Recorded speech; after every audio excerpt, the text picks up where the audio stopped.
Supernova, Book 3 of the Renegades Trilogy, by Marissa Meyer. Read for you by Dan Bittner and Rebecca Soler.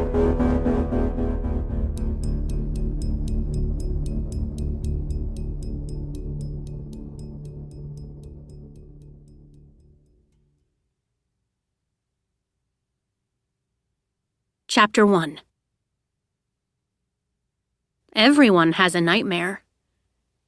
Nova was pretty sure her worst nightmare was walking back into Renegade headquarters, wearing her Renegade-issued patrol uniform, less than 24 hours after her alter ego had infiltrated the building, stolen the most dangerous weapon of all time, stripped 3 renegades of their powers using her stolen batch of the substance known as Agent N, started a fight that destroyed most of the building's lobby, and witnessed Max Everhart nearly bleed to death amid the shattered glass of his demolished quarantine.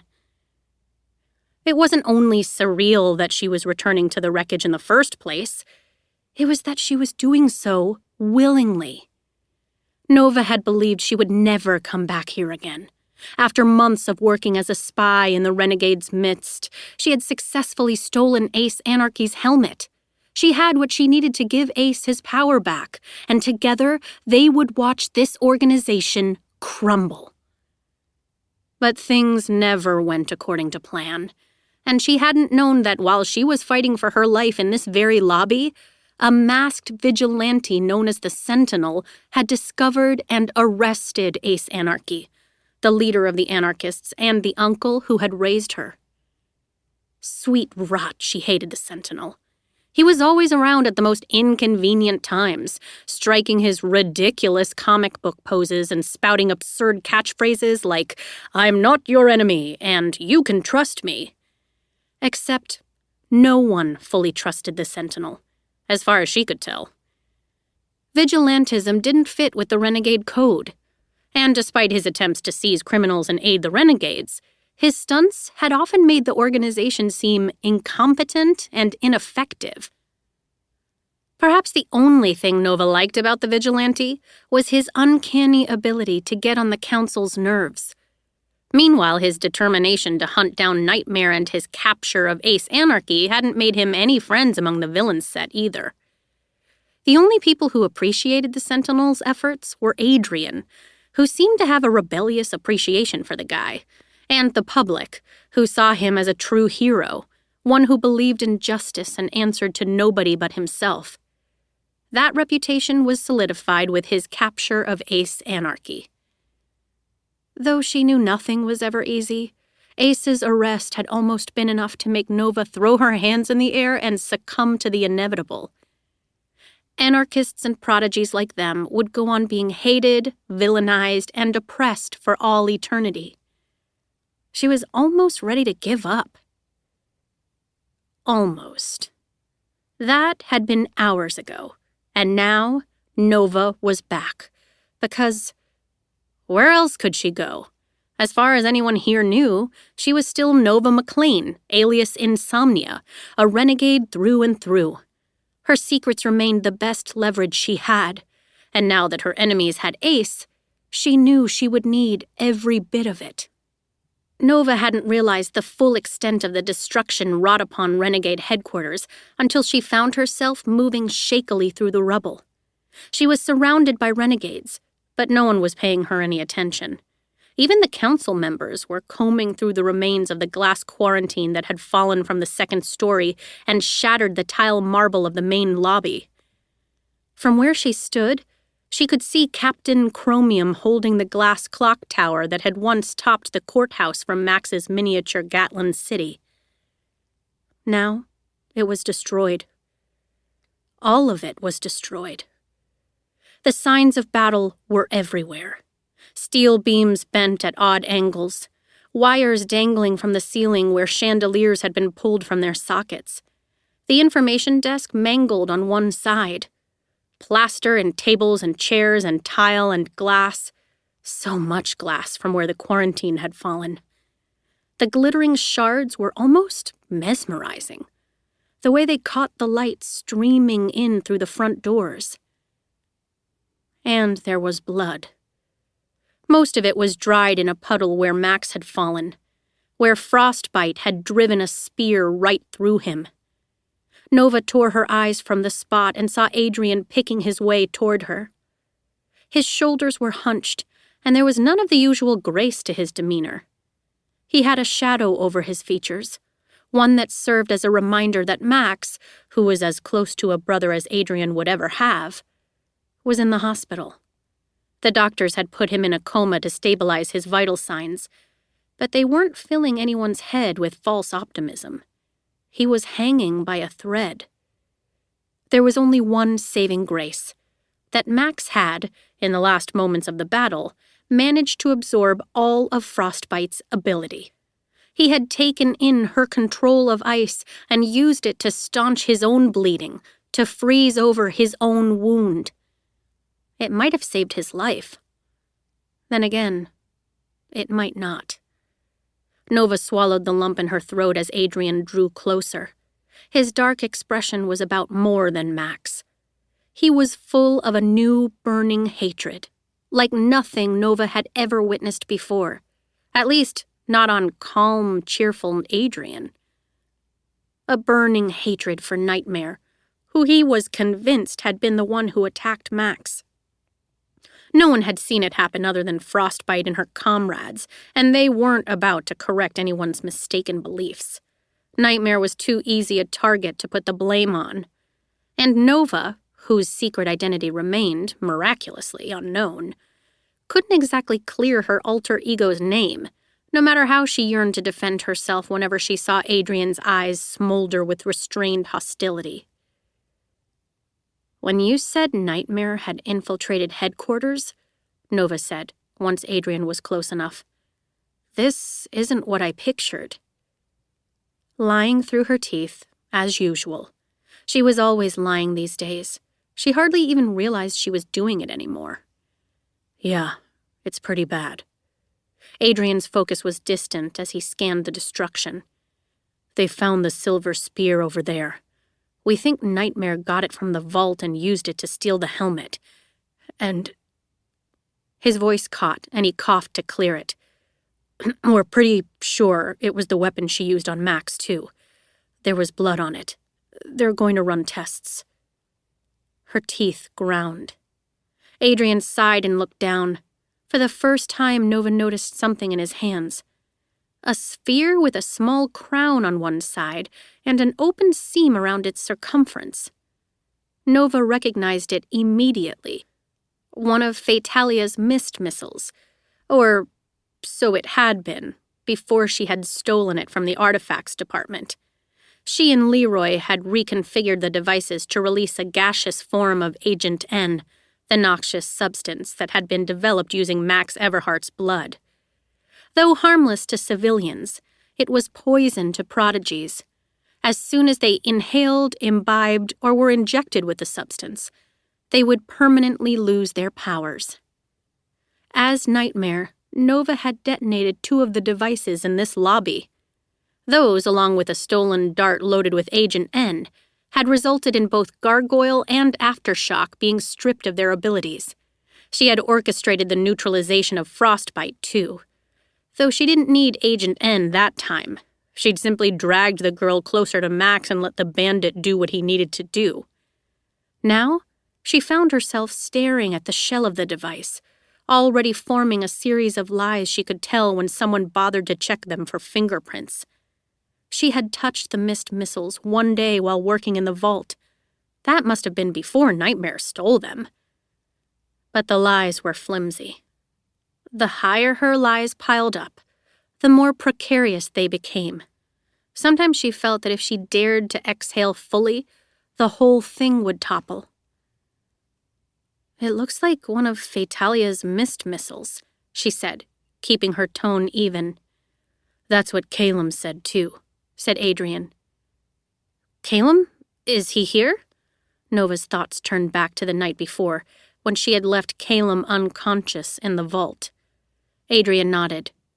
He went back upstairs to check if the mist missiles are missing. "Maybe Nightmare took them when she took the spear." Adrian's brow furrowed over his dark-framed glasses. I don't think so. Mac Baxter said Nightmare had some sort of bomb filled with Agent N. That's how she was able to neutralize Trevor. I think this is one of those bombs. Nova silently cursed Aftershock and Gargoyle, even if she couldn't blame them for telling the truth. Well, maybe she was inspired by the Mist Missile design. She is supposed to be some genius inventor, right? She must have created these herself. Adrian hesitated, and she could see him battling with his own thoughts. Finally, he conceded. Maybe. We'll see what Calum finds. Unconvinced. Nova wouldn't have been convinced either. No matter how hard she tried to deflect scrutiny away from herself, her arguments just weren't all that convincing these days. The thing is, said Adrian, tossing the empty device into the air and catching it again in his palm, if Nightmare was setting off Agent N bombs, it would have affected her too. Why wasn't she afraid of losing her powers? She wears a mask, doesn't she? Yeah, but I'm pretty sure it isn't a gas mask. She shrugged. We don't know that. Okay, but she was also right next to Max when Adrian cut short, his gaze darting toward the blood on the floor. When he was draining Janissa of her powers. He should have been draining Nightmare too, but she ran out of here like nothing was wrong. No one is immune to Max. Your dad is, he scowled. No one other than Captain Chromium. I'm just saying there might be ways around Max's ability in Agent N. Maybe Nightmare found something. Like you stumbling onto that vitality charm. The vitality charm was an artifact Adrian had discovered that could protect a person against disease, poison, and just about anything that would weaken them, including substances like Agent N. The artifact that was, even at that moment, tucked between the worn mattress and the wooden floorboards at Nova's house on Wallow Ridge. There could be dozens of artifacts that would protect someone's ability, and we just don't know about them. And you think that Nightmare and I happened to find one around the same time? Sure, maybe. Or... Adrian's voice dropped to a whisper, though all the nearby renegades were too busy sweeping up glass and pulling debris from the wreckage to care about their conversation. Maybe Nightmare has the vitality charm. Nova had expected this rebuttal.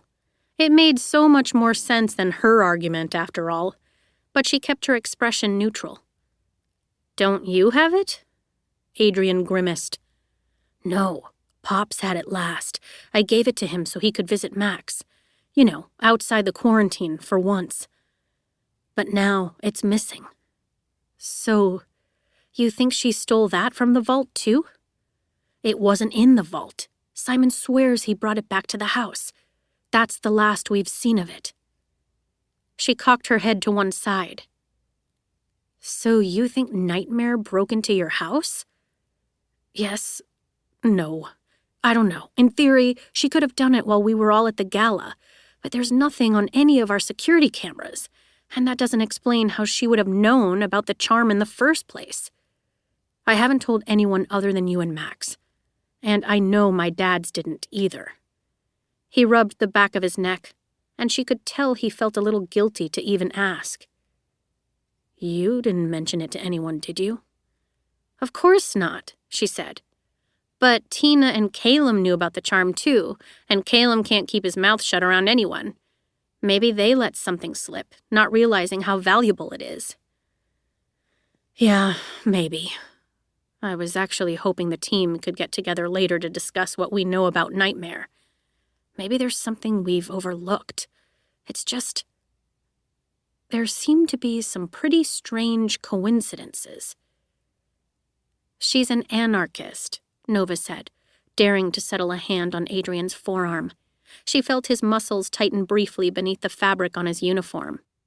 She's devious and cunning, and probably has a lot of connections in the world of villains that we know nothing about.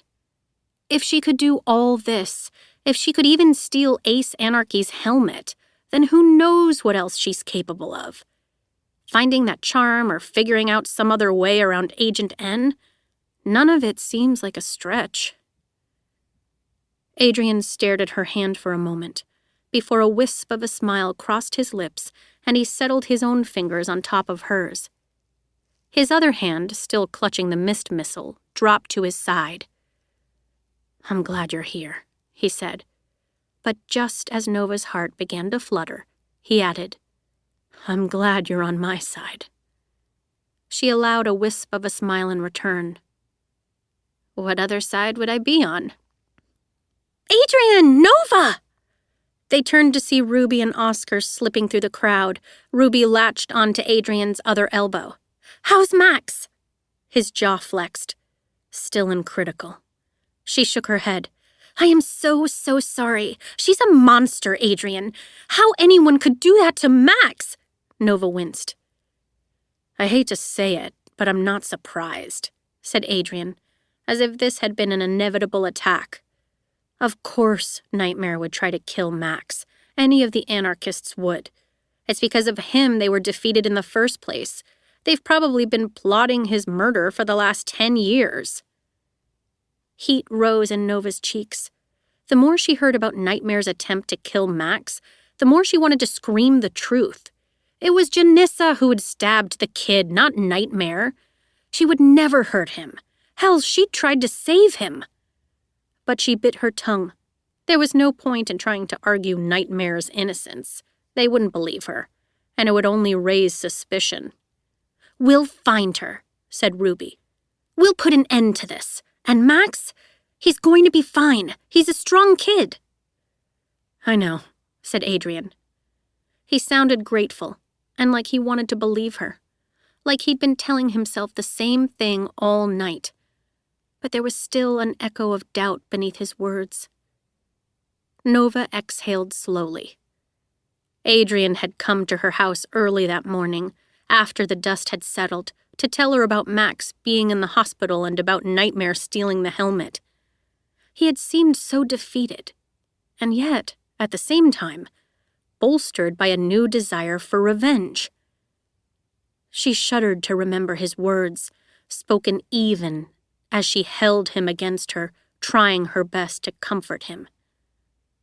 "I'm going to find Nightmare, and I'm going to destroy her."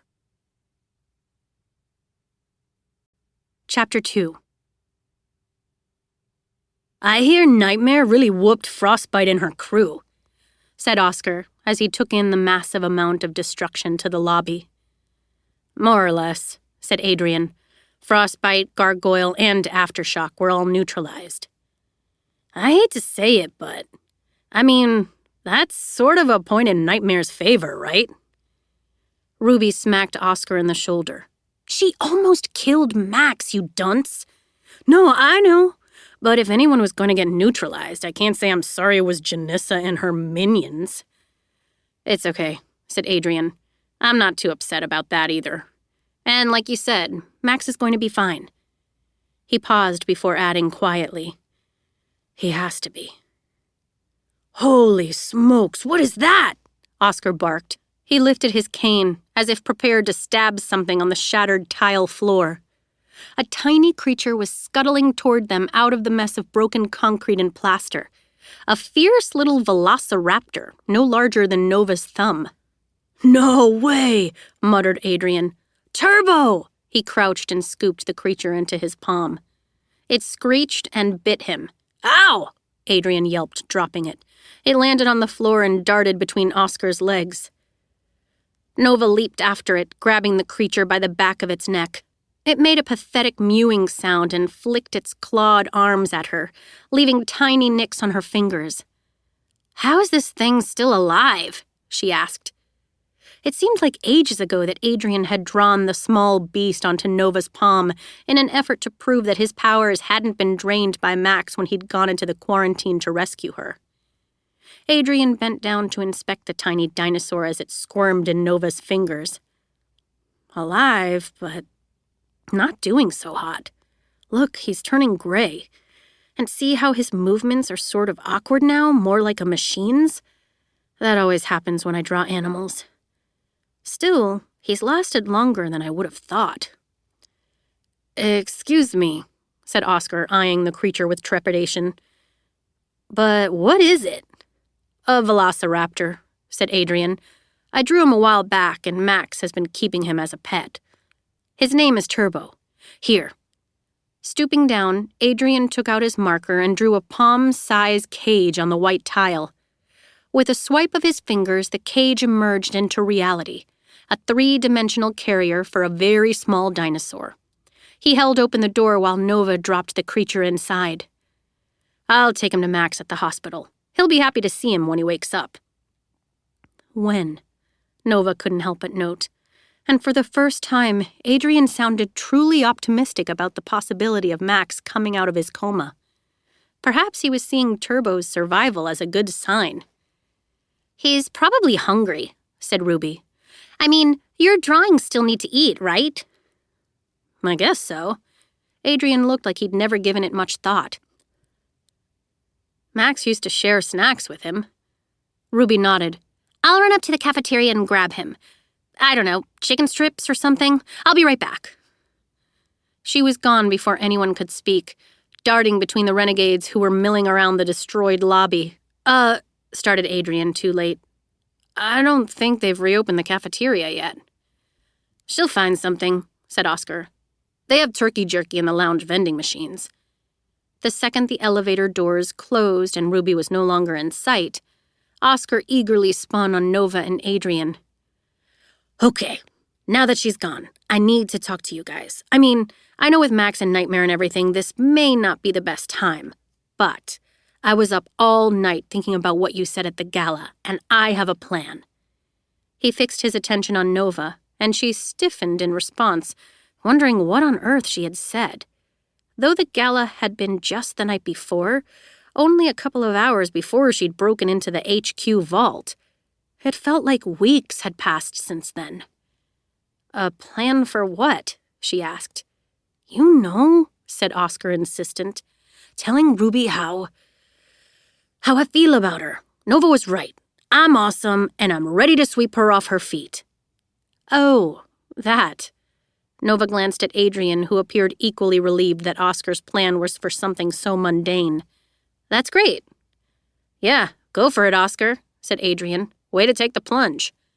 Thanks, man. So I'm calling it... Oscar lifted his hand, as if highlighting invisible words in the air. Operation Crown Jewels. Nova and Adrian gawked at him, speechless for a moment before Adrian cleared his throat. What? You know, crown jewels, rubies, get it? Nova's eyes narrowed skeptically. Isn't that a euphemism for... Oscar waited for her to finish, looking so adorably emphatic that she stopped herself. Never mind. Just, why is there an operation name? Because I have ideas, said Oscar. Like a gazillion ideas. This is going to be a calculated, multi-step strategy. So you're not just going to ask her out? Said Adrian. Oscar snorted. Please, Ruby deserves better than that. There will be serenades, gifts, cloud riding, you know, some real grand gestures. The stuff girls go nuts for, right? He looked at Nova, but she could only shrug. He sighed. Okay, so I thought we'd start with a poem. I wrote it at like 5 o'clock this morning, so keep that in mind. But I was thinking of leaving a card on her doorstep some morning this week. Here's what I've got so far. He cleared his throat. Rubies are red, your eyes are blue. Stop, said Nova. Oscar froze. What? Her eyes are hazel, she said. And also, this is not really the time for poetry. She gestured around at the destruction. Oscar huffed. But you didn't even... A burst of red and blue sparks exploded over their heads. Nova ducked, panic rising. Adrian squeezed her hand and sent her a look that bordered on teasing. Just black light. At the front of the lobby, the 5 council members were standing on the street-level balcony, silhouetted by a wall of glass and the hazy afternoon sun. Shadows of journalists and curious civilians could be seen on the sidewalk, held back by caution tape and a handful of renegades tasked with keeping out anyone who wasn't a part of the organization. as the remnants of his fireworks dissolved. Blacklight angled his palm to the doors and dragged his fingers through the air, as if shutting an imaginary set of blinds. A veil of darkness fell over the windows, obscuring both the sunlight and the citizenry. "Thank you, Evander," said Captain Chromium, stepping to the front of the balcony with the rest of the council forming a semicircle around him. Nova scrutinized the captain and the dread warden, the two adoptive fathers of both Adrian and Max. Though she could guess that neither of them had slept the night before, the exhaustion that was evident on the dread warden was lacking entirely from the captain. His skin was as luminescent as ever, his baby blue eyes as striking and bright. Only his slightly disheveled hair suggested he was less composed than usual. But the dread warden wasn't the only one who looked exhausted. Thunderbird's black feathered wings were drooping from her shoulder blades, and the ever-present serenity was, for once, gone from Tsunami's face, replaced with a taut brow and tense lips. Even Blacklight, usually the most laid back among them, had his arms crossed tight over his chest. "Fellow renegades," said the captain, his voice booming through the lobby. "A great blow was dealt to us last night. I won't bother to sugarcoat the details. You can see the truth of last night's events for yourselves. It is—" His mouth tightened as he searched for a word. "Discouraging, to say the least, that we could be infiltrated on such a level by a single villain. That Nightmare was able to disarm our security system and defeat one of our best patrol units. That she could steal from us. That she could—" His voice snagged. "Harm one of our own in such a cruel, senseless way. And not just a renegade, but a boy, a child, who is good and smart and kind. It's unthinkable. It is a reminder to us all that there is evil in this world, and it is our responsibility to stand strong against it." Nova's fists clenched as she resisted the urge to scream. "I didn't hurt Max!" "But we are renegades," Captain Chromium continued, "and we do not cower before evil. No. In the face of evil, we stand taller. We fight harder. Adversity only strengthens our resolve to be the protectors of this world, the defenders of justice." A few whoops echoed from the audience. "We will not dwell on our losses, but look to the future and how we can move forward into a brighter tomorrow, because there were losses yesterday. But there was also a great victory. I want to confirm that the rumors you've heard are true." He paused, his attention sweeping over the room. "Ace Anarchy, who we believe to be dead these past 10 years, is alive. And he is in our custody." If he expected an approving cheer, he must have been disappointed. If anything, the knowledge that their greatest enemy had survived the battle for Gatlin was met with a murmur of concern, regardless of his capture. "What about his helmet?" cried Alchemist. "We were told it was destroyed, but now they're saying that's what Nightmare came here for." The captain curled his hands around the railing that divided them. "This also is true." Nova swallowed. "After the day of triumph, I did my best to destroy Ace Anarchy's helmet," continued the captain. "But it was indestructible. The council and I decided it would be best to tell the world that the helmet had been destroyed, to ease the concerns of our people while we worked on rebuilding society. I convinced myself the helmet would be safe here at headquarters." A flash of resentment curled his lip. "But it seems I was wrong. Nightmare did come for the helmet, and she did manage to escape with it last night." A rustle of chatter flooded the room, but the captain lifted his hands. "Listen to me. We must remain calm. Let me remind you, the anarchists may have gotten the helmet last night, but they lost their leader. Without Ace Anarchy, that helmet is nothing but a costume accessory." Nova wondered if he believed that, and how many of the renegades would believe him. She didn't know much about Ace's helmet, but she had always assumed that it would amplify the powers of any prodigy, just as it had amplified Ace's. Otherwise, why would the renegades have been so determined to destroy it once they believed that Ace was dead? Nevertheless, the captain's words had an immediate effect. The crowd hushed.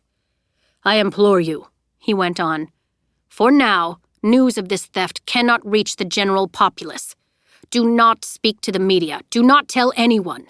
The last thing we need is for mass panic to spread while we're on the verge of finally subduing the threat of villainous prodigies everywhere. From this point, we have 2 immediate matters of business to address. The first is undoing the damage that was wrought on our headquarters last night and initiating new security protocols. For that, my fellow council members and I will be reaching out to our international syndicates, enlisting the help of any prodigies with powers that lend themselves to construction and repairs.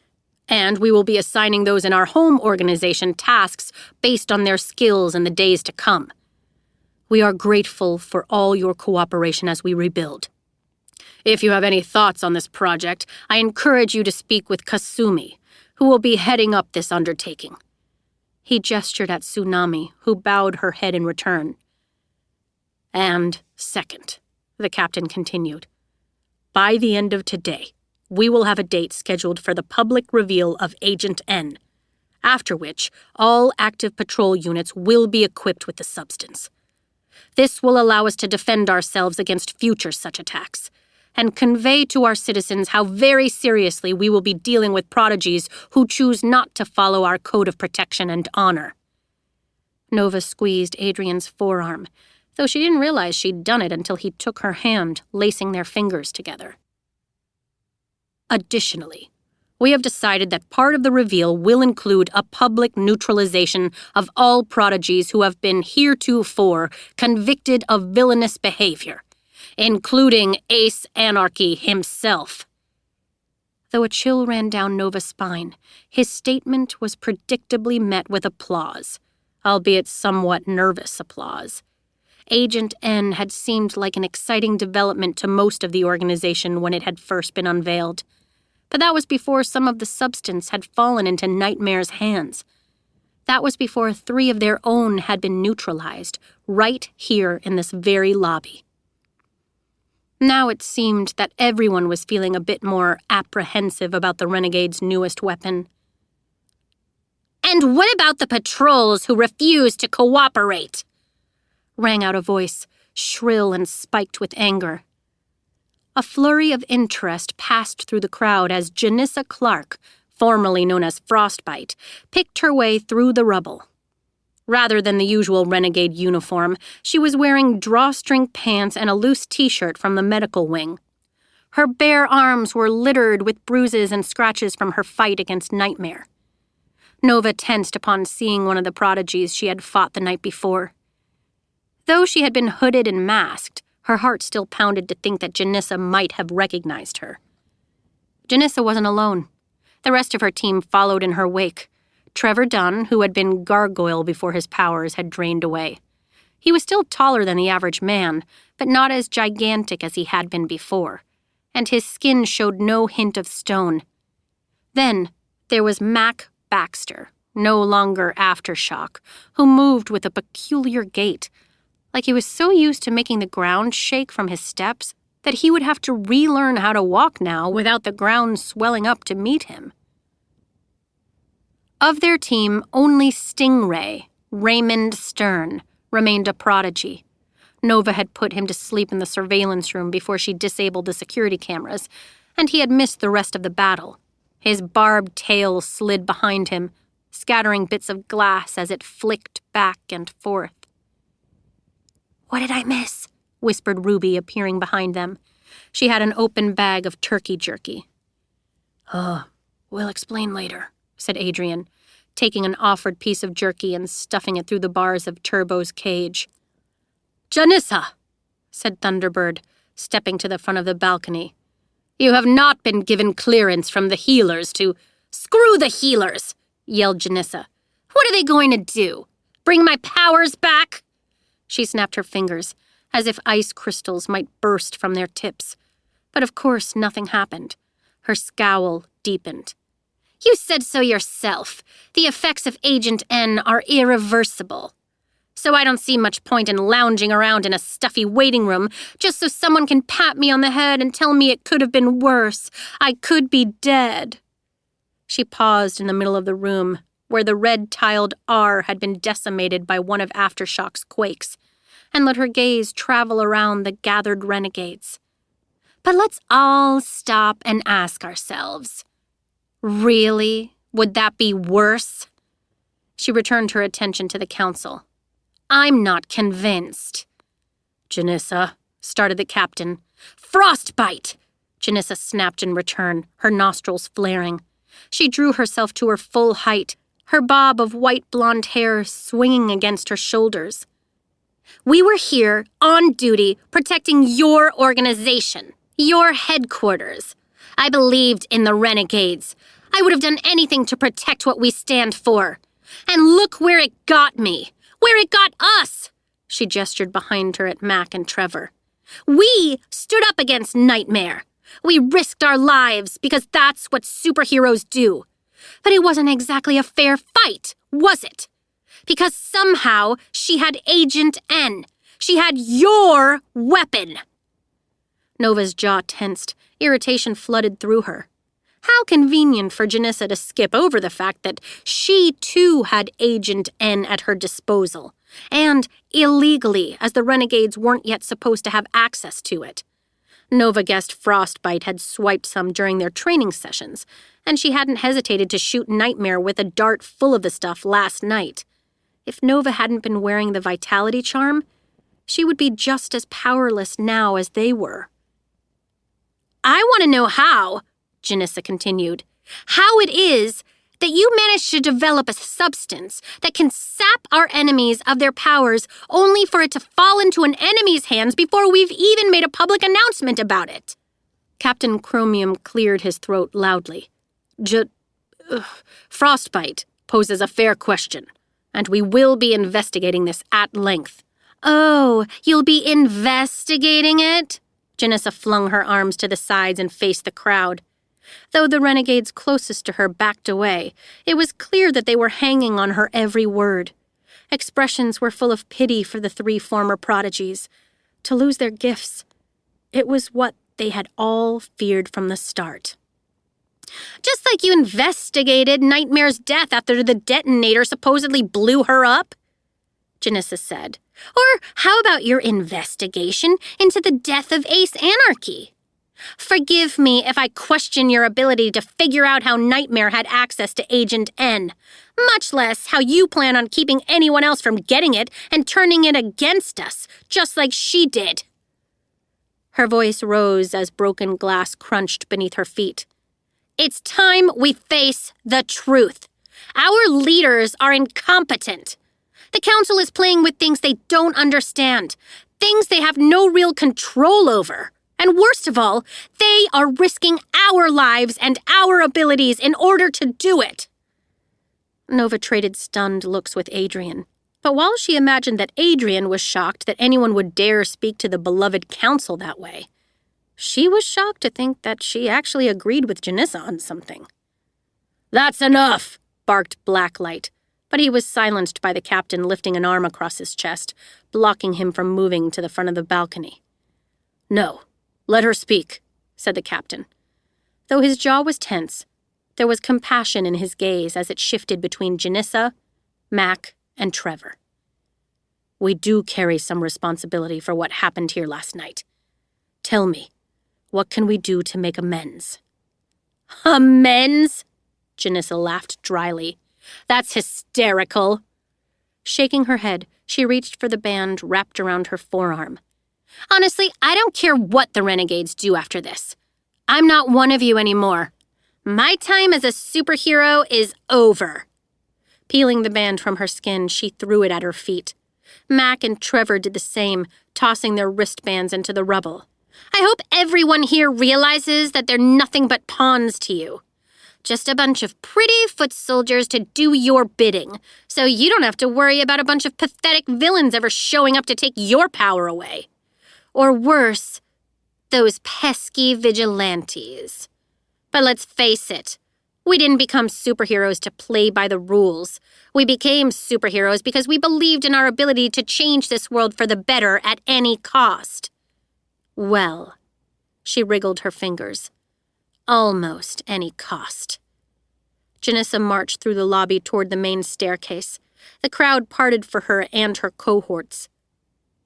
All I know, she called over her shoulder, is that any prodigy who willingly runs around with Agent N strapped to their belt is a damned idiot. No one moved to stop her or Mac or Trevor as they reached the balcony. Janissa paused once, seemingly surprised to have only 2 minions in her wake. She found Raymond Stern, Stingray, in the lobby, unmoved from where he had been standing at her side. A sneer twitched across her face. Then she and her companions shoved through the waiting glass door, letting in a blinding burst of daylight. An excited roar from the crowd outside greeted them, but was hushed the moment the doors shut behind them. Chapter 3. Nova had been to Adrian's home once before, and she hadn't fully recovered from the experience.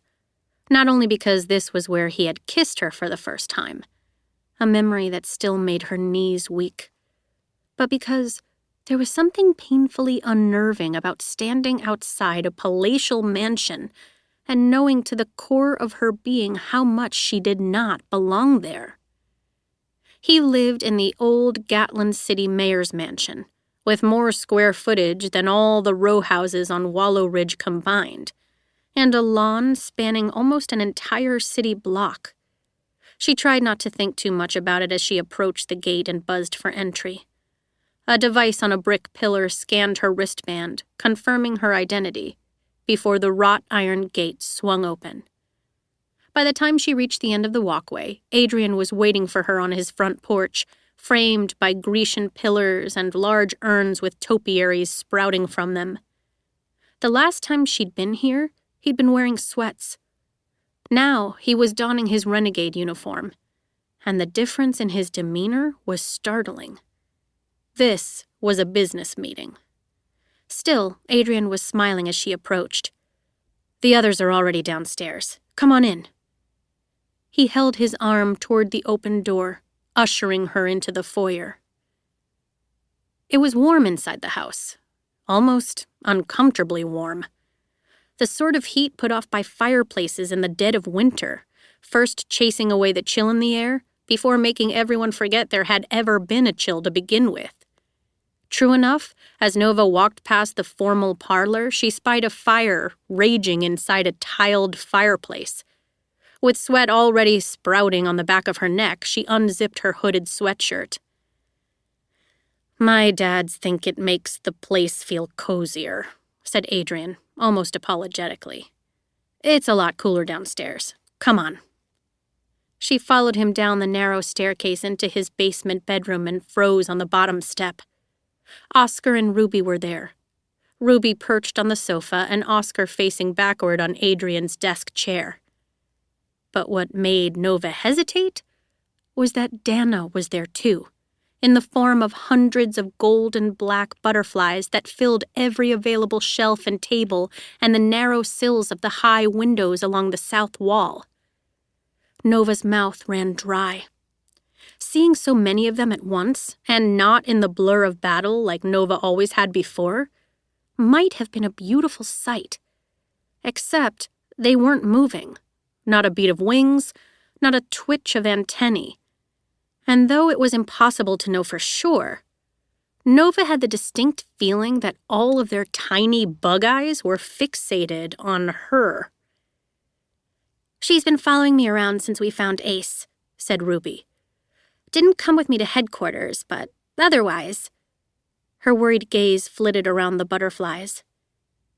Has anyone contacted her dad to let him know? Asked Adrian. I mentioned it to Thunderbird, said Ruby, and she said she'd have someone reach out and let him know that Dana is okay. Sort of. I figured she'd go home by now, but maybe she thinks that seeing her stuck like this will make him worry even more? Or maybe she doesn't want to be left out of our exciting detective work, said Oscar. She's still on the team, even in swarm mode, right? Absolutely, said Adrian. She did lead us to Ace Anarchy. Maybe she'll have more input to offer. However she can. Why? Nova paused to clear her throat and dared to take the final step into the room. Why hasn't she transformed back yet? We figure she can't for some reason, said Adrian. She needs all of her butterflies to converge. If even one is missing, not dead, but trapped somewhere or too far away, then the others will be stuck in this form. What I can't figure out, said Ruby, fidgeting with the wire on her wrist, is why she doesn't take us to that missing butterfly, or butterflies, if there is more than one. If she's trapped somewhere, why hasn't she helped us figure out how to help her, like she led us to Ace? Oscar shrugged. Maybe she doesn't know where it is. But they all communicate with one another, even when they're in this form, said Adrian. Like a hive mind sort of thing. It seems unlikely that she wouldn't know where the others are. Nova sat stiffly beside Ruby, thinking of the night one of Dana's butterflies had been spying on her and the anarchists inside the catacombs. They had captured it in a pillowcase and held it prisoner, eventually bringing it back to the row house and putting it in a mason jar. Like a blindfolded hostage, that butterfly wouldn't have been able to see where it was being taken. She supposed it made sense that it still didn't know where it was, and therefore couldn't call the rest of the creatures to it.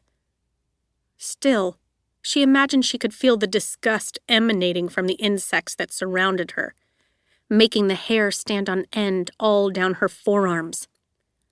Dana may not be able to speak to the others, but she did know the truth. She knew Nova's secret.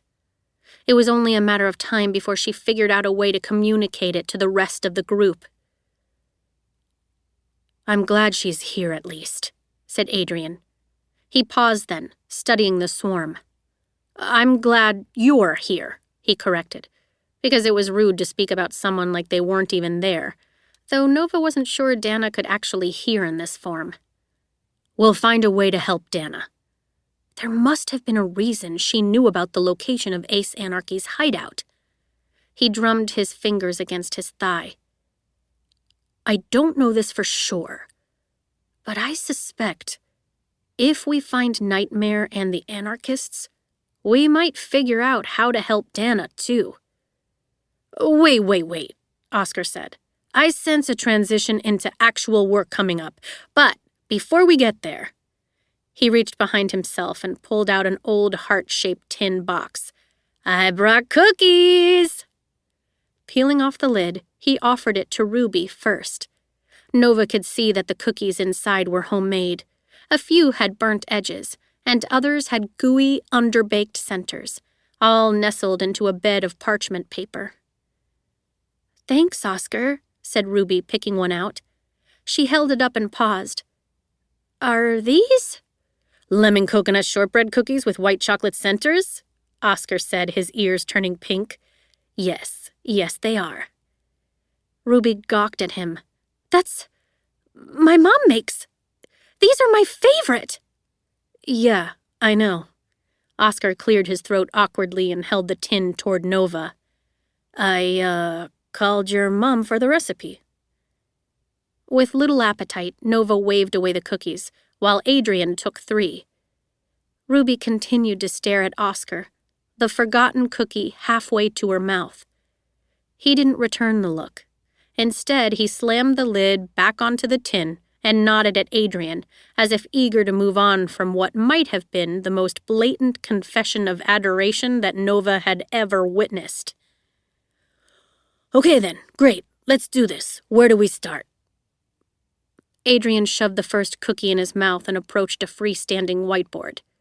Grabbing one side of it, he pushed it away from the wall and swiveled it around so they could see the backside. Nova's stomach plummeted. It was a corkboard plastered with notes and diagrams and evidence, A map of Gatlin City covered nearly the entire board, with locations circled where Nightmare had been seen. The buildings where she and the Sentinel had faced off during the parade. Cosmopolis Park with its abandoned funhouse. Renegade headquarters. Various subway tunnel entrances. The Cloven Cross Library was highlighted too, with notes about the detonator and the librarian. And the cathedral, beside which was tacked a recent newspaper article about the capture of Ace Anarchy. There was a grainy picture of Nightmare tossing the puppeteer out of his hot air balloon. A red circle was drawn around her face, with a line connecting it to HQ and another line drawn to Cosmopolis. Beside the line in bold letters, Adrian had written, "Face mask?" Another line connected headquarters to Adrian's house, along with the scrawled words, "Vitality charm?" Another line from the parade to the library, "Weaponry?" and in parentheses, "Sharpshooter."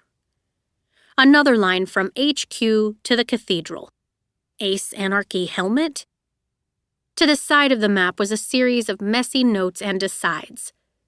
How was she immune to Agent N and Max? Vitality charm? But how did she know about it? How did she get it? How did she get the helmet out of the chromium box? How did she know the helmet wasn't destroyed? Where it was kept? Access to Agent N? Agent N bombs? Fatalia's mist missiles? Each of the questions had a line drawn back to Renegade headquarters. Nova gulped. Hard. Her skin prickled and her legs twitched with the urge to bolt for the door. It felt like a setup, but no one was looking at her. Ruby stood, brushing cookie crumbs from her fingers, and approached the board. "Okay," she murmured, rocking back on her heels. "What does it all mean?" Adrian's expression was dark as he inspected the map too, as if waiting for a new clue to jump out at him and piece it all together. But he had already pieced together enough. Nova knew what he was going to say before he said it. Her heart hammered, waiting for the words. "I do have a theory," he started, speaking slowly, his brow drawn. "We're listening," said Oscar. In the same moment, a dozen of Dana's butterflies lifted off Adrian's desk and twirled around the board before settling on its top. "For starters," said Adrian, "Nightmare knows too much about Agent N and Max, maybe even the Vitality charm." "Pause," said Ruby, holding a hand toward him. "What is the Vitality charm?" Adrian cleared his throat. He hesitated again, and Nova could see his thoughts forming as he tried to reason through how best to explain to her this incredible object he'd discovered. "It's an old charm that was found in the artifacts departments. Anyone who's wearing it will be protected from illness, poisons, venom, and even something like Agent N or Max." "You're kidding," said Oscar, cocking his head to one side. "Why haven't we heard about this before?" "I wanted to tell you, but my dads asked me to keep it a secret until they knew more about the charm and its limitations. They were worried its existence might interfere with the launch of Agent N. And now it's missing." "Missing?" asked Ruby. "Simon had it last. He was able to visit Max with it, but we haven't seen it since before Nightmare broke into headquarters." "So Nightmare stole this thing from the Dread Warden?" said Oscar. "What, did she, pickpocket him?" Adrian tapped his marker against his palm. "Pop said he left it here at the house, but I don't know. Maybe he forgot and it was actually at headquarters. Because, listen, all of these things," he swirled the marker around the board, "were at HQ. The helmet, the silver spear, and even those bombs she had. The Vitality charm, if she did have it. Maybe it was at headquarters too. And, the mask!" He pointed at a grainy photo of Nightmare showing the metal mask across the lower half of her face. "Frostbite's team said she was wearing it last night, and it was identical to the one she used to wear. I'm convinced that it is the mask she used to wear." Nova sank deeper into the sofa. "So?" said Oscar. "So," said Adrian, "her mask was found in the debris at the Cosmopolis funhouse. I saw it myself after the explosion went off that was supposed to have killed her. I talked to Magpie, and she swears it was collected by the cleanup crew and handed over to the artifacts department. But they have no record of it. And Stingray's statement says that Nightmare was in full costume when she attacked him in the security room, even though that was before she went to the vault." He pointed to a pieced-together timeline of the HQ break-in along the bottom of the board, where it was indicated that Nightmare had used Stingray's wristband to access the vault's door. "Which brings up another point," continued Adrian. "Nightmare went out of her way to make sure she hit the security room and disabled all of the surveillance cameras before she went after the helmet. But she wears a mask. Why would she care if she was caught on video footage unless she was worried that someone might recognize her?" Nova raised a finger, glad that this, at least, she could make a decent rebuttal against. If she went into the vault while the cameras were still on, it would have triggered the security team to come after her right away. She would have had to disable the cameras to give herself time to complete the theft before anyone realized what she was doing. Adrian considered this, then gave a half shrug. "Maybe, but there's also Agent N." He tapped the large board enthusiastically. "I got the report a few hours ago. Those devices they found in the lobby were definitely Fatalia's missed missiles, gas bombs that were stored in the vault, and Nightmare had definitely re-engineered them to release a gaseous form of Agent N, which not only means she had the bombs before she broke in, maybe even weeks before, but she also had a supply of Agent N, which is kept in a secure storeroom behind the laboratories. Either Nightmare broke into that storeroom before her attack on HQ the other night, or she was able to get her hands on Agent N some other way." "But who else has access to it?" said Ruby, stealing another cookie from the tin. Adrian fixed her with a serious look. "We do." "Whoa," muttered Oscar. "You totally just gave me chills. But what does that mean exactly?" "We have access to Agent N," said Adrian. "All patrol units. Everyone who's been in training the past few weeks. And the council, obviously. And everyone who works in the labs." Oscar rolled the chair forward, pushing off with the balls of his feet. "Go on. I feel like this is about to get really good." Adrian scratched the back of his head. "It might seem far-fetched, but I have this theory, and it answers so many questions. How she knew about Agent N, and how she was able to steal some before we've even announced it. How she had access to the vault. How she knew about Max and the team that would be on security detail that night, and the helmet. And all of it. I think..." He paused to take in a deep breath. "I think Nightmare has been posing as a renegade. I think she's a spy."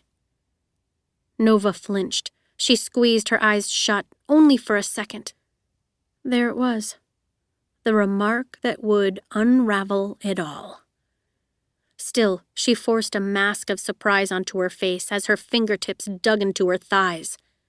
"A spy?" she said, daring to speak and hoping that the slight quiver in her voice added to her apparent disbelief. "In the Renegades?" As one, the hundreds of butterflies surrounding them opened their wings in perfect unison, and then closed them again and went back to stillness. It was as much a confirmation as if Dana had been sitting on the couch between Nova and Ruby, ready to jut her accusatory finger in Nova's direction. "Yikes," muttered Oscar. "That was weird." "Dana," said Adrian. "I'm right? Do you know who it is, or how we can find her?" And though Nova had been sure that Dana wasn't supposed to be able to hear, let alone comprehend spoken language in swarm mode, they must have understood well enough. As one, the butterflies lifted into the air, circling once beneath the ceiling. Then came to settle directly on Nova. She squeaked and stiffened as the butterflies and their dainty feet perched on her shoulders, her hair, her arms and knees and toes. Those who couldn't fit on her body surrounded her, taking up residence on the cushions and the back of the couch. Nova held her breath, suddenly too afraid to move. She wasn't the only one who had gone motionless. Adrian was gawking at her, his mouth hanging open. The butterflies lingered only a moment before they took to the air again and found their way to the distant corners of the room. Heart thudding, Nova dared to look at Ruby, then Oscar, and back to Adrian. They were all watching her. Not accusatory, not yet, but uncertain for sure. Her brain scrambled for words, any words, and, "The vault," she said, launching to her feet so fast Adrian took a hesitant step back from her. "I think Dana is telling me, us. That's it. It makes so much sense. So many of the clues pointing toward Nightmare lead to the vault, and I work in the vault." She forced a grin as brilliant as she dared. "I can search the records, talk to Tina and Calum. If Nightmare knew about the mist missiles and all that other stuff, then she must have left some sort of trail, either in the paperwork or on the security tapes." She pounded a fist into her open palm. "If she's been there any time in the last 6 months, I can find out about it. If she is a spy, then I can figure out her identity. I know it." Adrian relaxed. "You're right. Dana's right. By pinpointing the exact item she used and stole, we should be able to track who it is." "Also," said Ruby, "we can compare them with the trial records. Probably Nightmare hasn't been in our ranks for long. She might have just joined up at the most recent trials, or maybe last year.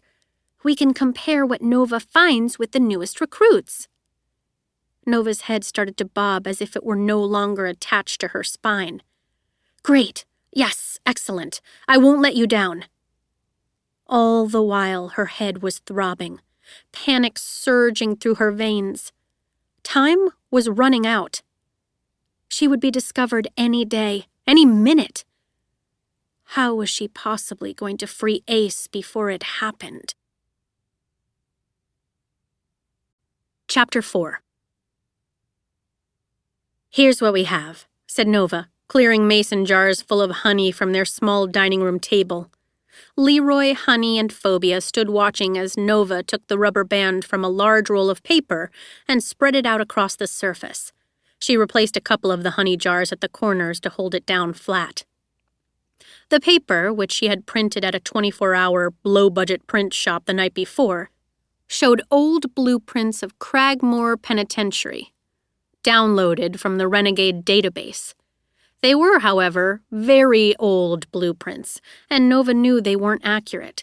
Still, she had been unable to find updated records. If anything, it appeared that the Renegades had intentionally kept records of any penitentiary remodels secure and private, perhaps to avoid prison breaks. "These exterior walls are unchanged," she said, pointing to the outline of the prison cell block and the stone security wall that enclosed it. "Satellite imagery confirms it, as well as the placement of these guard towers and the boat dock. There are still buildings here and here." She pointed to 2 structures just inside the wall. "But I can't say for sure what they contain. They used to be administration, guard housing, a small medical office, and the cafeteria, but we can't confirm any of that. We do know that prisoners are transferred to terrain vehicles just off the dock and taken up this road onto the island, where they pass through the security checkpoint manned by renegades. Let's assume they're heavily armed." "Possibly," said Leroy. He was leaning against the kitchen counter, sipping from a snifter glass full of brandy. He did not imbibe regularly, but this bottle seemed to be one that he had sequestered for years, and Nova had noticed him emptying it faster than usual these days. "But It's more likely they chose prodigies who have powers that can act as long-distance weaponry, rather than arming them with guns that could potentially be taken and used against them. Let's hope so, said Honey. A few doses of Agent N will solve that problem. Nova didn't respond. The same thought had occurred to her, but she didn't want to get cocky. After her infiltration of Renegade headquarters, they knew that Nightmare and the anarchists had at least some supply of Agent N, and that they'd found a way to weaponize it in gas form. They could be expecting it. She doubted she would get the chance to surprise them with their own substance again. And where is Ace in all this? Said Honey. Leaning over the table, she drew a blood-red fingernail along a line of cells inside the block. Somewhere in here? Doubtful, murmured Phobia. He swirled the blade of his scythe once over his hood, before tipping it forward and touching the point to the blueprint. They will have him here. Beneath the blade's edge was a short hallway tucked away in the building behind what may or may not be the cafeteria. Only 4 tiny cells were printed there, along with the word solitary. If that's where they still keep solitary confinement, said Nova. We know the Renegades have made extensive renovations to the prison, but I can't find any records of what they've done. She pinched the bridge of her nose, feeling a headache coming on. And as far as current security protocols, cell placements, areas of restricted access, she shrugged. We can make guesses, but that's all they'll be, guesses. So, if we're going to get Ace out of there, said Honey, we'll be going in blind. Exactly. Honey hummed as she surveyed the blueprints. I'm beginning to understand the value of our little butterfly friend's ability more and more. Nova's cheek twitched, though she tried not to let the others see her discomfort. She tended to flinch every time Dana was mentioned. She'd done her best to ignore the glass jar that sat on Honey's vanity in their shared bedroom, with pinprick holes for oxygen punctured into the tin lid, and the occasional cutting of ironweed dropped inside so it wouldn't starve. Nova's guilt over keeping Dana imprisoned was profound. She often wondered if Dana's consciousness was somewhere inside that tiny little insect brain, experiencing what it experienced. Trapped and suffocating. But Dana knew too much, and she could not be allowed to escape.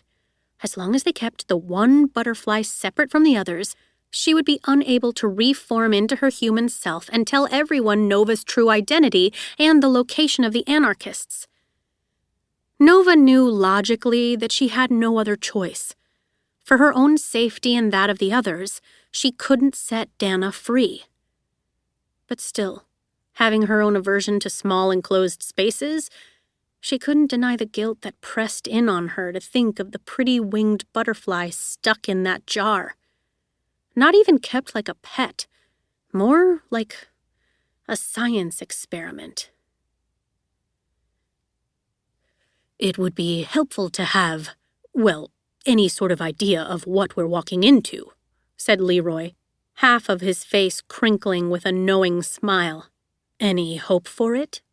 Insomnia? Insomnia, her renegade alias. I don't know, she admitted. I've been trying to come up with a valid reason to go there, to interview Ace, or one of the other prisoners, to conduct some sort of research, or... Her shoulders drooped. I can't think of anything that wouldn't be suspicious, but maybe an opportunity will present itself. Honey's lip curled. We don't have time to wait for an opportunity. Leroy fixed Nova with a concerned frown. How much longer do you think we have? Before they neutralize Ace? Hard to say. They're still trying to figure out... Not that, he interrupted. How much longer do we have before they figure out who you are? Nova tensed. With that seemingly innocent question, A floodgate of panic surged through her body. Every wrong turn, every arrogant mistake, every piece of evidence that had been piling up against her over the past months, they all blurred in her mind, 1,000 missteps flashing through her memory at once. The time she had put Dana to sleep in the medical wing, how Winston had seemed to recognize her when he'd been interrogated by Adrian, as had the librarian's granddaughter, Narcissa Cronin.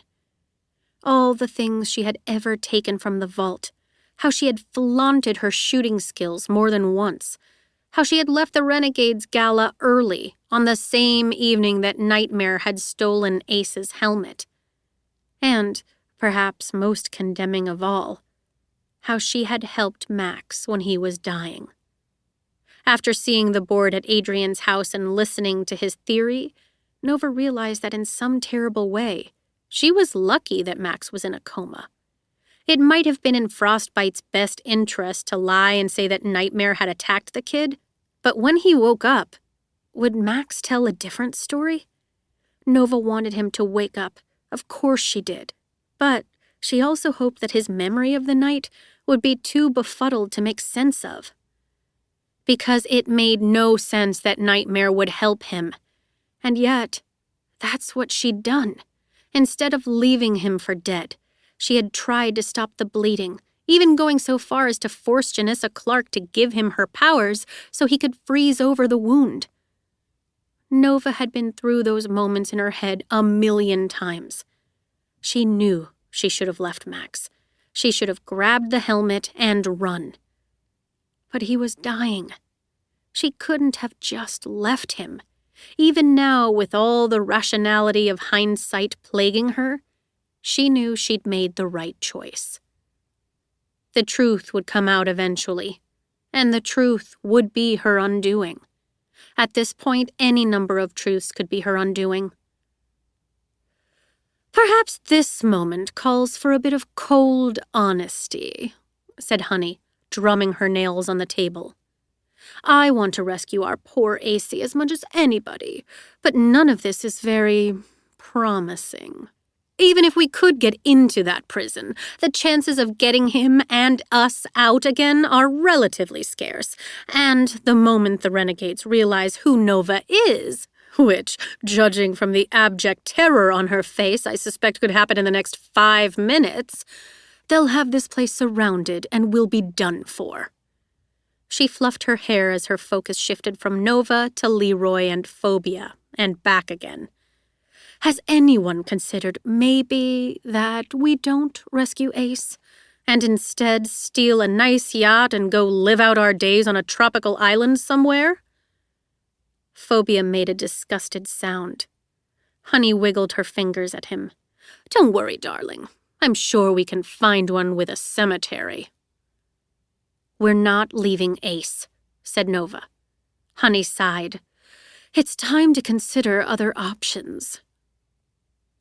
"Honey has a point," murmured Leroy. "I hate to admit it, but—" He gestured at the blueprint. "This isn't giving us enough to even concoct a plan, much less execute one." "We're not leaving Ace," Nova repeated, harsher this time. "He wouldn't leave us." The others shared uncertain looks, and Nova bristled. "Well, he wouldn't leave me. And besides, even if—" She swallowed the lump in her throat. "Even if we can't get to Ace in time, that doesn't mean we've lost. He had a vision, and that vision lives on inside us. The hold the Renegades have over this city is weakening every day, as people are becoming aware of their failures and their hypocrisy. Whatever happens with Ace, we need to keep fighting for the world he believed in." Nova shut her mouth as tears began to pool in her vision. Feeling infuriatingly melodramatic, she turned her face away. But there were still words left unsaid. Still a deep loathing that burned in her chest. It wasn't just about Ace's hope for the world, for the freedom and autonomy he felt all prodigies deserved. The right to not be hunted down and killed for what they were, but also the right to use their powers however they wanted without fear of persecution, even from other prodigies like the renegades. That was a part of it. It had always been a part of why she fought at Ace's side. But the deeper reason she hated the renegades, and had always hated them, was because they had not come to her rescue when she needed them most. They had sworn to protect her family, and they had failed. Her parents were dead. Her little sister Evie was dead. Nova would be dead too, if she hadn't used her powers to put the assassin to sleep. Ace had found her standing over his unconscious body, trying but unable to pull the trigger on her family's killer. All because of the renegades and their empty promises. She would not forgive it. And she would not let it happen to anyone else. People believed that the renegades could save them. But they were wrong. The renegades made mistakes. They broke their promises. They lied. And they could not be left to rule the world unchecked. "All right," Honey said, once their mutual silence had stretched thin. "We'll try it your way, little nightmare." She tipped her chin toward the blueprint. "But we all know your secrets won't last much longer. We should probably have a contingency plan in place for when you're discovered." Leroy nodded. "I've been thinking that too. If Nova is found out, we'll need to leave this house and destroy as much evidence as possible that we were ever here.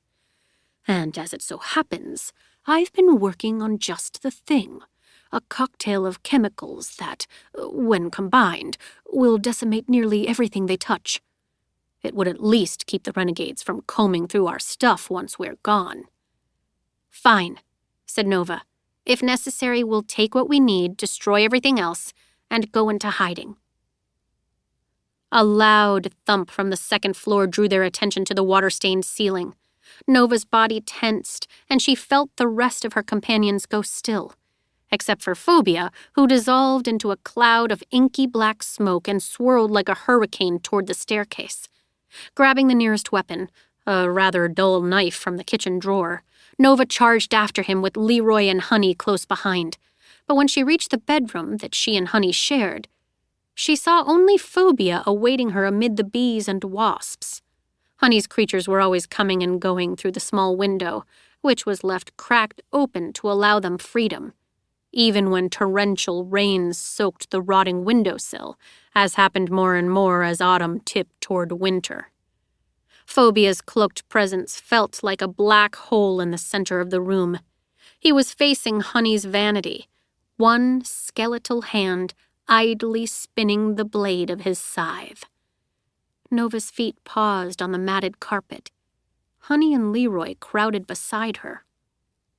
Nothing on the vanity appeared to have been disturbed, though it was difficult to tell as the mess of makeup and costume jewelry was generally disheveled. Among them was a mason jar, its lid newly cluttered with bobby pins and a single rhinestone earring.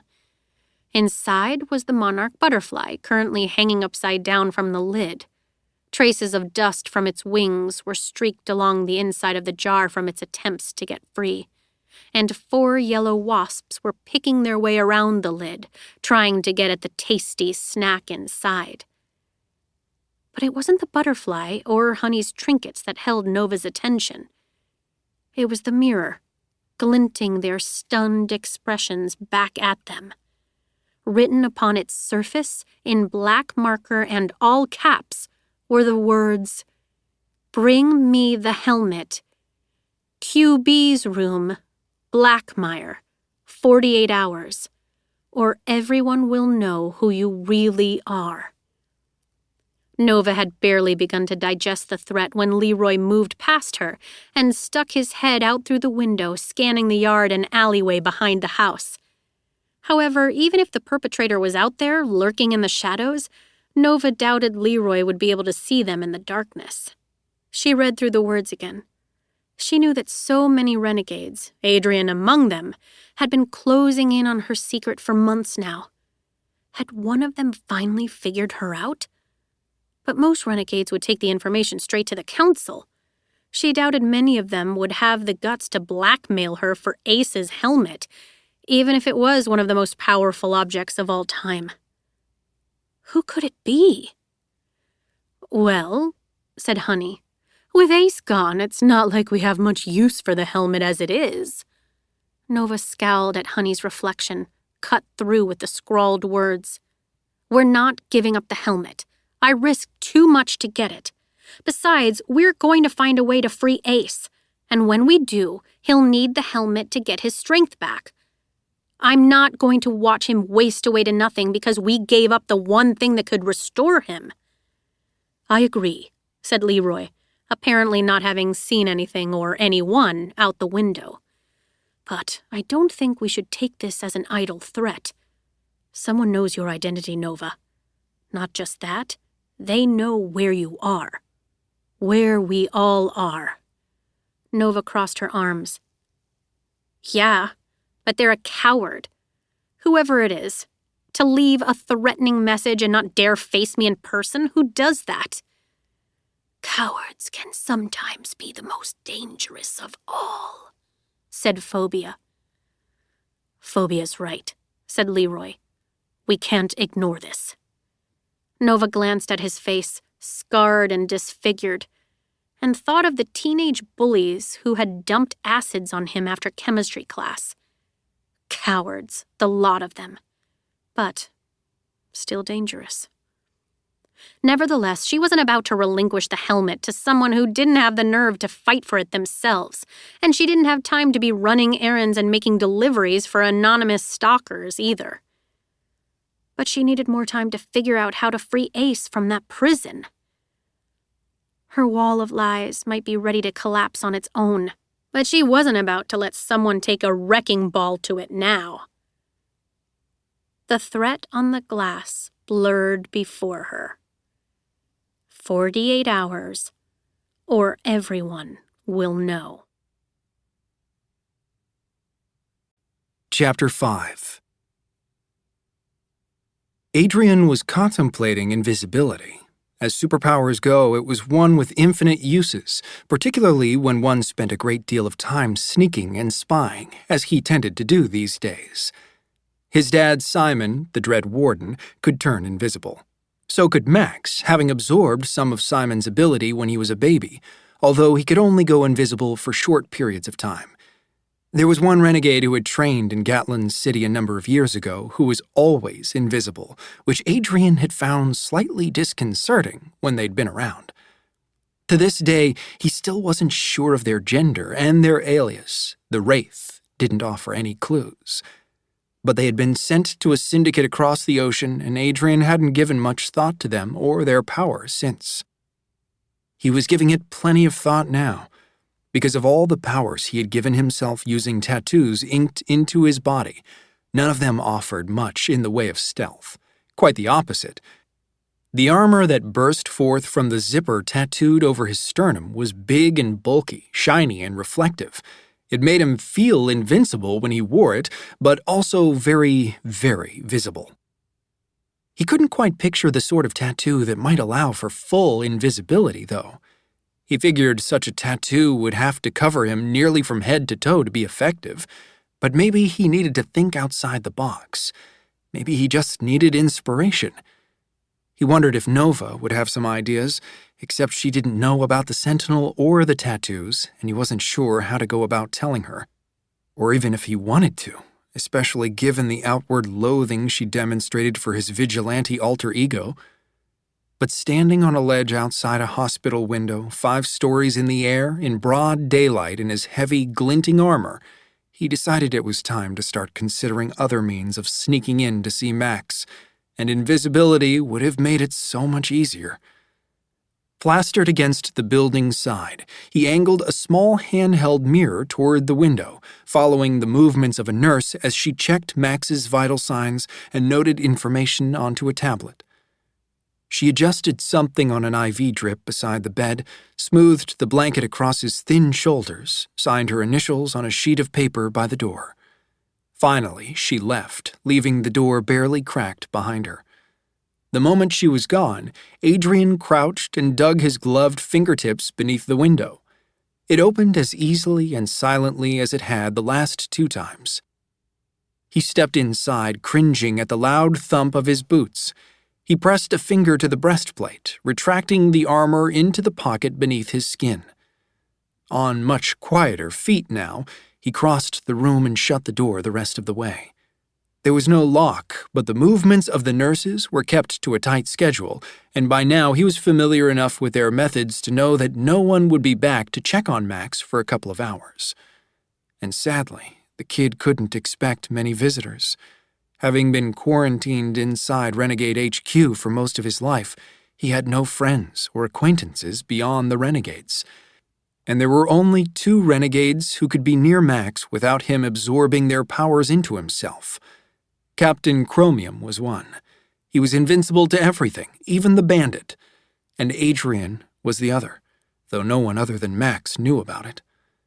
After he discovered the vitality charm and what it could do, Adrian had been inspired to design a tattoo that could offer the same measures of protection, even against a power like Max's. And it had worked. He could finally be near his little brother without a glass barrier dividing them. But until he found a way to explain the tattoos to everyone, especially his dad's, he had to keep even this tattoo a secret. And now that the vitality charm was missing, he couldn't use that as a foil for visiting the kid. But there was no way he could stay away completely. He just had to be careful about it. With the door shut and the blinds closed, he stepped to the side of the bed and peered down at his little brother. At least, he thought of Max as his brother, and he'd thought of him that way since the first day he'd met the kid. His dads had rescued Max as a baby after his biological parents, members of the Roaches, had tried to throw him into a river. Max had probably already absorbed their powers by that point, and no doubt the rest of the gang would have threatened expulsion if they didn't get rid of the little bandit before he did any more damage. To a lot of prodigy parents, Max would have been seen as a threat long before he was seen as a child worth loving. For months after, Max had lived with a civilian foster family who cared for him until Hugh and Simon could figure out what to do. From the start, Hugh had felt it was important for him to be kept close, not just because he was a prodigy who deserved to be surrounded by other prodigies, but also because to have him out on his own could make him either a target for the villains or a weapon that they could someday use against the Renegades, which is when they'd started to consider a quarantine.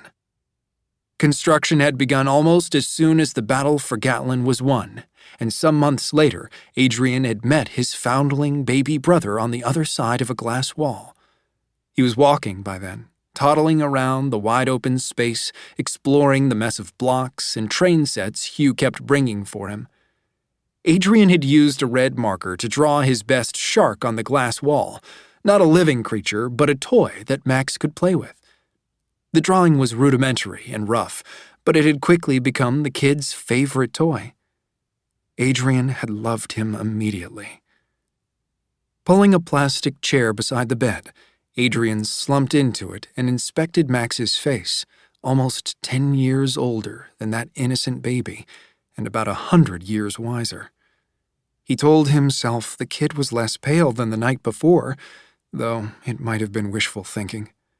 His breath was as steady as ever, his hair as messy. A faint shade of blue was cast across his eyelids, making his skin appear to be made of rice paper. He had always been small for his age, and now he looked like he could fade right into the white sheets of the hospital bed. Adrian tried not to think like that, though. It might have felt like Max had been lying here for weeks, but it wasn't true. Adrian had to forcefully count out the time that had passed. 3 days, 3 nights. Some people were in comas for years and managed to pull out of it. Besides, Hugh had spoken with the doctors, and they claimed that Max was actually improving at a startling rate, especially when one considered how few people would have survived to begin with. The spear had gone clean through his abdomen, just below his ribcage. They partly credited his survival to the ice that had hardened over the wound, staunching the blood both internally and externally, a power he'd absorbed from frostbite during the battle. If it had been possible for a healer to tend to him, he might have been back on his feet in a week or two, good as new, but for a couple gnarly scars. He couldn't be tended to by the healers, though. In fact, any prodigy remotely associated with the hospital had to be instructed to stay away from the room, even the entire wing where Max was being cared for. Nevertheless, he had been put under the care of the best civilian doctors the hospital had to offer, and he did seem to be recovering. They were tentatively optimistic. Those were the words they kept using, that Hugh had parroted back to Adrian and Simon. Tentatively optimistic. It was something, but it wasn't enough. If only Adrian had captured Ace Anarchy sooner. If he'd gotten Max's message. If he'd been just a little faster getting back to headquarters. He could have stopped Nightmare. He could have saved Max. "Don't worry, kid," he whispered. "I'll find her. I'll make her pay for this." Then he inhaled deeply and started to tell Max everything he and the team had discussed. His suspicions that Nightmare could be a spy within the Renegades, and the evidence that seemed to confirm the theory. He wished he had a suspect in mind, but the only renegade who struck him as villainous enough was Janissa Clark, and she couldn't be Nightmare for obvious reasons. Part of the problem was that powers were public record, and no one in the Renegades had an ability like Nightmare's, to put people to sleep through touch. The closest thing Adrian could find were records of a prodigy who went by Lullaby and had the gift, enviable only to new parents, of singing restless children to sleep with her soothing voice. Lullaby, however, had never been a renegade, just a prodigy who was a popular babysitter for parents who wanted to stay on patrols. Which meant that Nightmare was hiding her ability from the rest of them. He thought it was likely that she was posing as one of their civilian contractors. About 10% of the Renegades' workforce were not prodigies, including plenty of the lab personnel and administrators. It made sense, actually, that it would be one of them. They didn't have to pass trials, though they would have undergone some rudimentary background checks. Still, it seemed like as good a place to start as any. "Thanks, Max," he said, leaning back in his chair as his words and ideas faded out. "Talking this out with you was actually really helpful." Though Max couldn't respond, it did comfort Adrian to work out his thoughts this way. Max had often been a sounding board for him, with ideas and perspectives that were mature beyond his years. Adrian didn't know what he would do without him. A noise caught his attention, and Adrian's head jerked upward. He could hear voices coming toward the room, and one boomed louder than the others. Hugh Everhart, a.k.a. Captain Chromium, a.k.a. his dad. Cursing, Adrian sprang to his feet and shoved the chair back to its place in the corner. Again, invisibility. He really had to work on it. He climbed onto the windowsill and slipped around to the ledge on the outside of the building's facade, a perch that was beginning to feel all too familiar. Except he'd never been out there before when he wasn't wearing the Sentinel's armor. It was shocking how different the sensation was, how vulnerable he felt with the gusts of wind buffeting his skin and the rough stone of the building's wall scratching against his palms. He wasn't afraid of heights, but it was impossible not to imagine what would happen if he fell and his body struck the pavement 5 stories below. He dared to glance down and saw, with a small shred of relief, that he would actually land in a flower bed. Not as great as, say, a trampoline, but still better than pavement. Hugh's booming voice reached him, though it was barely audible over the wind whistling past his ears. Was it his imagination, or had he heard his dad mention the Sentinel? One side of his mouth twitched down. Adrian shook his wrist, flicking out the marker that he kept inside a pocket of his sleeve. He uncapped it with his teeth and started to sketch onto the building's wall, but the textured stone was too rough for the marker to complete any clean lines, and bits of debris kept sticking to the felted tip.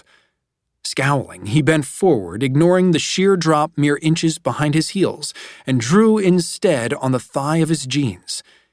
He had learned over the years of being Sketch, the renegade who could turn any drawing into reality, that complex, detailed drawings might be impressive, but it was the simple ones that tended to work the best. He could have drawn some sort of high-tech hearing aid with a radio antenna and background noise dulling capabilities, but why muck around with all that? Instead, he drew an old-fashioned ear trumpet, pointed at one end and open wide at the other to take in sound waves and funnel them toward his ear canal. It was something the elderly might have used hundreds of years ago, and it didn't exactly make him feel too sexy to pull the drawing from the denim fabric and hold it up to his ear. But it worked. Suddenly his father's voice was coming through as if he were standing right beside him. "A great debt," Hugh was saying in a calmer tone than when he'd first entered the room, "which is putting us in a hell of a position. You're sure he would have died if the Sentinel hadn't gotten him here so fast?" "Nothing is certain," said another male voice. Dr. Suttner, Adrian recognized. The civilian doctor who had taken on Max's care when none of their on-staff prodigy healers could get close to him. "He might have pulled through on his own, especially with the ice staunching the bleeding, but—" He didn't finish the sentence. He didn't have to. Adrian felt a tinge of warmth in his chest to know that he had done something right, at least. He had been tempted that night, so very tempted, to go after Nightmare when she had run. But he had chosen Max instead. He had chosen to try to save his little brother rather than exact vengeance on his attacker. Vengeance could wait. "Well, if I ever meet him, he'll have my gratitude," said Hugh, though there was a heaviness in his words. "Even if he does need to be stopped." "Stopped, Captain?" said the doctor. "But isn't he working for you?" "Of course not. He's a vigilante. He hasn't followed our code from day one." "Right, yes. The media says that. I just assumed—" Dr. Suttner trailed off. "He's not a renegade. He's not one of us." Hugh's voice took on an edge of resentment. "Maybe he's done some good for us, but it's hard not to criticize his methods. He should have joined the organization rather than going off on his own. It's given people a lot of ideas about heroics and crime fighting, and that's dangerous when it isn't left in the hands of the professionals. People have been getting hurt, and it's going to get worse." Adrian wished he could break out his mirror so he'd be able to see his dad's expression, but he couldn't use both the mirror and the ear trumpet. Still, he had a feeling he could tell what his dad was thinking. There had been a lot of talk about the Sentinel's capture of the world's most revered villain. It felt a little unjust, as Oscar, Ruby, and Dana had all helped him do it, and should have gotten part of the credit. But after finding out that Adrian was the Sentinel, it had been Ruby's idea to leave the Renegades a note for when they came to get Ace Anarchy. It had read, "Consider this a peace offering. The Sentinel." That way, as Ruby explained, they would know that the Sentinel was on their side, that he wasn't a villain, that they needed to stop hunting him. Despite her good intentions, though, the note only seemed to have irritated the Council more. People thought that maybe the Sentinel was mocking them by tracking down their worst enemy, an enemy the Renegades had long believed dead. On top of that, the rise of vigilantism had skyrocketed these past months as news of the Sentinel's victories over criminals had spread. People were beginning to feel like the Renegades and their code weren't enough.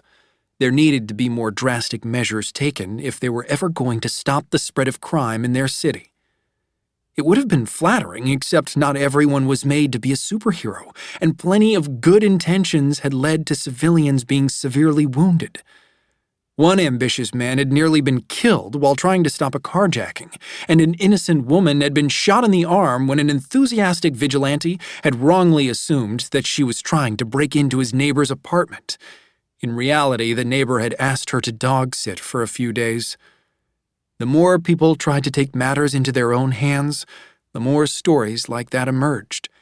It wasn't that Renegades never made mistakes, but for the first time since Adrian had donned the Sentinel's armor, he was beginning to understand why the Council placed so much importance on their code. "Your staff knows to keep an eye out for him?" said Hugh, drawing Adrian's attention back to their conversation. Just like you asked, there's been no sign, though if he were to come to the hospital, we probably wouldn't recognize him. I know, but I just have a feeling he will. It's common heroic behavior to want to see the people you've rescued. I see it in renegades all the time. How they want to maintain connections with the ones they've been personally involved in helping. Something tells me the Sentinel will try to see Max again. Which begs the question, Captain, said the doctor, sounding a bit hesitant. How was he able to bring Max all the way here without being affected by the boy's powers? Hugh was silent for a long time, though Adrian sensed it was more because he was debating what information to reveal rather than mulling over the question itself. Finally, he admitted simply, "We don't know. There are a lot of things about him that we don't know. I guess what we do know is that in the course of one night, he managed to capture Ace Anarchy and save my son's life. In spite of everything, how dangerous he is, how misguided, I can't help but hope that someday I might have a chance to thank him." Chapter 6. It was Nova's first time returning to the weapons and artifacts department since the night she'd stolen Ace's helmet. Her insides were knotted as she rode the elevator up to the warehouse endearingly known as the Vault. Her renegade uniform felt like it was strangling her, the fabric tightening around her limbs, digging into her ribs and throat until she could barely move.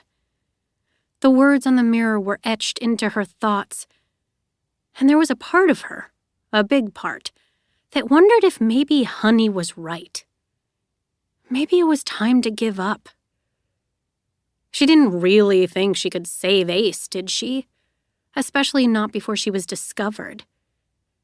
And now to have some unknown jerk stalking and threatening her made her wonder if it was all worth it. Though she toyed with her own fate often enough, she loathed the idea that someone else now held her fate in their hands. That simply wouldn't do. She had gone over a lot of scenarios in her mind the night before, most of which ended in her discovering who the blackmailer was and dousing them with one of Leroy's most painful concoctions.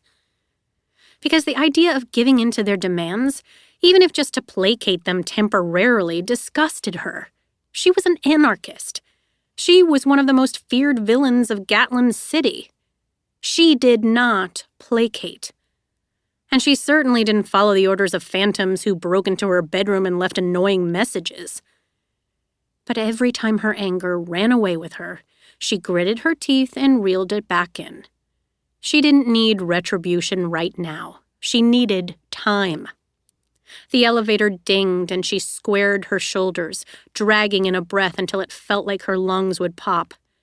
She was still holding it when the doors opened, revealing the small reception area outside the warehouse, Snapshot's desk, as cluttered as ever, and the desk that was mostly Nova's, as barren as ever.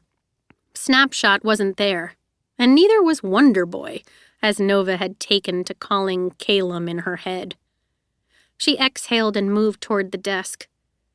She wasn't ready to see Calum, though she knew she would have to eventually. Not only because they worked together most days, but because she needed to pretend to pry him for information about Nightmare. It would require a careful dance. Letting him know about Adrian's suspicions, leading him to believe that, yes, Nightmare might be a spy in their midst, one who may even have had access to the vault, all while keeping his suspicions away from her. She wasn't sure she could pull it off. She'd gotten good at lying, but she didn't know if she was that good. Maybe it wouldn't matter today. Maybe she wouldn't see him. Maybe she wouldn't have to look him in the eye and force herself to smile, all the while remembering the moment when he had tried to stop her from taking the helmet, and she had been forced to put him to sleep because of it. She didn't usually feel guilt when she used her power, especially on renegades. But she did with Calum. He had used his power on her to make Nova see how maybe the world could be different. How maybe her life could be different if she chose a different path. And the worst thing was knowing that it wasn't Calum putting the thoughts into her mind. It was knowing that they'd been there all along. And knowing that she wasn't going to do anything about it. When she had chosen to continue with her plan and take the helmet, it had felt like a betrayal of Calum and all his annoying goodness. It had also felt like a betrayal of some small part of herself.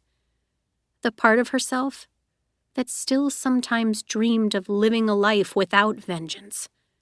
A life where she and Adrian had a future. Maybe even a life of peace. But that dream, she knew now as strongly as ever, would never be. The truth was closing in around her. Her lies couldn't go on forever. Besides, peace and acceptance wouldn't bring back the family she had lost. No matter, she told herself, again and again. Taking the helmet was supposed to be the end of this charade. At the time, she was sure that she would never have to face Calum again, or Adrian, for that matter. But nothing ever went according to plan, and now there were consequences. There were always consequences, and she couldn't stop to think about it. She had to keep moving, keep going through the motions, lie, steal, betray. Because that's how she would free Ace. That's how she would destroy the renegades. That's how she would end this ongoing battle in her thoughts, the war between nightmare and insomnia, hero and villain. She had already made her choice. Nova fell into the chair at her desk and woke up the computer. She opened a memorandum template and quickly typed up the note she'd already planned out in her head. She scanned the text when she was done and decided to add a small typo, because Tina, the director of the artifacts department, was always a little scatterbrained, and it seemed more authentic that way. After printing the page, Nova crossed to the second empty desk and grabbed a pen out of a coffee mug by the keyboard, one with purple ink and a giant purple daisy on its tip. She scrawled a signature across the bottom of the page. Tina Lawrence, Snapshot, Director. Replacing the pen, she spent a moment riffling through the desk drawers, searching for the stamp Tina sometimes used for official documentation for the Weapons and Artifacts Department. She had gone through every drawer twice before she gave up with a growl, slamming the final drawer shut. Exhaling, she inspected the clutter on top of the desk more closely. But there was no stamp. With the paper in one hand, she headed into the filing room. She hadn't taken 2 steps inside before she spotted the stamp, left behind on a pile of empty manila folders. Honestly, she muttered, marching over to the stack and slamming the stamp down on the memo beneath the forged signature. Setting it aside, she folded the sheet into crisp thirds. Hey, Nova. Heart launching into her throat, she cursed and spun around.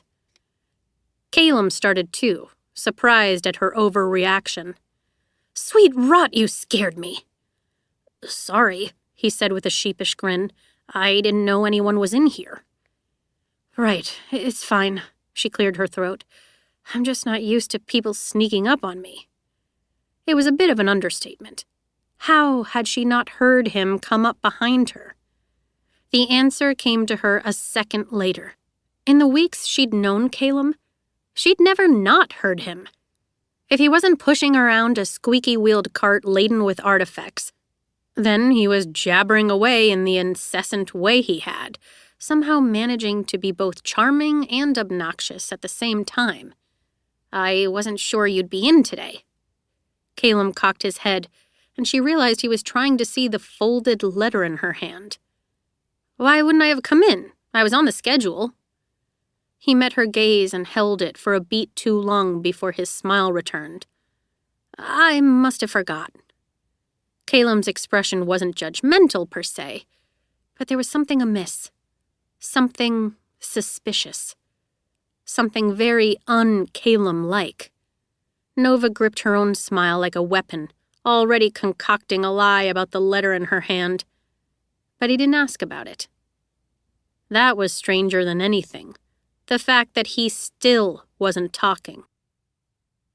"Oh," she said, feigning a gasp. "I heard about your run-in with Nightmare. Are you okay?" One side of his mouth twitched. Yeah, she did her sleep thing on me. You know, I've heard that a lot of people have killer headaches after she's put them to sleep, but I was fine. Felt pretty well rested the next day, actually." "Oh, well, that's good." Nova hoped she sounded confused.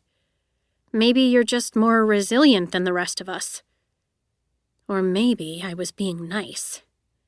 "I seriously doubt that." His brow furrowed, the grin fading for real this time.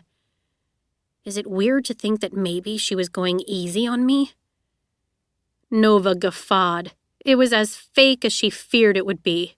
Nightmare? Go easy on someone? That seems out of character.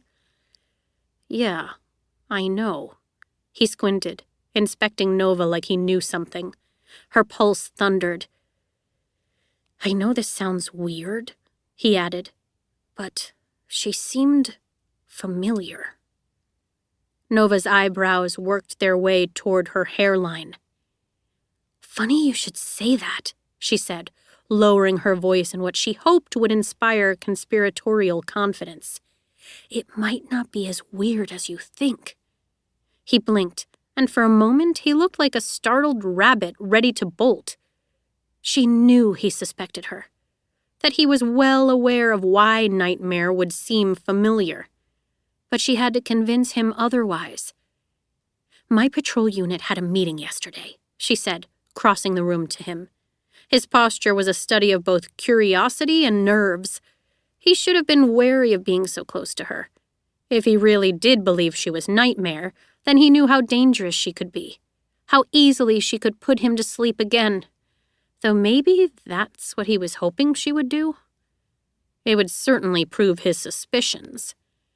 "Adrian has a theory," she went on. "And at first it seemed a little far-fetched, but now I'm not so sure." Calum's shoulders sank as it became clear that this was not about to become a confession. "What sort of theory?" "About Nightmare. He's been investigating her for months now, ever since the attack at the parade. He's compiled a shocking amount of information and... well..." Her voice dropped to a whisper. Calum leaned in closer. "He thinks she might actually be a renegade." He said nothing. After another strangely silent moment, she saw him become suspicious again, trying to see right through her.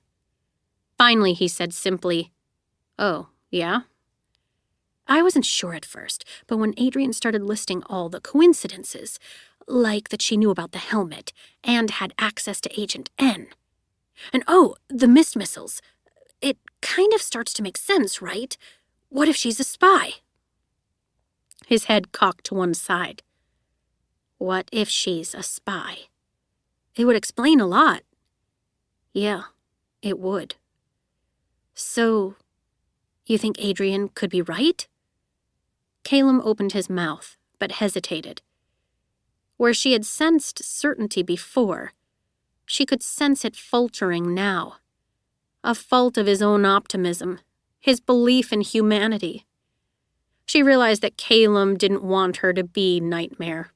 He was searching for a reason to doubt his own suspicions. It was the crack she needed to find. "Calum," she said again, "do you think she could be a spy?" "I think it's possible, yeah." She let herself appear worried. "Then it should be easy to figure out who she is, right?" She gestured toward the front reception area. "We can go through the rental history, figure out who might have shown interest in those mist missiles. We could go over some of the security tapes. Whoever she is, she must have left a path. Some clues we can follow. Ruby suggested she could be a recent recruit, but I think it's more likely to be a civilian, someone who's pretending she doesn't have superpowers at all." "She's short," said Calum. Nova's words, whatever rambling thing she was going to say next, evaporated on her tongue. "Excuse me?" Calum was close to Adrian's height himself, and Nova had never sensed how much he looked down on her, literally, until that moment. But that wasn't unusual. Practically everyone was taller than her. "She's short," he repeated. "Like you." Her mouth opened, closed. She tried again. "That's good information. That will help narrow it down. I'll see if we can get more details out of Janissa Clark and her team, too. Compare notes. Was there anything else you noticed about Nightmare? Anything that could help us pinpoint her?" He stared at her. Really stared. And she could feel the words hanging between them. It's you. It has to be you. But it was eclipsed with doubt, and then a self-conscious grin. "I don't know. It was pretty dark, and it all happened really fast. Plus, she has the mask." "Of course, but if you think of something..." "I'll let you know," he said. "I'll definitely let you know." "Okay, great. And I'll mention the height thing to Adrian. I think they keep pretty good health records on all the patrol units, and those might include measurements, so we can start there." "Thanks, Calum. That's helpful." She started to walk away, the sheet of paper crinkling between her fingers. But just before slipping out the door, she paused and turned back. Her expression softened. "I really am glad you're okay." On the uppermost floor of Renegade headquarters, standing beneath a massive blown glass chandelier beside an enormous painting that captured the falsified death of Ace Anarchy, Nova handed the memo to Prism, the personal receptionist to the council. Rainbow-colored lights danced over the desk, reflected off Prism's crystal fingers as she unfolded the paper and read through the note. She frowned, not suspicious but confused. "Snapshot wants you to take the forgery down to the artifacts department?" "She's worried that having it on public display right now will create unnecessary drama," Nova explained. "Given the theft of the real helmet, people are going to become curious about the forgery. Some might feel that the council's been lying to them all this time, telling them the helmet was destroyed." "Because they had," Nova added silently to herself. "Snapshot feels it would be prudent to keep the forgery out of the public eye until the real helmet has been recovered, or until the council has had time to decide the best course of action." Prism considered this for no more than 3 seconds before she shrugged. "All right, go ahead then. The case is unlocked." Chapter 7. Nova was eager to put this charade behind her. As soon as she left headquarters with the fake helmet tucked into a plain tote bag, she marched straight for Blackmire Station, one of the defunct stations on the old Gatlin City subway line. She and the anarchists had lived down there for years following the Day of Triumph, and Nova hadn't realized quite how much she hated it inside the dank, stifling tunnels until after they'd been chased out by renegades and forced to seek sanctuary inside the decrepit row house on Wallow Ridge instead. Though they hadn't left by choice, and they never would have left Ace by himself if they could have helped it, she couldn't deny that the housing situation was an improvement. She wasn't enthusiastic about going back down there now, but the blackmailer's instructions could only mean one thing. QB's room, Blackmire. Queen Bee's room, Blackmire Station. Honey, who was also known as Queen Bee to most of society, had transformed an old maintenance closet off the main line into her private quarters. It wasn't cozy. Nothing in the tunnels could be described as cozy. But she had done it up as nice as she could, draping scarves on the walls and bringing in a vintage shaded lamp that cast a pleasant glow over the concrete walls. And there had been her hives. Everywhere hives, and the constant thrum of the bees who had flown agitatedly up to the surface in search of nectar and pollen every day, only to dutifully, if crankily, return to their queen as the sun was setting. Nova was on edge as she made her way through the tunnel, the path lit by the beam of her flashlight. Her renegade-issued boots clopped against the train rails. Rats squeaked. their eyes flashing in the light before they scurried into their holes. Familiar aromas accosted her. The musty air, the rank odor of standing water, the faint scent of decades-old urine. It was met with new smells, too. Sulfur and smoke, and the acidic tang of cyanide's poisons lingering from the day the renegades had attacked them. Beyond the smell of war, and the fact that all their belongings had been confiscated by the renegades, not much had changed.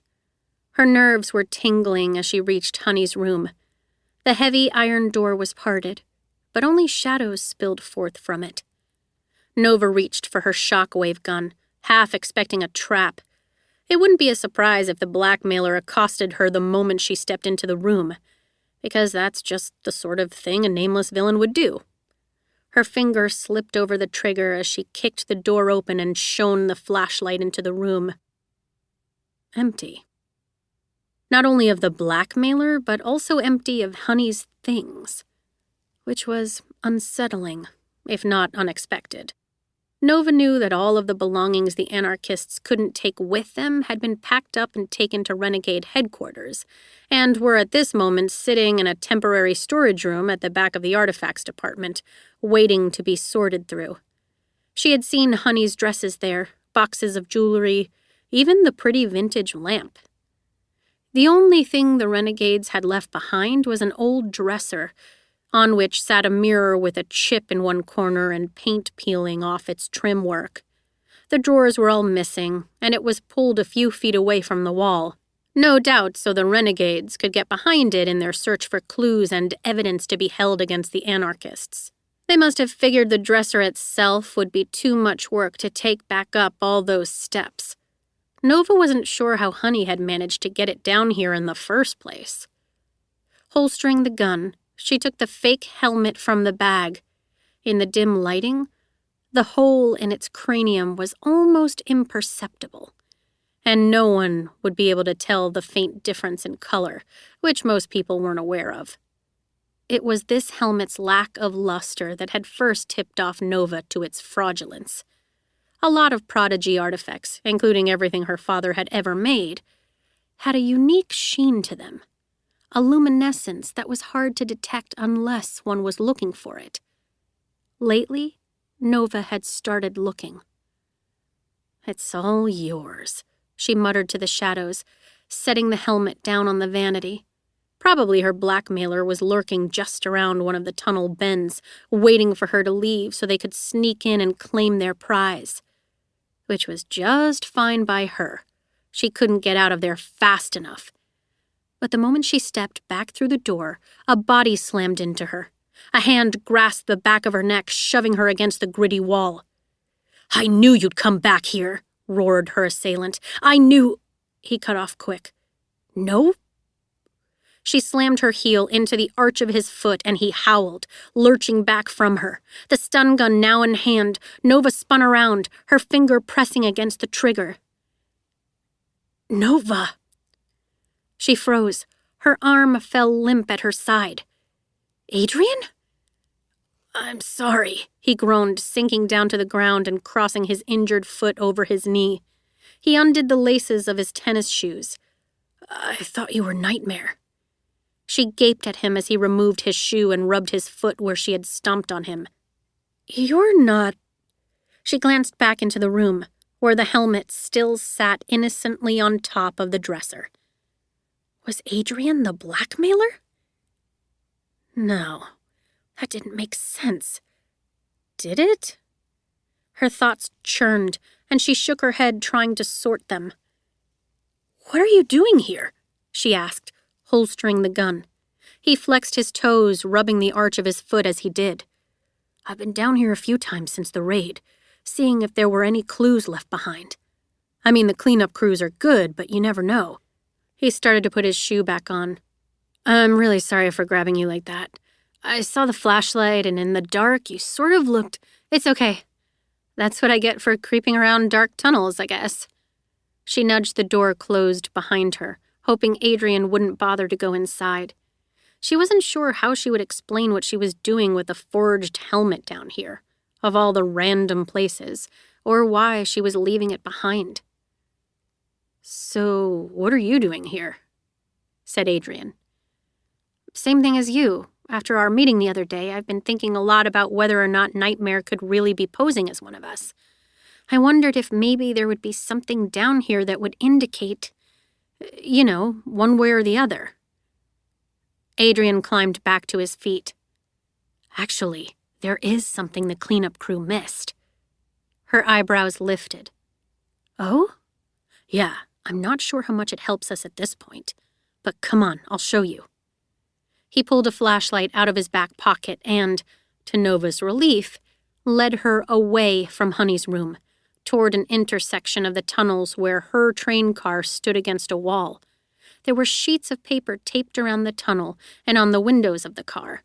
Exhibits left behind by the renegades, indicating anything that might have seemed noteworthy at the time.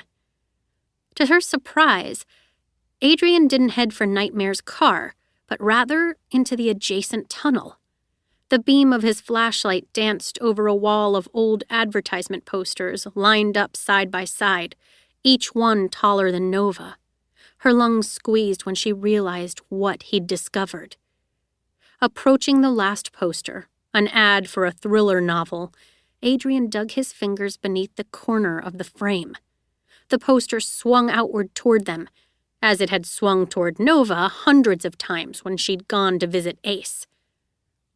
"Wow," she mused, stepping forward as she pretended to examine it. She shone her flashlight into the narrow tunnel, the sides showing scrapes and scratches where she and the other anarchists had passed. "Where does it go?" "To the catacombs under the cathedral," said Adrian. "Really? That has to be at least a mile away." "Only about 2/3 of a mile," he said. "The tunnel is a straight shot. It would take a lot longer on the surface. I think this tunnel might have been used after the battle for Gatlin. It's probably how the anarchists managed to get away, and how they've been going back and forth visiting Ace Anarchy and taking him food and supplies." He shook his head. I came down here weeks ago when I was trying to find that puppet Winston Pratt wanted. I saw this poster and I had a feeling about it. I was so close to finding it way back then. We could have found Ace Anarchy." She forced a small chuckle despite the sourness roiling in her stomach. "Good thing you didn't. To just stumble onto Ace Anarchy like that, you would have..." She trailed off, not wanting to hurt Adrian's feelings. But they both knew he wouldn't have stood a chance against Ace, even if Ace was a lot weaker than he'd been 10 years ago. At least she hoped Adrian knew that. He was talented, but not that talented. "I'm shocked the Sentinel was able to capture him." Adrian's mouth twisted into a frown, and she could tell he wanted to say something, probably defend his own abilities. But he resisted. "Well," he said finally, "they say Ace Anarchy was pretty weak when they found him. Without the helmet, he's just another telepath." Now it was her turn to resist the urge to argue. "If you ask me, the Sentinel got lucky." Adrian grunted, but she didn't think he agreed with her. "So," she started rocking on her feet, "you've gone to the catacombs then?" "Just once, but I didn't learn anything that we didn't already know. I've been down here a few times since then, though. I just keep thinking that Nightmare has to show up here again at some point, right?" She shrugged. "Maybe not. Maybe she knows the renegades are watching it too closely." "Maybe." He fit the poster back into place. His expression changed then, the start of a teasing smile appearing at the corners of his lips. Nova immediately tensed. "Nice bracelet, by the way." She blinked, then blinked again. She reached for her sleeve and tugged it down instinctively, but it was too late to cover the star that was inexplicably set into the prongs of her bracelet, and glowing far too obviously in these dim tunnels. "I didn't steal it," she said hastily. "At least, I didn't mean to steal it. It just kind of..." Adrian chuckled. I'm not mad. You can have it. He cocked his head, eyes still twinkling behind his glasses. I realized it was missing after you left, but you didn't say anything, so I thought maybe I shouldn't either. But the curiosity is killing me. He took her hand and gently pushed up her sleeve, revealing not just the star, but the delicate bracelet that her father had made years ago. The last thing he had ever made. It fits the setting perfectly, like it was made for it. Adrian's face was awed. Nova was more awed by the rush of electricity at his touch. It was hardly the first time he'd touched her. So how did it still affect her this way? Did you know it would fit the bracelet? I mean, was the bracelet part of the dream you had? No, she said. I had no idea it was going to. She peered at the star, not sure how to explain what had happened. I went back into the room to see it, after you fell asleep. I just wanted to touch it, to see if it would do anything. And it flashed, sort of, and the next thing I knew, it was there, in my bracelet. She grimaced apologetically. I probably should have told you, it's just, it was in your house. It felt a little bit like stealing. As far as I'm concerned, that room was made for you, said Adrian. You're welcome to anything in it. The parrots, the wildflowers, the noise-canceling headphones. She flushed, remembering all too well the muted sound of their heartbeats falling into sync as she drifted off to sleep for the first time in 10 years. It was quite possibly the most magical moment of her life. There were still times when she wondered if she'd imagined it all. Sure that it had been too fantastical, too surreal to have actually happened. But Adrian was here, his fingers laced with hers, their toes practically touching. And it had happened. Well, thank you, she said, inching just a bit closer to him.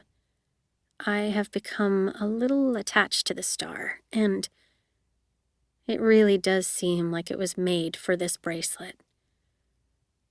I'm glad you like it. It was my first time giving a girl jewelry, which is sort of a big deal, so. She squinted one eye at him. You didn't give me jewelry. You gave me a jungle. He laughed. That, and almost a full day of blissful sleep. Okay, stop fishing for compliments. I admit, you're a pretty good gift giver. She leaned forward, lifting up onto her toes. I'm trying, Adrian said, bending down to meet her. The kiss was everything she remembered.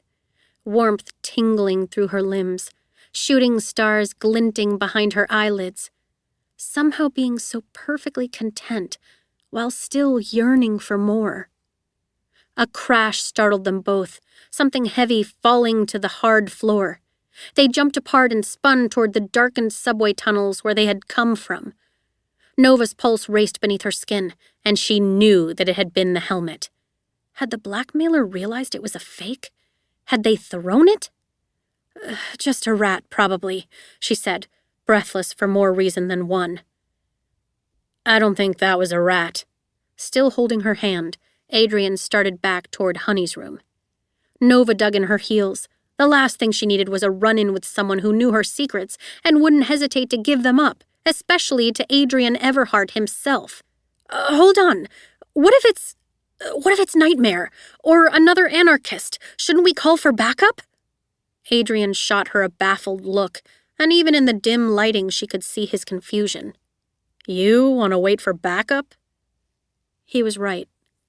It didn't sound like her at all. It's just... She swept her other hand toward him. You're not wearing your uniform. His head shifted to one side briefly. Then he shook it and started dragging her again. Come on. She cursed inwardly and followed. She would play dumb. She would deny anything the blackmailer said. If she had to, she would take desperate measures, silencing him or her before anything could be given away. Or maybe she could knock Adrian out, right now, before he saw them and had a chance to learn anything. She eyed the bare flesh at the back of his neck. She could make up a story, say that it was Nightmare in the tunnels, and she jumped out from the shadows and put them both to sleep before Nova could stop her. Yeah, that might work. Her fingers twitched. They were nearly to the maintenance closet where she'd left the helmet. Adrian was rounding the corner. There was no sign of anyone yet, not even the beam of a flashlight or the thud of footsteps running away, just the scuffle of their own feet along the tracks. Was the blackmailer still in Honey's room? The door was still closed, just as Nova had left it. Adrian nudged it open, gripping his marker in one hand. Nova hadn't seen him take it out. Biting down on her lower lip, she reached for the back of his neck. But something made her stop. A movement in the room, a shadow moving toward them. Adrian ducked, then flew forward, sending his fist at the attacker. A crash reverberated through the room. Adrian let out a steam of curses. Nova shone the flashlight toward him. There was no attacker, no blackmailer. Their assailant had been Adrian's own reflection in the dresser mirror, which had shattered from the punch. Okay, he grunted, cradling his hand against his chest, face twisted with pain. I'm officially done attacking people before I get a good look at them. That might be for the best, said Nova, but her words were distracted. Her attention had snagged on the top of the dresser, where a few chunks of broken mirror had fallen to the surface. The helmet was gone. Chapter 8. Adrian paced around the waiting room. Simon was sitting at the edge of one of the sofas, his hands clasped and his fingers twitching against his knuckles. They hadn't spoken much since their arrival at the hospital. Hugh had gone ahead to see Max as the only one who was immune to him. The only one who was supposed to be immune to him. Adrian's confession had been on the tip of his tongue ever since. It was so frustrating to be out here when there was no reason that he couldn't be in the room with Max right now. His tattoo would protect him. All he needed to do was tell his dads about the tattoos, explain that actually he was immune to Max's power too, and he could be back there with his brother. But the words wouldn't come. There would be too many questions, explanations he wasn't ready to give. So instead, he paced, back and forth, past the fake potted plants, the tables full of fashion and celebrity magazines. One, he noticed, had his dad's faces in a small box on the cover, but Adrian didn't read the headline. Nothing mattered right now except Max. Sweet rot, why wasn't he back there with him? It felt like hours before finally, Hugh emerged through the swinging double doors, a smile plastered across his face. Hope surged through Adrian's veins. Simon launched to his feet. "He's going to be okay," said Hugh. It was all he managed to say before they were embracing one another. Hugh pulled Adrian against him, squeezing tight around his shoulders, and then Simon had his arms around them both. Adrian fought to hold back the tears of relief that threatened to spill over. He ducked away, letting his dads hold each other a moment longer while he gathered himself. "The doctor says he's been through the worst now," Hugh continued, his voice rough with emotion. "They expect a full recovery, though there will be a scar that I'm sure he'll be proud to show off for the rest of his life. And Max he's good. Weak still, but good. He's in high spirits. If things weren't in such disarray at headquarters, we could probably take him back by the end of the month." "Headquarters?" said Adrian, spinning to face them. "He can't go back to headquarters." "Not anytime soon, obviously," said Hugh, running a hand through his blonde hair. "It will take a while to rebuild the quarantine. He'll just have to stay put until then, but I know the staff here is going to keep him comfortable. They say he'll be able to move to a new room in a few days, one that's intended for longer care patients." "Hold on," said Adrian. "The quarantine? You're going to rebuild the quarantine?"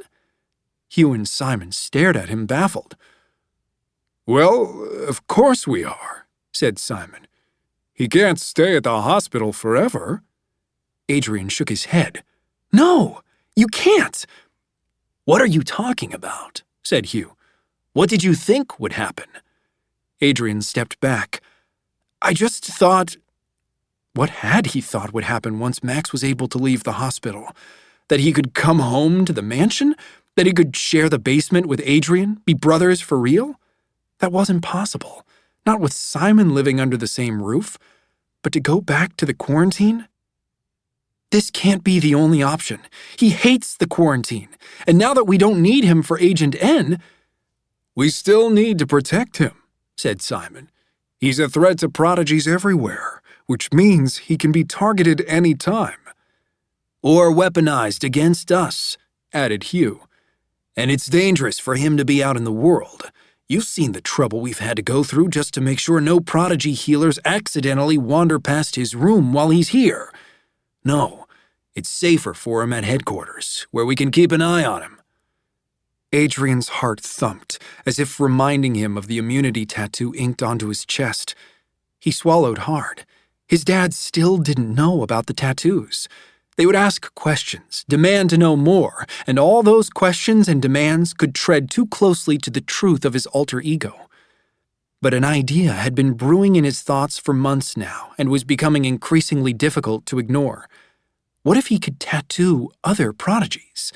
What if he could give Simon immunity against Max? Not just Simon, but his friends. Nova, Ruby, Oscar, Dana. He didn't know if it would work, but there was a chance. Didn't he owe it to Max to find out?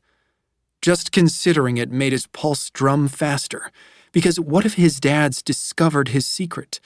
What would they do if they knew he was the Sentinel?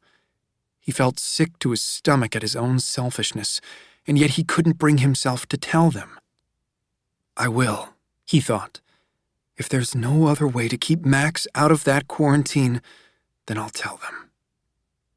It might be safer at headquarters, Adrian admitted, but it's not better. He's a 10-year-old kid. He deserves to have a life. Simon sighed, while Hughes started to rub his temple. I'm sorry this is so upsetting to you, but I don't know what else you expect us to do. And honestly, Adrian, we've already made our decision. He's my brother. I deserve to be a part of this conversation. Hell, he deserves to be a part of this conversation. You're both too young to understand everything at stake here, said Hugh. But we're not too young to risk our lives fighting crime every day? Max wasn't too young to be taken into battle against Ace Anarchy when he was a year old? You've been controlling him for his entire life, and this is... You can't do this to him again. We love him too, you know, said Simon, looking weary. We're trying to do what's best for him. Do you have any idea how many people want to hurt him or use him? This is for his own good. Besides, he's still the same Max, added Hugh. He might seem weak and fragile these days, but he's still dangerous. Adrian's jaw clenched, but he nodded, pretending that he understood. Slumping into the sofa again, Simon turned to Hugh. Tell me everything the doctor said, word for word. I'm going for a walk, said Adrian, before Hugh could launch into any medical speak. I'll see you at home later. They didn't try to stop him. Adrian pushed his way back out through the swinging doors and left the hospital through a side entrance, as the main sliding glass doors to the ER were still boarded up, since the Sentinel had burst through them when he brought in Max. Within minutes, Adrian was springing up to the adjacent rooftop, hurtling over the alleyway toward the 5th floor, and after checking that no one else was inside, sliding open the window to Max's room. Max was seated up in the adjustable bed, propped against white pillows. When he spotted Adrian climbing in through the window, he yelped and sent a plastic food tray clattering to the floor. Adrian! What on... Adrian shushed him and ducked against the side of the bed, just in case someone in the hallway had heard Max's commotion. He waited 3 whole breaths before picking up the food tray and piling the fallen dishes of macaroni and cheese, apple slices, and a chocolate brownie back on top of it.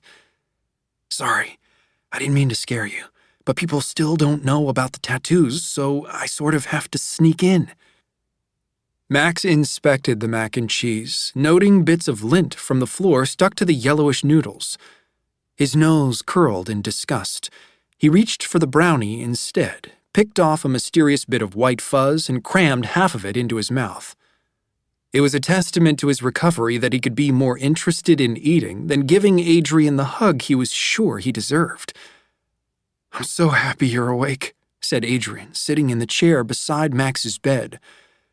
"I thought—" He hesitated and changed his statement to, "You really had us scared." Max used a white cloth napkin that came with the meal to wipe chocolate from the side of his mouth, though there was still some stuck in his front teeth when he grinned at Adrian. "Yeah, the doctor said it was pretty bad there for a while. They say I'm lucky." "You are. We all are." Max's expression turned sly. "Nah, the Sentinel rescued me, right? So I guess I have him to thank. You know, if I ever meet the guy in person." Adrian chuckled. There had been weeks when Max was the only person who knew his secret identity. Since the fight at the catacombs, he'd been forced to tell Ruby and Oscar too, and he suspected Dana knew as well, though he wouldn't know her feelings on it until they could figure out how to help her transform back into her human shape. He knew he would have to tell Nova eventually. Oscar and Ruby weren't the most discreet renegades on the task force, and he wanted to make sure she heard it from him. "Yeah, well, rumor has it the Sentinel might be a little fond of you, kid." He reached forward and ruffled Max's hair. Having only known what it was like to do that in recent weeks, he was still surprised at how fluffy his hair was. "The team's going to be elated when I tell them the news, and I might have a surprise next time I come to visit." Max gave him a look that was far more suspicious than excited. "Okay, I'll just tell you. Guess what we found crawling through the wreckage back at headquarters? I'll give you a hint. It's about this tall." He pinched his fingers an inch away from each other. "Went extinct millions of years ago and rhymes with—" Adrian paused. Burbo." Max was shaking his head even as his smile returned. "Those were the worst hints in history. You could have said something like, its feet are used both for running and disemboweling prey, but only if the prey is smaller than a mouse. Or it's likely the only one of its kind to have scales rather than feathers. Or maybe its babies would be born from eggs, though it never was." Adrian's eyebrow ticked upward. "Did you just come up with those?" Shrugging, Max took another bite of the brownie. "No, seriously, that's really good. Maybe coming up with riddles is another superpower you haven't discovered yet. Except, what do you mean by feathers?" "They had feathers," Max said through his full mouth. "Velociraptors?" Max nodded and swallowed. "Don't you know that's where birds come from?" "Well, yeah, but—" Adrian frowned, picturing a miniature velociraptor that was more a cross between a T-Rex and a chicken. "Feathers would make him a lot less intimidating, you know? Although Dana is afraid of birds, so I guess it's all subjective. Still, feathers. Who knew?" Max finished off the brownie and inspected his plate, trying to deem what else might be safe to consume. Adrian considered telling him about Dana, that she'd been stuck in swarm mode since the night of the attack, and they weren't entirely sure why, but he thought the kid should probably stay focused on his own recovery for now. "Anyway," he said, "I'll bring Turbo to see you next time I come. I've been taking good care of him, discovered he really likes turkey jerky." "I'm not sure he's all that discerning," said Max. "I once saw him try to eat a pencil." Adrian laughed. "Seriously, I'm so glad you're okay. When I got to headquarters and saw Nightmare crouching over you—" He stopped himself. He'd wanted to keep the mood light, but it was impossible not to think of how pale and weak Max had been, and there had been so much blood. Max wiped his fingers on the napkin. "Yeah, it was weird, right? I know I'm lucky to be alive, but I also know that I shouldn't be. Alive, I mean. She should have killed me. It doesn't make sense that she didn't." "Not for lack of trying," Adrian muttered. "She ran as soon as she saw me. I would have chased after her, except, well, you were more important, obviously." Max's brow furrowed. "But I am going to find her," Adrian said, leaning his elbows on his knees. "I swear it. The team and I are already working on a new investigation, and we have some really promising leads. I'm going to find Nightmare, and I'll make her pay for this. She'll never be able to hurt you again." Max's face only became more confused. He blinked at Adrian a few times, then slowly pushed back the tray of food. Leaping to his feet, Adrian took it from him and set it down on the small table beside the bed. "You want some water or something?" "Adrian..." The tone of Max's voice gave Adrian pause. He looked back down, but Max's focus was on the white cotton blanket over his legs. His fingers dug into the fabric. "Yeah?" said Adrian, sinking back into the chair. "What's wrong?" Max licked his lips, and for the first time, Adrian noticed how dry they were. He would have to mention it to the nursing staff, maybe get some of that all-natural lip balm they sold at the higher-end drugstores. "Nightmare didn't try to kill me." Adrian stared at Max. He was still so pale. Bruises peppered the insides of his arms from where he'd had blood transfers and IV drips. The pale blue hospital gown drooped on his skinny shoulders. "Max," he said slowly, "she stabbed you in the stomach with a giant chromium spear. The only reason she didn't kill you was because I showed up in time to stop her." Max shook his head. "Frostbite stabbed me, not Nightmare." The world seemed to quiet as Adrian tried to make sense of these words. Frostbite? Max still wouldn't meet his eyes, and Adrian watched his pupils dance around. He was replaying that night in his mind, seeing the battle, not the blanket. "She had Dad's spear and was charging for Nightmare, but Nightmare ducked. I was standing behind her. I'd gone invisible and Frostbite hit me, drove it right through me. Nightmare didn't do it." Adrian's mouth opened, then shut again. His knowledge of what had happened in the headquarters lobby that night began to reshuffle into a new order of events, a new reality. "But still, Nightmare didn't exactly—" "She tried to help me," Max interrupted. His fingers curled into the blanket. "I asked her to take out the spear and she didn't want to at first because it's not good to remove a weapon, right? But I begged her to, and she did, and when she realized the ice was helping it, she forced Frostbite to give her power to me. She dragged her closer so I could absorb all of it. She was trying to save me." Adrian's jaw unhinged as he tried to picture it, but all he could see was Nightmare bent over Max's body, the broken glass, her bloodied hands. "That doesn't make sense." "I know." Finally, Max dared to look up. His eyes were shimmering. "Are you sure?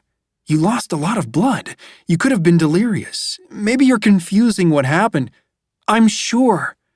Ask Frostbite." "Frostbite already—" Adrian paused. Frostbite had given an official statement, and she declared that Nightmare had been the one to stab the bandit, as everyone had already assumed.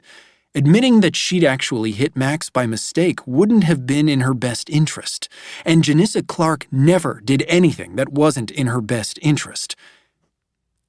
Adrian leaned back in his chair, wanting to believe Max, but not fully comprehending what he was telling him. Nightmare was an anarchist. She had every reason to want to kill Max, the source for Agent N, and the catalyst for Ace Anarchy's defeat during the battle for Gatlin. What reason could she have had for trying to help him? Was there perhaps some sinister reason that the anarchists could have for wanting to keep the bandit alive? Was it possible they would try to use him for their own benefit? It wasn't entirely unbelievable, but such a plan was almost too devious for Adrian to wrap his mind around. "What really doesn't make sense," Max said slowly, "is why she wasn't weakened by me. I saw her put Frostbite to sleep, and that was right after she'd been trying to help me stop the bleeding.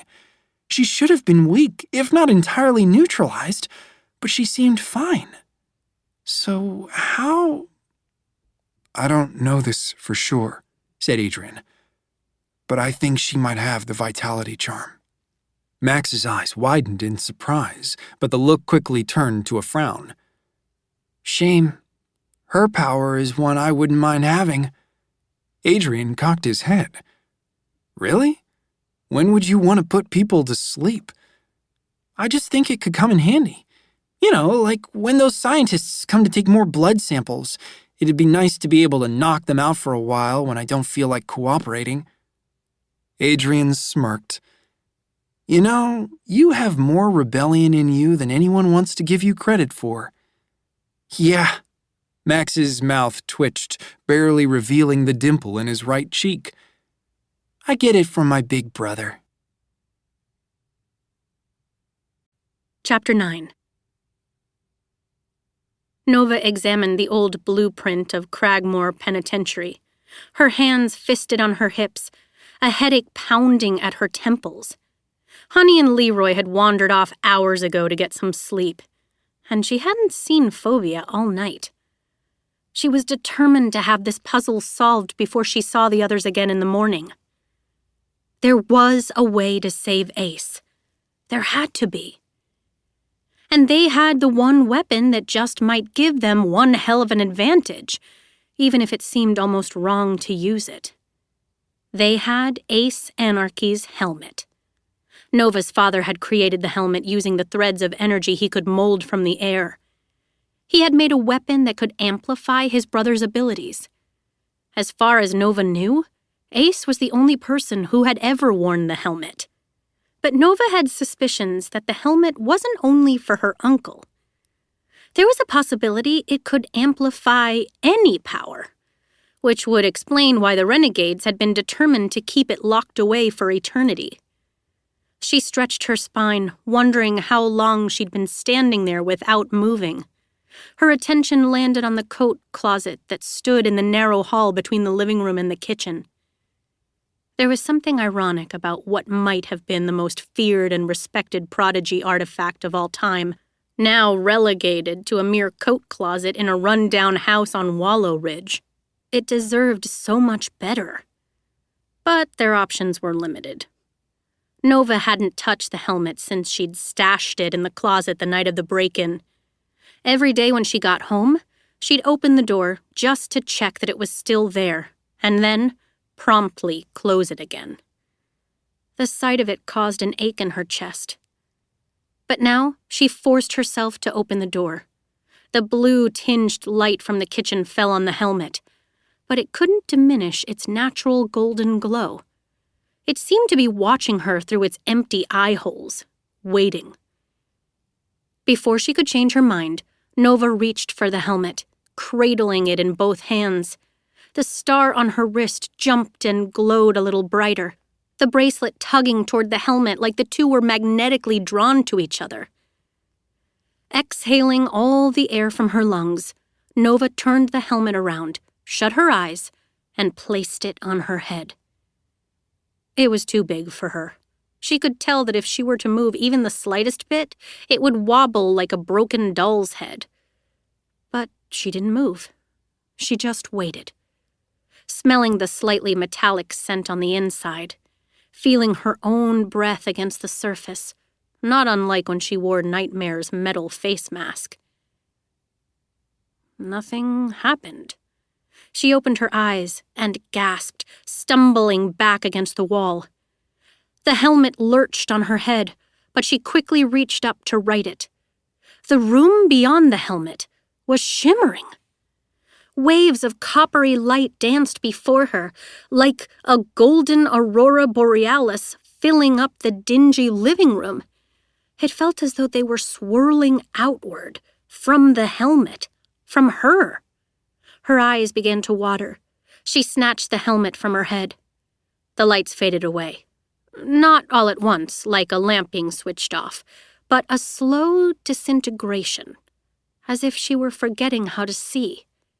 She blinked to clear the remnants from her vision.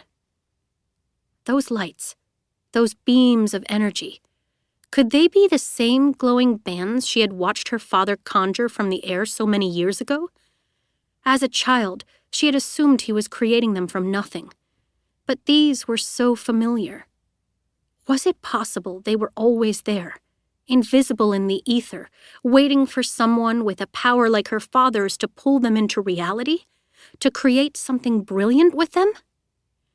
Stranger still, she knew she had seen those beams of light before, when she had taken the star from the painted room in Adrian's basement, and she hadn't had the helmet then. She set the helmet back onto her head again. The lights reappeared, as constant and breathtaking as before. Squinting against their brightness, Nova reached out her hand. The star in her bracelet pulsed. Wondering if she might be able to touch the strings of energy, even manipulate them as her father had done, she stretched one finger toward a beam that danced only a couple of feet in front of her. Her hand passed right through it. The light shimmered, undisturbed, as ephemeral as a shadow. She tried again and again, but however these shreds of energy might have responded to her father's command, they seemed to be ignoring her completely. Scowling, she ripped the helmet off again and watched as the vision faded away. Disappointment clawed at her. Shouldn't she have felt different somehow? Stronger, more powerful, invincible? That's how Ace had always seemed to her when she was young. After the helmet had been seized, he had practically crumpled from its loss. Shouldn't the helmet's effect on her have been, somehow, more? Nova never slept. Shouldn't the helmet have amplified her boundless, inexhaustible energy? She could put people to sleep through touch. Shouldn't the helmet have... She didn't know. Make it so she could put them to sleep from farther distances?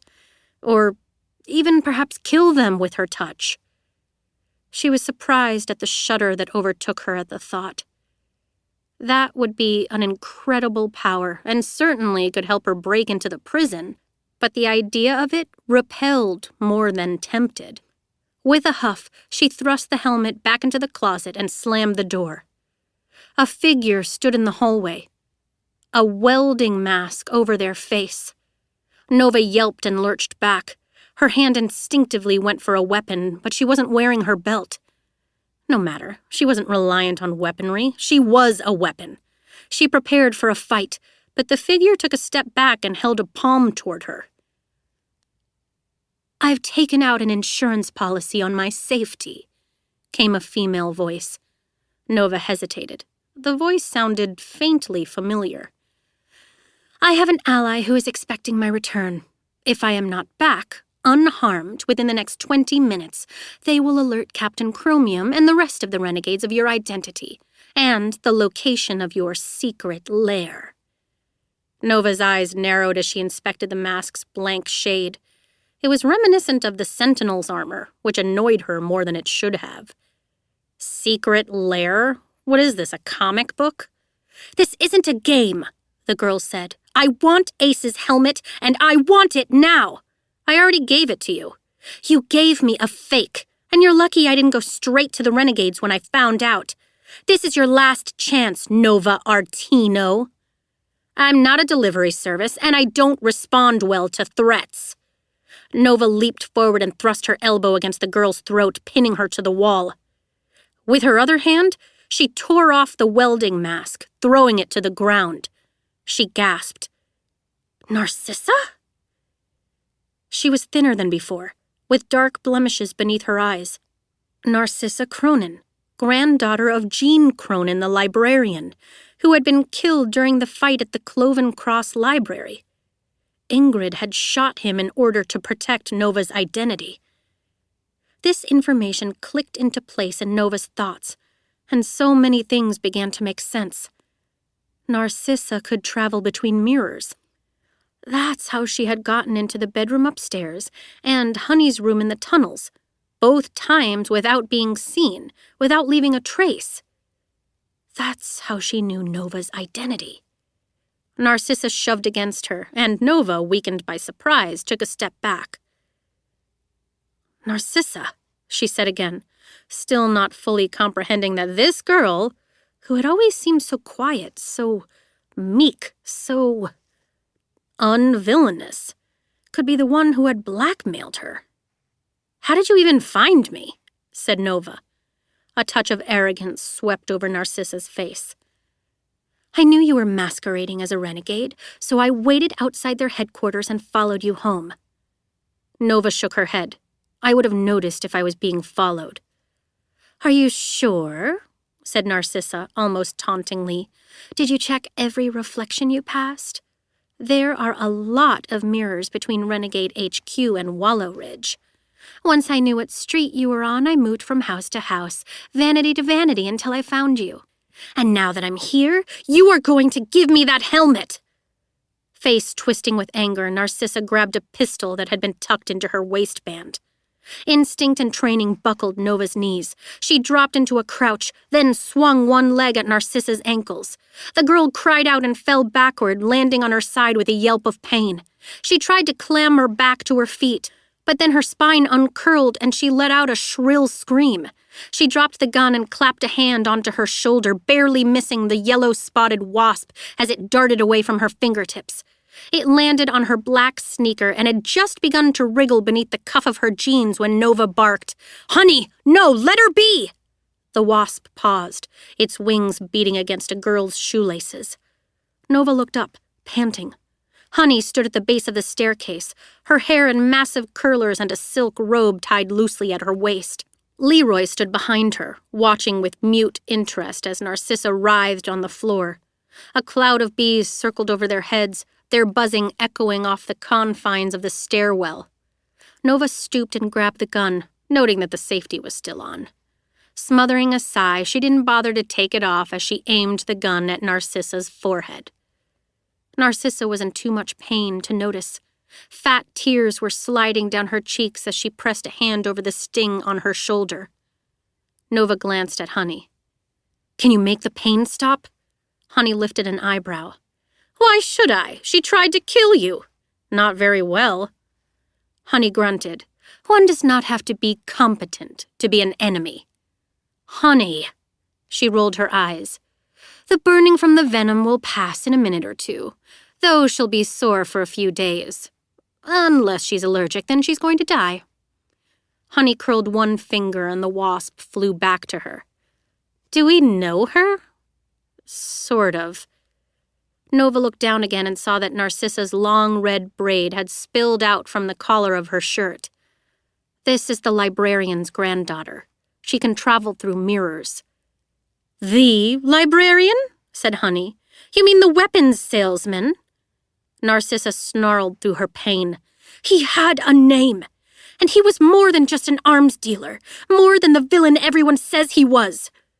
Her nostrils flared. "He was a good man, a scholar, someone who cared about his community, and you killed him just to save your own skin." Nova gulped. She didn't know Narcissa well, but during their few brief meetings, she'd always liked her. Narcissa had seemed so unassuming, so uninterested in anything related to villains or heroes. She usually had her nose buried in a book and had seemed content to keep it there. There was none of that now. Narcissa was too thin, too pale, and far too hostile. Clearly those tender feelings Nova had once had for her were not reciprocated. "I didn't kill him," said Nova. "The detonator did." "Yeah, for you!" Narcissa used her sleeve to rub the snot from her nose. "But you anarchists always were selfish. You never care about anyone but yourselves."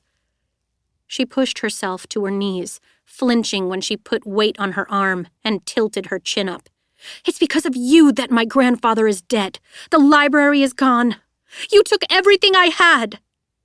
"The detonator did all that," Nova repeated louder this time.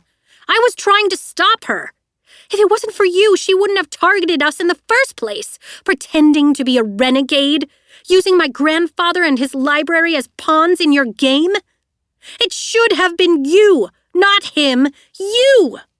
Clenching her jaw, Nova dropped the gun into Narcissa's lap. The girl startled and began to back away as if the weapon were a deadly snake. Then she caught herself and wrapped both of her trembling hands around the handle.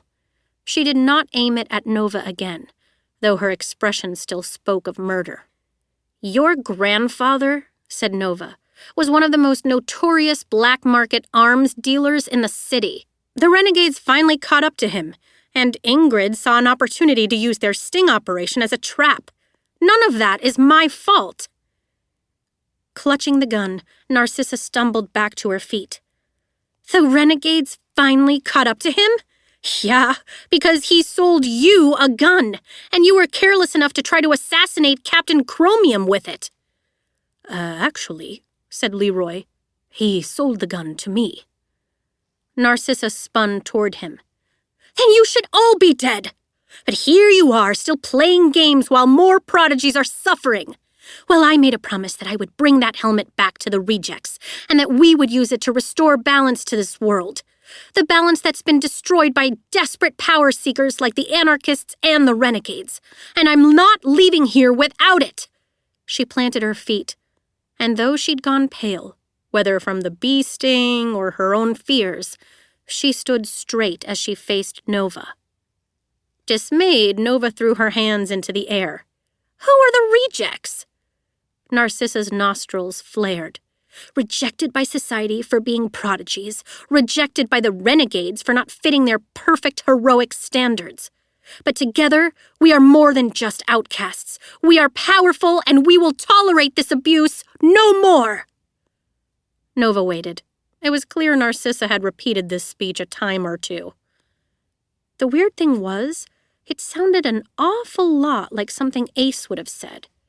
She was about to suggest that maybe Narcissa's hatred was misplaced when the mirror walker continued. "You have a choice," she said, tossing her braid over her shoulder. "Go ahead and kill me, and my people will make sure that your enemies know all your secrets by morning. Or give me the helmet and let me go, and you can live another day, as Nightmare or Insomnia or whoever it is you think you are." The silence was brief. "All right, then," said Honey, dragging a pointed nail down the back of a plump bumblebee that was crawling along her pinky finger. "Shall I have the honors?" Leroy yawned. "I'll warm up the car. Do you think it's best to drop the body into the bay or the river?" "The river is closer," said Honey, "and I don't really think anyone's going to miss her despite this talk of rejects." Her smile became wicked. "I'll call the bluff." Narcissa's defiance extinguished as her attention darted toward the swarming bees. It took a lot of venom from even the most dangerous of wasps to kill a person who wasn't allergic to them. But it could be done. It was an awfully painful way to die. "Death," rasped a voice. "And bees, at least at the moment." Phobia's form solidified from the shadows, filling up the doorway to the kitchen. There was a bit of moonlight coming through the windows, and a shard of light glinted along the scythe's blade. "Also spiders, snakes, cockroaches, rats." Phobia went on, rattling off what fears he could detect within the recesses of Narcissa's mind. "Scorpions, public humiliation, drowning." He chuckled lowly. "Ace anarchy." "Great marvels," muttered Leroy. "She's decent at faking courage, at least." "But most profoundly," continued Phobia, and his gritty voice turned mocking. "She has an almost paralyzing fear that she will never experience true love." "Oh, she's one of those," Honey groaned dramatically. "Unfortunately, it seems that fear is going to come to pass." "Wait," said Nova, lifting a hand. "Narcissa, we're never giving you that helmet, but maybe we can help each other. Your rejects? It sounds like their feud is with the renegades, not us. You don't have to die for this." Narcissa fixed her with a cold glare. "You should be worrying about yourself, Nightmare. Are you really prepared for the renegades to know who you are after you've worked so hard to keep it concealed?" Nova's palms were sweating. The answer was no. Of course she wasn't ready. She still needed to rescue Ace. She still needed to bring her enemies down. Then her thoughts went to Adrian. The way he smiled at her, the way he kissed her. It would be over. She wasn't ready. "It doesn't matter," Nova said. "They're going to find out soon enough. It's not the bargaining chip you think it is, Narcissa. And we need the helmet. We're going to free Ace Anarchy, and when we do, he will use that helmet to end the renegades and their tyranny once and for all." She spread her fingers almost pleadingly. "Why not help us do that?" They held each other's gaze a long time.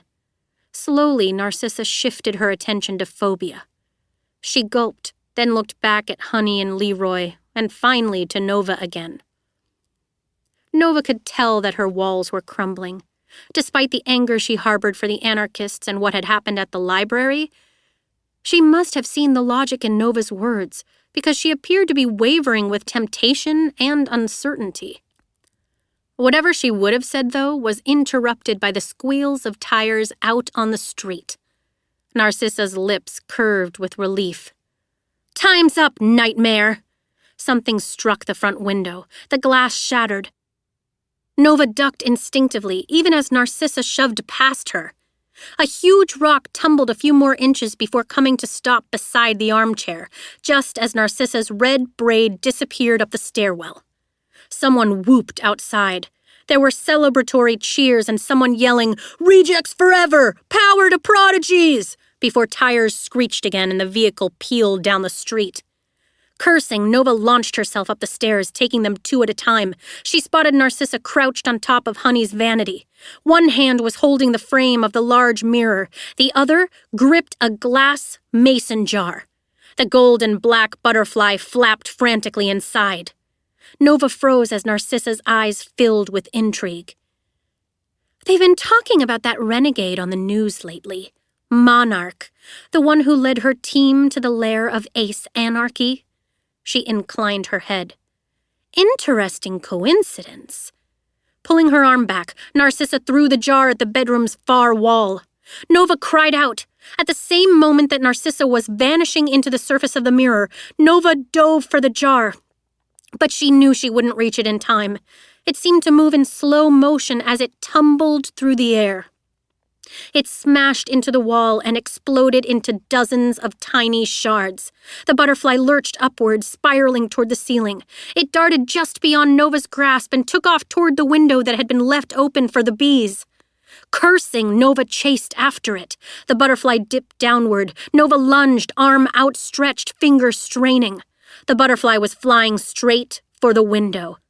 Bees were clouding in around it, having noticed new prey in their midst. The butterfly shot through the opening. Nova dove, one knee at the window's ledge, one hand barely catching the frame to keep from falling, one outstretched hand crushed into a fist. She hung there, motionless but for her erratic breaths.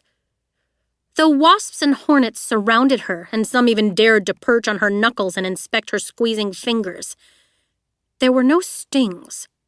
Trembling with adrenaline, Nova pulled herself back into the bedroom. Dazed, Nova looked down to see one hive with a footprint shoved into its papery shell in the center of the room. She'd moved so fast she hadn't even noticed stepping on it. The bees who had called it home were swarming around, enraged, their buzzing deafeningly loud. But they were not the insects that worried her. Exhaling, Nova pried open her fingers. The butterfly's wings were broken. Its hairy, speckled body was still twitching. Stomach roiling, she dropped the creature to the floor. It was set upon instantly by the waiting bees. There would be nothing left of it. She dusted the powder from her hands. Her body was trembling. This butterfly was dead, and while Dana wouldn't retain the memories of what it had seen, there were hundreds of other butterflies that would be able to reform now, to tell what they might have uncovered. What else had Dana learned from following Nova before this one had been captured? Nova's heart ricocheted inside her chest. She felt hollowed out, terrified. She didn't know if Narcissa or Dana would inform the renegades first, but it didn't really matter. Nova knew one thing for sure. She was out of time.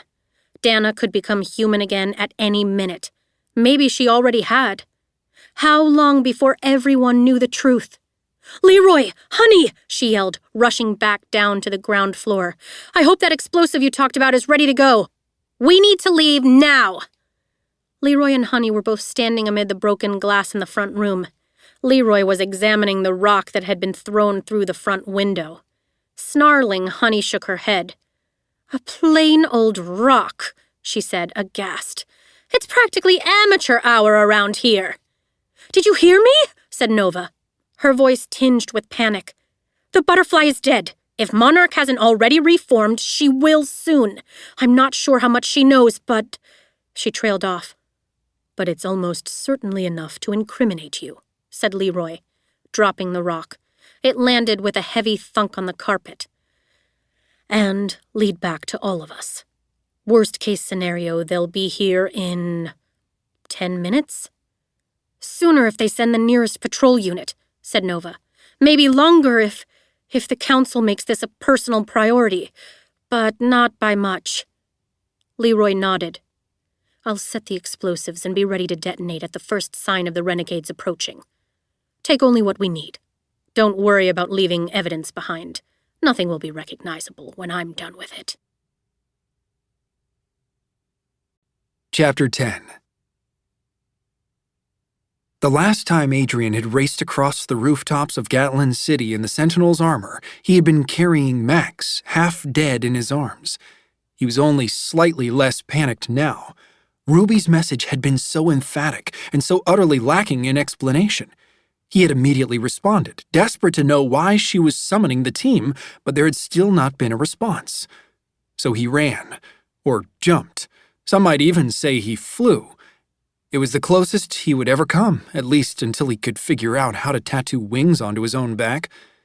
The springs tattooed on the soles of his feet propelled him forward, soaring over streets and skyscrapers.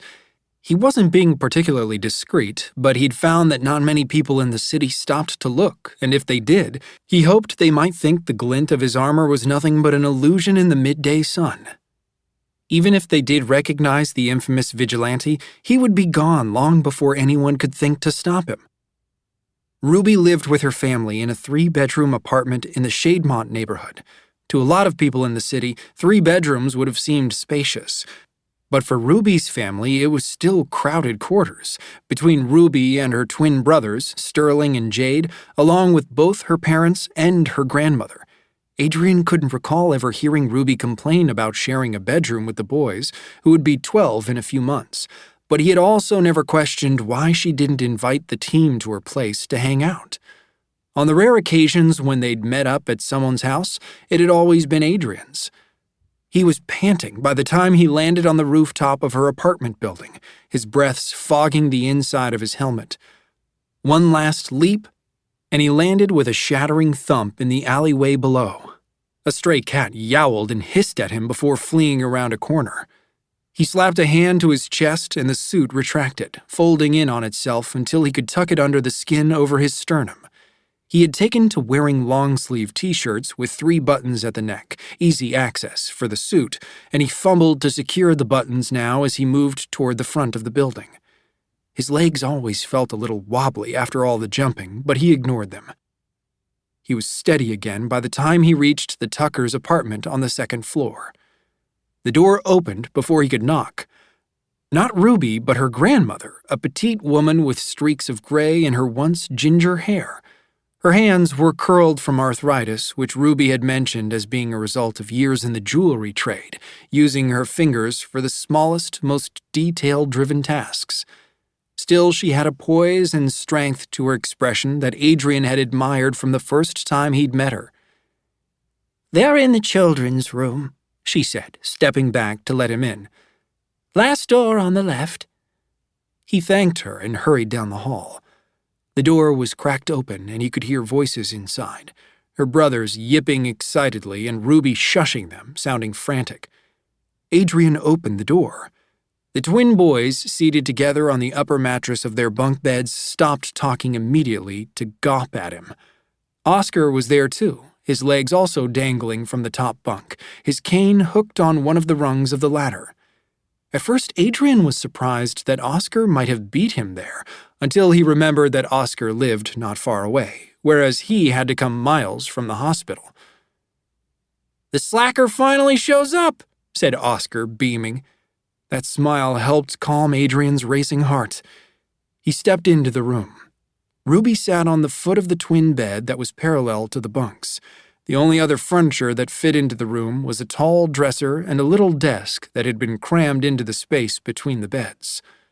And there was one other person lying on Ruby's bedspread. "Dana!" he yelled, striding the whole 2 steps it took to reach her side. She was unconscious, though it was a fitful sleep, her eyelids twitching and small beads of sweat dotting her forehead. She was wearing her renegade uniform, her blonde dreadlocks spread across the pillow. "Where did she... how?" "I don't know," said Ruby. "She's been staying with me ever since we found Ace Anarchy, in swarm mode." Adrian nodded. The butterflies had become Ruby's shadow since the night Dana had led them to the catacombs where they had discovered Ace Anarchy. "And I was just sitting here about to start getting ready for patrols tonight. The butterflies were everywhere, hanging out like they've been, when out of nowhere they all started to swirl around. You know how she does that cyclone thing? Then she reformed. She looked terrible, all tired and shaky, and kind of spooked. She said, 'Call Adrian, just Adrian.' I know she wanted to say more, but then she collapsed." "She is a master at making a bold entrance," said Oscar. "Mom thinks she's just hungry," said Sterling. Or was it Jade? Adrian hadn't figured out how to tell them apart yet. He would have to ask Ruby if they had a tell. "Or dehydrated," added the other. Adrian crouched next to Dana. She's probably never been in swarm mode for so long. It must take a toll on her body. He gave Dana's hand a squeeze. "Why me? And what is Oscar doing here then?" Ruby shied away, mildly bashful. "Well, I couldn't not call Oscar, but I sent the message to you first." "Here we go," said Ruby's mom, bustling into the room with a wooden tray in her hands. "Yes," said Oscar. "Refreshments!" Mrs. Tucker cast him a withering look. "These are for Dana? But that's a good point. Jade, Sterling, why don't you go grab some snacks for our guests?" The boys didn't bother with a ladder, just jumped down to the floor and raced from the room. Oscar beamed after them. "I love this family." Ruby's mom set down the tray, which held a bowl of broth, some bread, a large glass of water, and a damp washcloth. "Any change?" she asked, putting the cloth on Dana's brow. "I'll do that, Mama." Ruby took the washcloth from her and tended to Dana, her face twisted with worry. "Is it weird that she's so twitchy? I mean, people don't usually dream when they pass out like this, do they?" "I don't know," said Adrian, frowning at the way Dana's chest rose sporadically. "She's been through an ordeal," said Mrs. Tucker. "But she's a renegade. She'll pull through. And I must say, I won't miss having our butterfly friends crowding up the apartment anymore. She's always welcome, but it was a little disconcerting." She winked. "I'm going to leave the tray here. You let me know if anything changes." "Should we take her to HQ?" said Oscar once Mrs. Tucker had gone. "Or the hospital? Or call a healer?" "Yeah," said Adrian. "The council will want to know she's back too." He started to reach for his wristband, but Ruby stopped him. "I don't know. She said to call you, no one else. It seemed, the way she looked, that seemed really important." "But why me? What can I do for her?" Ruby didn't have an answer. Her lips pursed with indecision. Suddenly, Dana dragged in a shuddering gasp. They all turned their attention back to her. "Dana?" said Ruby, running the cloth over her cheeks. "Can you hear me?"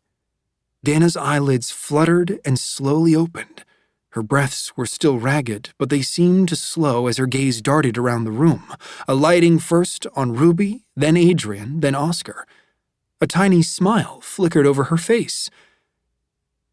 "Great skies," she croaked, then cringed as a fit of coughing worked its way up her throat. She grabbed Ruby's arm and tried to pull herself up, but Ruby and Adrian both pressed down on her shoulders. "It's okay," said Ruby. "You need to calm down and rest." The coughing fit passed, and Dana collapsed back into the pillow, still wheezing. "I thought I'd never—" She cleared her throat again. "It's so good to see you guys through just one set of eyes." Ruby beamed through her unshed tears. "What happened?" Dana became serious, and she tried to sit up again, shoving Adrian's hand away when again he urged her to relax. "Is anyone else here?" she said, her scratchy voice lowering to a near whisper. "Just my mom and grandma and brothers," said Ruby. "Actually, I need to tell Mom you're okay. She wanted to—" She started to climb off the bed, but Dana grabbed her wrist. "Wait," she said. "Shut the door. I need to tell you something." Ruby blinked at her. "It can wait, Dana. You need to eat and rest and—" "It can't wait." Adrian went to the door and shut it. "What is it, Dana?" She fixed her attention on him. "Adrian," she murmured, and there was a flash of sympathy that made him go still. He saw her grip tighten around Ruby's arm. "Where's Nova?" Adrian stilled, immediately nervous at the way she said Nova's name, with something akin to fear. "I don't know. Home, I guess, or maybe headquarters." He went back to the bed. Oscar climbed down the ladder, joining them at Dana's side. "Why? Is something wrong? Is she in danger?" "Adrian," she said again, and it sounded like it hurt her to say it. His chest squeezed. Already he was planning the route in his mind, the quickest way to Nova's house. "I was following her. I thought... It's just that she'd been acting weird, suspicious. I needed to know for sure, so I followed her and—" "Dana, what's going on?" he said, his tone harsher than he intended. "What did you see?" Dana's face crumpled apologetically. "I'm so sorry, Adrian, but it's her." Her voice was barely a whisper. "Nova is Nightmare." Chapter 11. Though they had discussed a contingency plan for what they would do when Nova's secrets were discovered, Nova had hoped they would never have to enact it. She had hoped to leave the Renegades when she was ready, not because they'd finally figured out who she was. There was no time to dwell on it, though. She had to focus on gathering the things she needed and getting out of this house before the Renegades arrived. In their shared bedroom, Honey threw open the sash of the window and began screaming at the bees in the room to "Fly free! Fly free!" The bees followed her command, soaring out the window in a great cloud, where they were joined by the hornets and wasps from the small yard below. Together they swarmed over the neighbor's house and disappeared. Nova didn't know how or when they would manage to find their queen again, but Honey seemed unconcerned as she grabbed a jewelry box and an armful of dresses and shoved them into a suitcase. There was no saving the nests and hives dotted throughout the room, but no matter. Nova trusted Leroy when he said everything would be destroyed. She doubted there would even be ash left of these papery structures. While Honey moved on to the cosmetics on her vanity, Nova pulled her duffel bag from where it had sat largely forgotten in the corner for weeks. She had kept few of her belongings from the subway tunnels, so there wasn't much packing to be done. She stuffed her nightmare costume inside, shoving the metal mask deep into its folds, followed by her heat-seeking throwing stars, the altered mist missiles, the ink pen with the hidden blow dart chamber, her shockwave gun and specially designed wall-scaling gloves, the repurposed bazooka, the binoculars that had taken months to perfect. She paused and scanned the room, even as she heard the growling engine of Leroy's sports car back in the alleyway. What else was there? Through the window, she saw Leroy climbing out of the car. He left the driver's side door open for a quick escape and popped the tiny trunk. Phobia was there too, standing amid the abandoned hives. If he had an expression, Nova couldn't tell what it was beneath the black shadows of his cloak. "Catch!" she yelled, tossing out the duffel bag. She didn't really expect either of them to move to catch it, so was surprised when, at the last moment, Phobia spun his scythe and caught the duffel's handles on the hooked blade. "Here, throw mine down too," said Honey, shoving the suitcase at her. "I'll start packing Leroy's chemistry things." Nova tried not to think about the time that was slipping through her fingers. It couldn't have been more than a few minutes before they were gathered behind the sports car, cramming their belongings into the trunk. Nova nestled Ace's helmet inside the plastic bin that held Leroy's beakers and measuring tools before latching the lid. "Is that everything?" she said, panting. She peered up at their almost home. "It's going to have to be," said Leroy, pulling a small device from his pocket. "Learned this trick from Ingrid. There are days when I miss her." He adjusted a dial that might have been foraged from a simple egg timer. "What do you think? 2 minutes?" Even as he said it, the sound of sirens reached them, distant, but coming closer. Nova's stomach sank.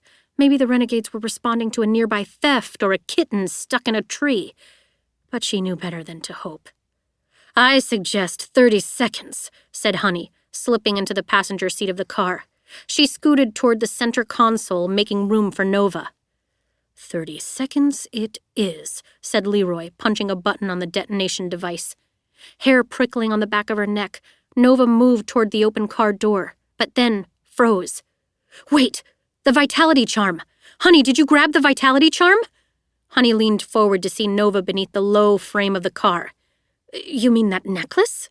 "No, but Nova, there isn't time." She cursed and swiveled toward the house. "Go without me! I'll catch up!" "Nova!" Leroy yelled, but she ignored him as she sprinted back into the house, through the kitchen, rounding the stairwell banister, and up the stairs for the last time. The entire place reeked of the chemicals Leroy had doused over the floors and walls only minutes before. The small bomb in the kitchen would be detonated remotely from Leroy's device, and the explosion would cause a chain reaction of precisely crafted chemicals, igniting one after the other, sending a wave of molten hot vapor through the structure and, according to Leroy, destroying everything it touched, including Nova herself if she didn't hurry. In the bedroom, she flew to the thin mattress pad on the floor and dug her hand underneath. Her fist wrapped around the chain and she yanked it out.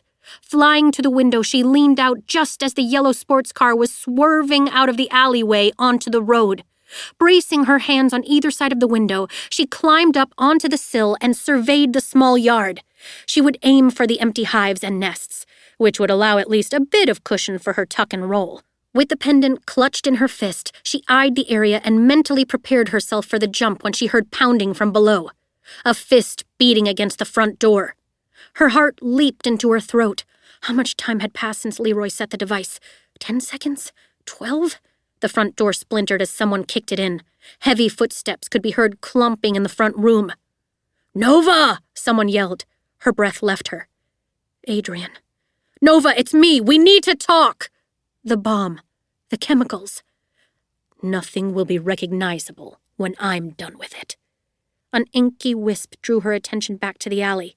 Phobia appeared where the car had been seconds before. Still perched inside the window, Nova pulled back her arm and threw the vitality charm at him. He caught it easily in one skeletal hand. His hood fluttered, before vanishing again into nothingness. Nova sprang back into the room and ran for the stairs. She skipped the whole flight of them, landing in the downstairs hallway in a single jump. Adrian froze beside the coat closet, startled. "Nova, we need to leave!" she all but yelled, grabbing his elbow and dragging him toward the destroyed front door. He started to resist, but Nova screamed, "Now, Adrian! We need to get out of here now!" Maybe it was her tone of voice, or maybe it was simply that he had come here for her and no other reason. But he allowed her to pull him through the door and out onto the sidewalk before he planted his feet and wrapped a hand around her wrist. "Nova, stop. Dana is back and I'm here to— Come on!" Nova growled, yanking on his arm. He budged, but only allowed her to drag him to the other side of the street before he halted again. "Nova, stop!" he yelled. "Listen to me. The explosion struck them from behind, knocking them both to the ground. Nova's body tumbled a couple times against the concrete, and then she was on her back, her ears ringing and her body feeling like it had just been hit by a bulldozer. All she could see were hazy white dots blocking out the sky, while a deafening static roared between her ears. She had no idea how long she lay there, how long she was incapacitated, unable to move, unable to think, until the reality of her surroundings slowly began to take shape again. The static subsided enough to welcome in the blare of sirens and shouting voices. Her lungs gradually started taking in air, and it tasted like sulfur and ash. When her vision cleared, it was only to see a cloud of black smoke billowing over the neighborhood. She managed to get a hand beneath her and use the leverage to peel her body from the asphalt. Adrian was only a few feet away, already sitting up and gawking at the house. Or what remained of the house, which appeared to be little more than the exterior brickwork, and even a good amount of that was scattered in chunks of rubble down the sidewalk. The fire was mostly coming from the adjoining row houses. Nova barely had the wherewithal to be grateful they had both been abandoned. She turned her head just as Adrian, too, tore his attention from the destroyed house and looked at her, his mouth hanging open, the back of his renegade uniform streaked with soot. "Are you okay?" she said. She knew she was probably yelling, and yet she could barely hear her own voice. He didn't answer, just kept on staring, like she'd spoken a different language. Then, to her surprise, he scooted closer and held a hand out to her. Exhaling, she slipped her palm into his, and together they climbed to their feet. "Adrian, Her words caught as Adrian's fingers tightened around hers. His other hand reached for the clasp on the bracelet.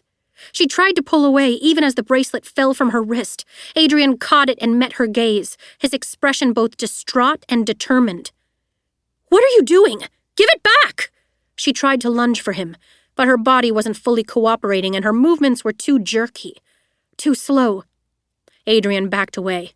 Nova tried again, reaching for the bracelet, when she felt cold metal latching around her now bare wrist. A cuff. The kind that fully enclosed the entire hand. A cuff intended for prodigies. For villains. Her other arm was yanked back behind her, and within seconds, that hand had been imprisoned too. She looked over her shoulder, vitriol rising through her aching chest, but the anger died away when she saw Ruby standing there, and Oscar not far behind, both of them watching her with that same distress and the same determination. With Nova handcuffed, Ruby couldn't back away from her fast enough. "I'm confiscating the bracelet as potential evidence," said Adrian, dragging her attention back to him.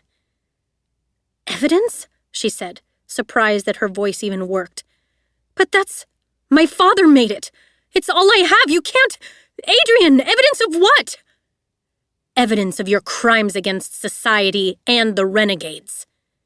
He winced, as though he were in physical pain when he said, "You're under arrest. Nightmare." Chapter 12. By the time Tsunami and Torrent had doused the flames on Wallow Ridge, the row house was in ruins, along with most of its neighbors. Ruby had sent a message to Adrian's dads, telling them about Dana's return and about Nova, about Nightmare.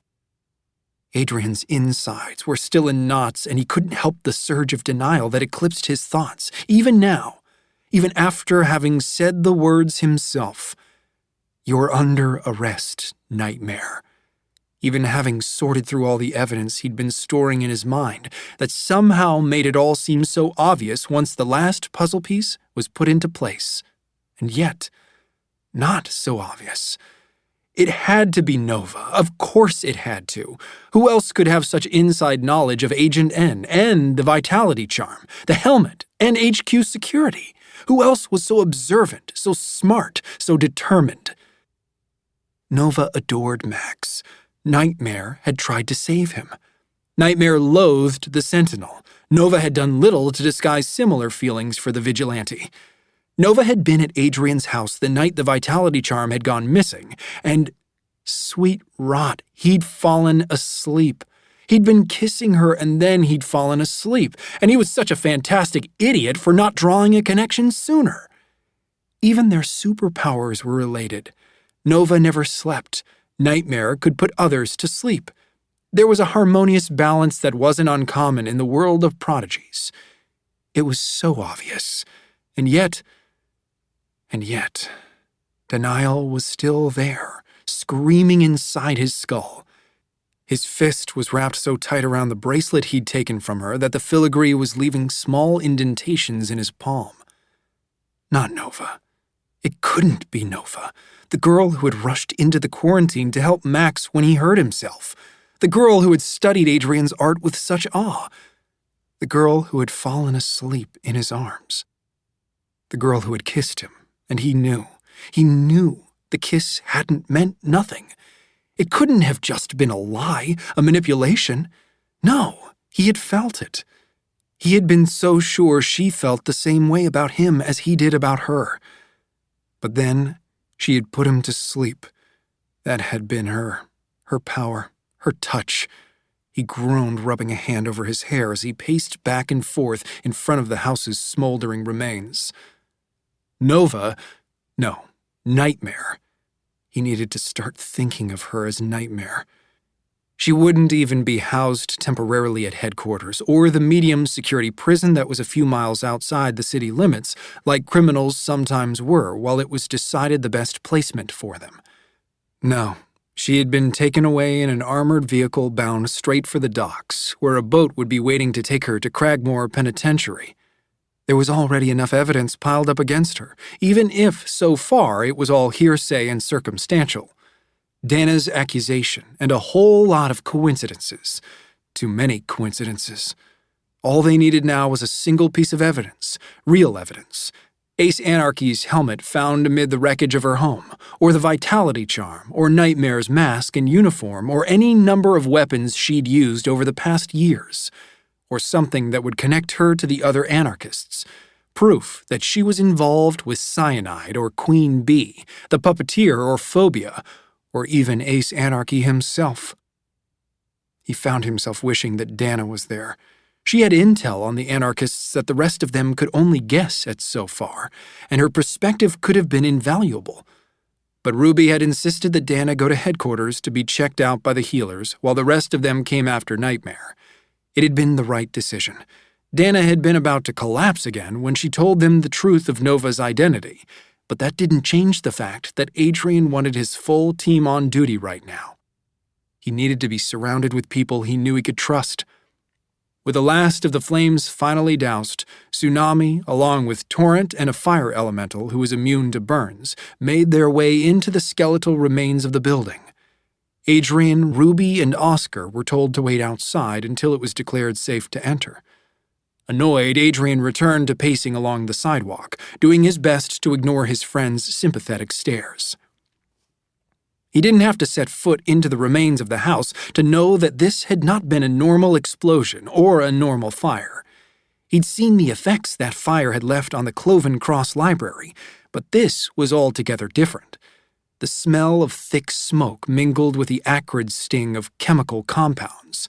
The scorch marks on neighboring brick walls shimmered with a pearlescent gray sheen, and the destruction went far beyond what Adrian would have expected. It wasn't only the flammable materials that had succumbed to the heat and flames. The curtains and floorboards, the upholstered furniture and wood-framed interior walls. Whatever concoction had been involved with this explosion had caused such an extreme heat wave that even some of the stonework had melted from the blast. The windows had shattered, but some of that broken glass had liquefied into silvery puddles on the pavement, which were just beginning to solidify again as they cooled. Adrian may not have been allowed inside, but from what he could see, there was little left. The roof was gone, mostly disintegrated, he guessed, though there was evidence of some roofing tiles and chimney bricks scattered up and down the street. Nothing remained of the interior walls but a thick cloud of dust and the occasional chunk of plaster. Where the ground floor had been was now an empty crater revealing the basement foundation below. If there had been any evidence in this house proving Nightmare's identity or her connection to the anarchists, Adrian wasn't optimistic it was still there. Their only hope, he thought, would be to find the helmet. He was confident that it could withstand even this trauma. If they found it here in Nova's home, they'd have all the evidence they required. Nightmare, the villain who had haunted them all these months, would be done for. And if the helmet wasn't there, well, there was still plenty of evidence against her. Even this explosion seemed to prove her guilt. Nightmare must have known that her identity was compromised, and so she or one of her allies had rigged this explosion to keep the renegades from commandeering any more of their belongings. It made sense, but Adrian couldn't quite tear his thoughts away from that moment when Nova had raced down the steps and shoved him out the door. The panic in her expression had been palpable. Her terror as she had dragged him away from the house was undeniable. She could have been thinking about saving her own life, but Adrian didn't think that was the case. She had been trying to save him, too. He couldn't make himself believe it was all an act. What if Nightmare did care for him, truly cared for him? It wouldn't matter, because she was a villain and an anarchist. She was his enemy. She had lied to him about everything. He choked back the bile that was suddenly stinging his throat. He hated Nightmare. He loathed her to the core of his being. He repeated these thoughts again and again, hoping that the unsettled twinge in his gut would go away if he just kept reminding himself of the truth. I hate her. I hate her. I hate her. Sketch? His head jerked up. Tsunami was standing in the blackened frame of the row house's front door, her white gloves smudged with silvery ash. We've deemed it safe for forensics and the cleanup crew to begin inspecting the home. You're welcome to take a look around, too. But, as I'm sure you've noticed, there isn't much to see. Exhaling, he nodded at Ruby and Oscar. Tsunami disappeared back into the house, but Adrian hadn't taken 2 steps when he felt a hand on his arm. You don't have to go in there, said Ruby. His jaw twitched. You heard, Tsunami. It's safe.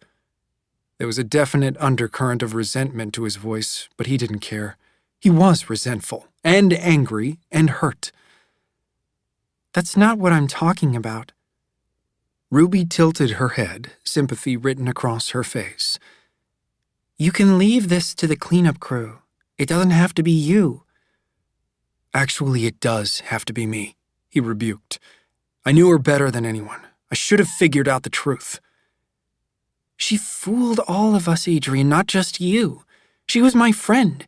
She came out to watch my brothers compete in that silly sidekick Olympics. She danced with Oscar at the gala.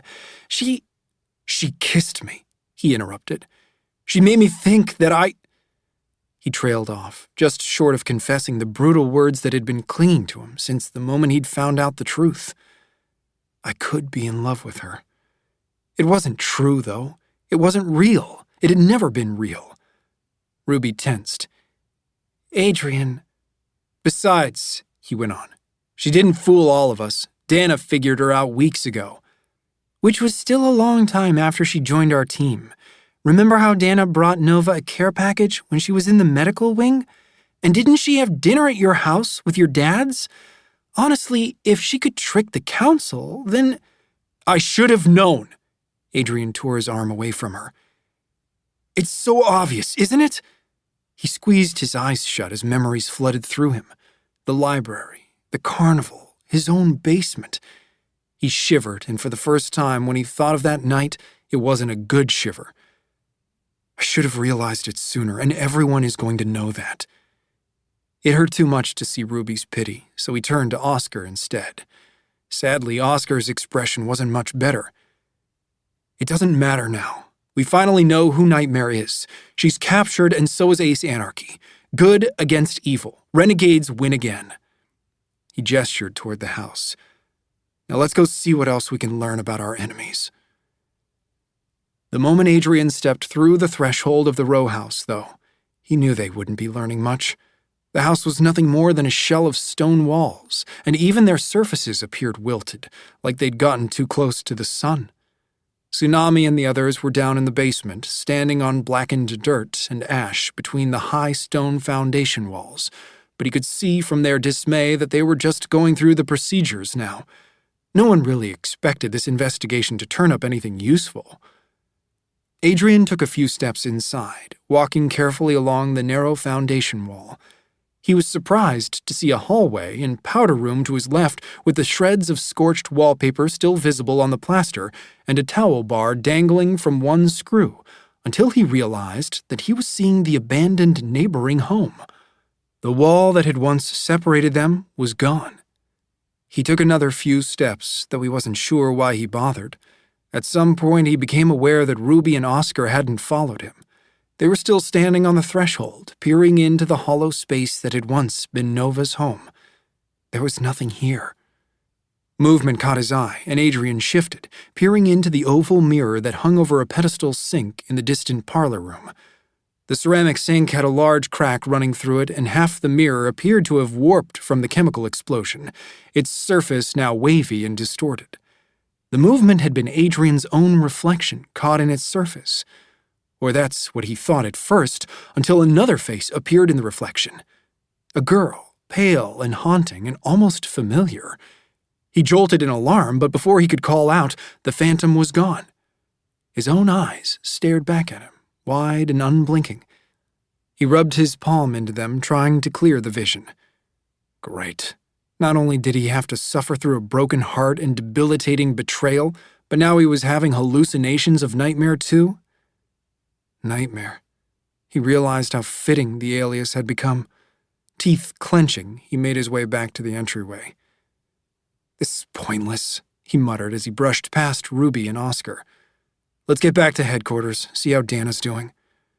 He nearly crashed into a figure on the sidewalk. He drew back, startled. Oh, sorry, Magpie, he said, taking in the girl's dust mask and perpetual scowl. I was distracted. He gestured indifferently toward the house. Should be an easy one. There's not a whole lot left to clean up. Shoulders hunched, he started to move around her. You must feel pretty dumb. He froze. A mixture of anger and embarrassment welled up in him at Magpie's haughty tone. He wanted a quick retort to come to him, but that desire fizzled fast with the unavoidable truth. Yep, he muttered. Among other things. Magpie leaned against a stair rail. Across the street, 2 more members of the cleanup crew were milling around a Renegade-issued van, unpacking crates of supplies. I never did like her, said Magpie. He gritted his teeth, recalling the way Nova had bristled every time Magpie was around. I'm pretty sure the feeling was mutual. I did like that bracelet, though. Magpie pulled down the dust mask as her gaze fixed on Adrian's tight-closed fist. He recoiled instinctively. What are you planning on doing with it anyway? He looked down and with some reluctance peeled open his fingers. Nova's bracelet glinted up at him. The delicate coppery filigree that had encircled her wrist from the day he'd known her, and probably long before. The clasp he'd once fixed himself before he had any idea who Nova was, what she was, what she would mean to him. And there was the star, glowing faintly, casting its golden light on the dust that speckled the air around him. It was warm to the touch, and there had been times since he'd taken it off Nova's wrist that he could have sworn there was a pulse to it, almost as though it were alive. He wanted to know why Nova had taken it from the statue in his basement. He wanted to know what it was, what it could do, and how it had come to exist at all. It hadn't been in the painting, but it had been in Nova's dream, the one he'd done his best to recreate. It all made his head spin. More than any of that, though, a deep part of him wanted to get rid of the thing and never see it again. Even holding it now, remembering that night in his handcrafted jungle, Nova breathing softly as she fell asleep in his arms made his blood run cold. She was Nightmare. She'd been Nightmare all along. I don't know. he finally said, clenching his fist over the bracelet again, cutting off the star's light. "Give it over to artifacts, I guess?" "You can give it to me," said Magpie, in a tone that was a little too rushed, a little too insistent. Adrian tensed. Realizing that she'd moved uncomfortably close, Magpie took a hasty step back. "I mean, to take into HQ, I'll submit it with the rest of, whatever we find here today. Get it cataloged and whatever. I can take care of it for you." Adrian's fingers tightened. A subtle instinct warned him not to let the bracelet go. There was a meaning to it that he hadn't uncovered yet. Also, there was something about Magpie's expression, a hint of desperation that unnerved him. A whisper of intuition told him she was lying. Would she really submit it to HQ? Magpie's hope darkened into a scowl, and she held out her hand, palm up. "Come on, Sketch. This is my job, not yours." He stared down at her hand and found that small argument surprisingly persuasive. She was a part of the cleanup crew. She was a renegade. And he loathed the idea of carrying this star around for a moment longer. "I doubt you'll find anything else to take in," he said. "But I guess that doesn't matter." Smothering his reluctance, he dropped the bracelet into her palm. Her hand snatched it back immediately, as if she was afraid he'd change his mind. "Don't lose it. That bracelet meant something to Nightmare. It could be important to our investigation." Magpie's frown didn't budge. "Do you think I'm new at this?" She tucked the bracelet into a pouch on the leg of her uniform and marched into the desolate house without another word. The knot in Adrian's stomach loosened just a little to be rid of the thing. The sooner he could forget every blissful moment he'd had in the company of Nova McClane, the better. Chapter 13. The waves of Harrow Bay crashed against the small boat, sending sprays of water over the edge. Inside the cabin, which was lined with plastic benches bolted to the floor, Nova stared out the condensation-slicked glass, trying to ignore the two guards who stood at either end of the cabin, never once taking their focus from her. Otherwise, she was alone. The only prisoner on this particular ferry ride, heading out to the infamous Cragmore Penitentiary. She saw it rise out of the thick fog and murky waves like a medieval fortress. Surrounded by jagged cliffs and an unforgiving sea, Nova shivered when she saw it, but that could have been the frigid air inside the boat. As they pulled up to the weathered dock, the chain that connected her cuffs to an iron hook in the floor was released. The guards took her by each elbow, careful not to risk touching any of her skin as they escorted her off the boat. One of them nodded a friendly farewell to the boat captain, who tipped his hat in response. Nova almost laughed for how normal the small interactions seemed. Here, on this brutal island where nothing could possibly be normal. 2 more guards and the prison warden were waiting at the end of the dock. She was shoved into a small motorized vehicle and again had her enclosed hands chained up, this time to a hook on the vehicle's ceiling. No one said much. Some small talk between the warden and the guard who was driving. Too quiet for Nova to make out anything over the roaring motor. She welcomed being left alone, though, inspecting the walls of the prison as the car skirted the narrow switchbacks up the cliffside. As the ground leveled off, she saw the guard towers, manned by renegades in familiar gray uniforms. 2 were carrying guns. The others had no weapons she could see, but she knew that only meant that their superpowers were dangerous enough that weapons would be superfluous. The wall around the prison was thick stone topped with razor wire. No surprises there. Neither was the gate that opened to let their vehicle through. The main cell block itself was a rectangular structure in the center of the compound, built with only a utilitarian vision in mind. No windows, only one door as far as Nova could see, and as far as the blueprints had told her. She had known what to expect, but somehow it still astounded her, the dreary hopelessness of it. She was not led directly into the cell block, but rather into a smaller building that did have windows, though they were narrow and caked with years of mud flung up by the island's relentless wind. A man at a desk talked briefly to the warden before filling out a line in a register. He turned the page to Nova and asked her to sign in the box. Feeling numbed to her core, Nova stared at the words on the page while one of the guards opened the cuff on her right hand, freeing her fingers so she could hold the pen. The date and time blurred on the paper, but the name was in sharp relief. Nova McLean.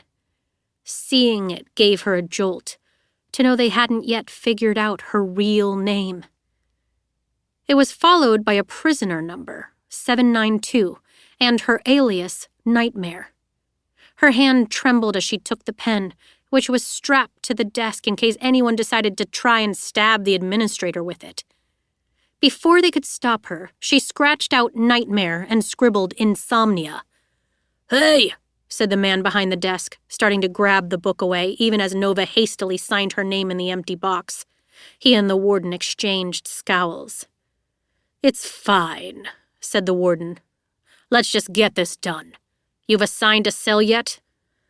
"Got a few options," said the administrator, still looking sour over Nova's small act of rebellion. "She going into solitary like the last one?" The warden snorted with contempt. "Please, she puts people to sleep. It's just about the least threatening ability we've got on this island." The man behind the counter grunted. "Cell B26 it is." Once signed in, Nova was taken to a tiny concrete room and handed a striped jumpsuit.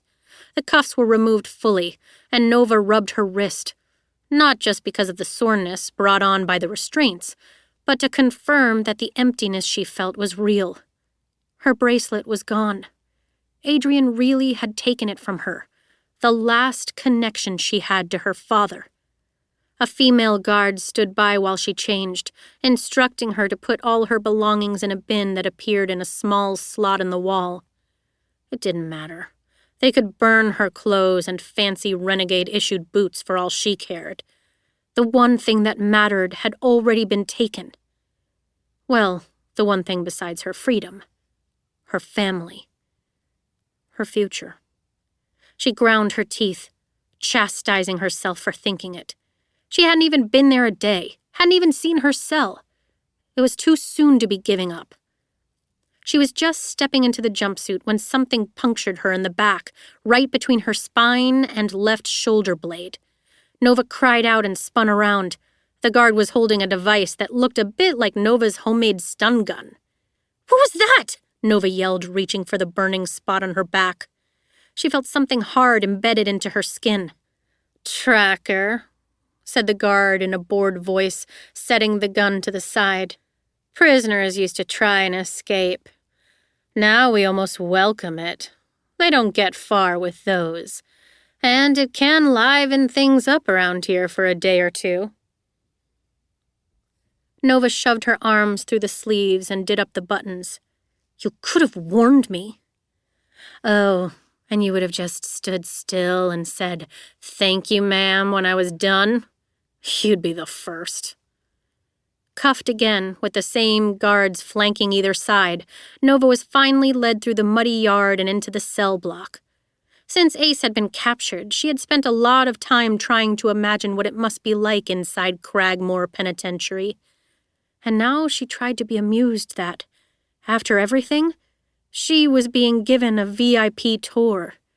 She knew the exterior shell of the original building had been relatively untouched, but the interior had been demolished and reconfigured a number of times since they had started housing prodigies. She knew that the prison was constantly being altered and remodeled to contain new superpowers and the many complications they afforded their captors.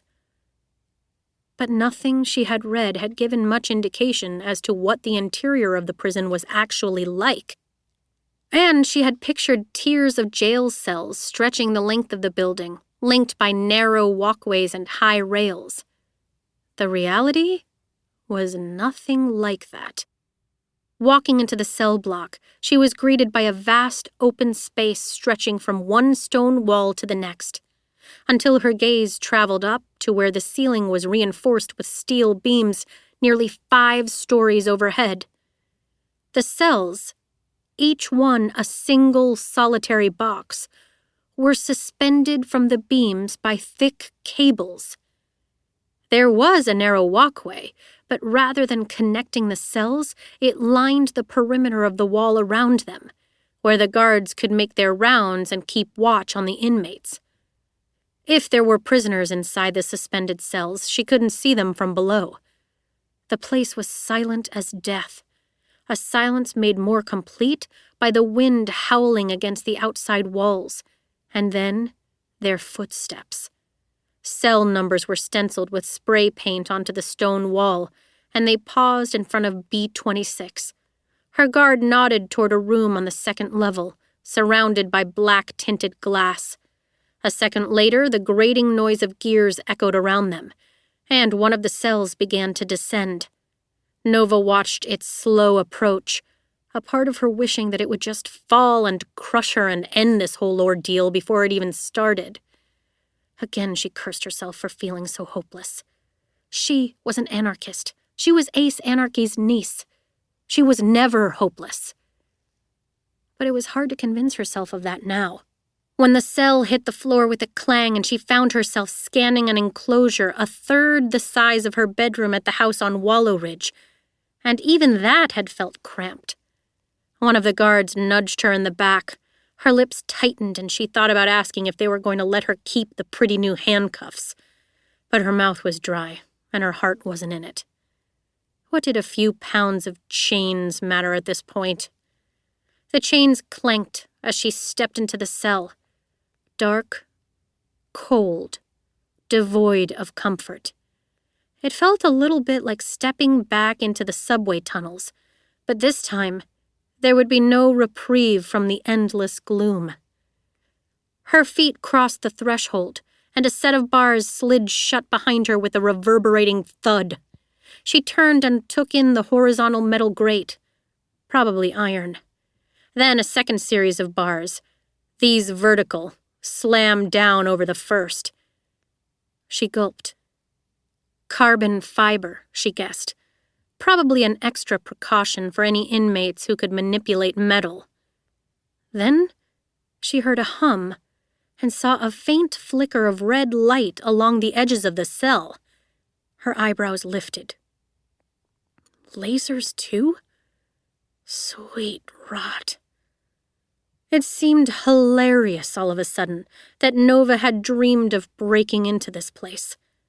She'd not only dreamed of rescuing Ace from here, she'd actually thought she could succeed. She hadn't known how, but failure hadn't seemed like an option. Now she realized how useless all her plotting had been. They were never going to rescue Ace. Just like no one was ever going to rescue her. As soon as the cell was secured, an internal device on her chains clinked, and the cuffs fell from her wrists, landing in a pile at her feet. The noise of cogs and gears echoed around her, and the cell began to rise upward. The guards dropped away below, and all she could see beyond the bars was the cell block's exterior wall, thick stone and mortar. Though she knew that there were other cells suspended in the air only a few feet away from her own, it made no difference that they were there, or whether or not they were occupied. She was alone.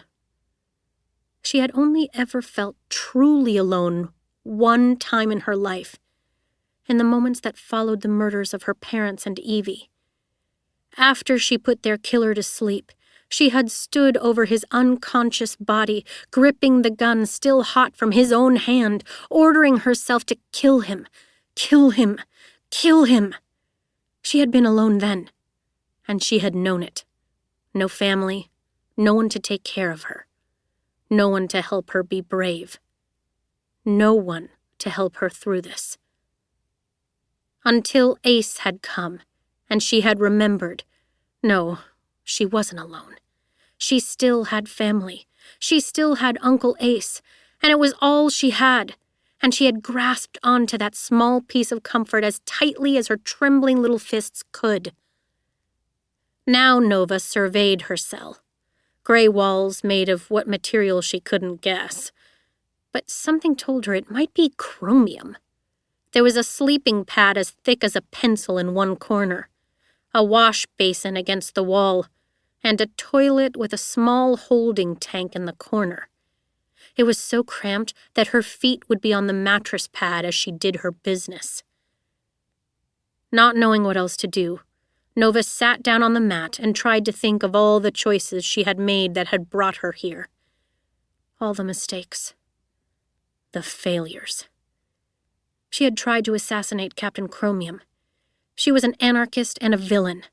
Not long ago, she would have assumed the punishment would be life imprisonment. But she still recalled what the captain had said the morning after her attack on headquarters. Soon the renegades would be revealing Agent N to the public, and part of their grand presentation would include the public neutralization of all prodigies who have been heretofore convicted of villainous behavior. Surely at this point, that would include her, too. She knew the renegades had been testing Agent N on Cragmore inmates, at their own discretion. No judge or jury had approved the permanent removal of their powers. The renegades had no need of such antiquated practices. They did what served them best. Who cared what happened to a few criminals anyway? Who cared if they were treated like nothing but disposable lab rats? Her emotions were a jumble of anger and resentment that clouded what might otherwise have been sorrow. Nova realized, in the midst of her self-pitying musings, that the fingers of her right hand had wrapped around her left wrist, gripping so tight that the tips of her left fingers were beginning to tingle from lack of circulation. Swallowing, she lowered her head and released her stranglehold. Her skin carried a ring of white where she'd been holding it, thicker than the faint tan line that depicted where the bracelet had sat against her skin for nearly her entire life. It felt like someone had chopped off a limb to be without the bracelet. And the star, too, though she'd had it for far less time. Still, the star felt like something she had made, something she had dreamed into existence. With Adrian's help, perhaps, but that didn't change the intense feeling of ownership she had over it. The way it had secured itself, perfectly fit to the empty prongs of the bracelet, had seemed to confirm that it was hers. She hadn't fully realized what a comfort its steady, pulsing light had brought her these past weeks, while the rest of her life had been driven into further and further turmoil. Now they were gone. The bracelet, the star. She hated to think of them in the hands of the renegades being examined and inspected. Probably Calum would end up with it at some point. He would write up a description for the database. He and Snapshot would argue over how it should be classified. Jewelry, historical artifact, mysterious extraterrestrial matter. Would they know that the star had been complicit in destroying the chromium box that had once protected Ace's helmet? She shuddered to remember when, in a burst of rage, she had hurled the chromium spear at the box, and in the moment that spear left her hand, the star had let out a wave of light that blinded her, transforming the spear into what seemed like a shard of pure energy. The next thing she knew, the indestructible box lay at her feet in pieces, and the helmet was free. It was a mystery that she had only had time to contemplate in the quietest, stillest moments of the past weeks, which had been few and far between. Now, trapped inside her own indestructible box, she found it comforting to have a mystery to contemplate instead of her own crimes and betrayals. A dream, a star, a painted mural brought to life, threads of golden energy in the air, the helmet, her father, the chromium spear, dozens of artifacts that glowed faintly copper. They all seemed connected, but how? What did it mean? Ghosts of her family floated through her thoughts, the smile lines around her father's eyes, Her mother's gentle hands, Evie's dimpled cheeks, and for once, thinking of them didn't make her want to storm through the streets of Gatlin City and tear apart the first so-called superhero she saw. For once, thinking of them made her nothing but sad. She had failed them all. Groaning, she buried her head in her arms. That one word an echo inside her skull. Failure. Failure. Failure. She had failed her family. Ace. The other anarchists. Even Adrian. Always at the surface of her thoughts. Adrian.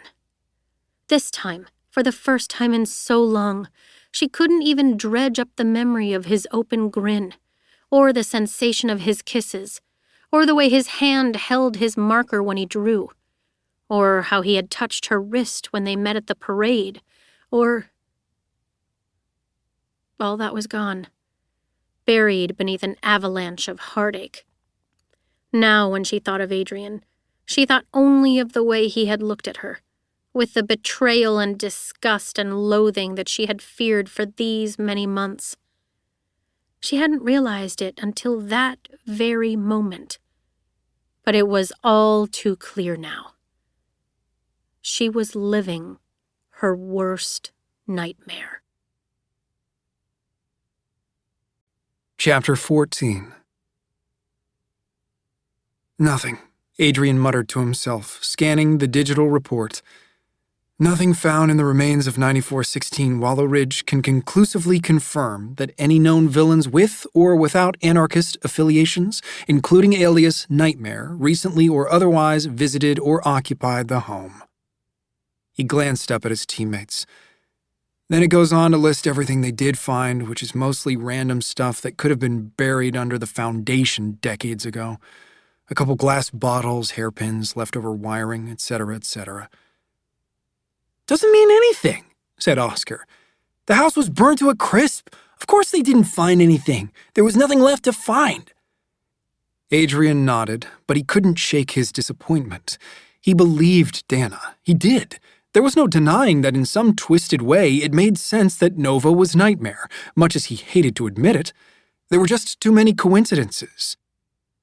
Still, hard evidence would have gone a long way toward pacifying his lingering doubts. What if they were wrong? What if Dana was mistaken?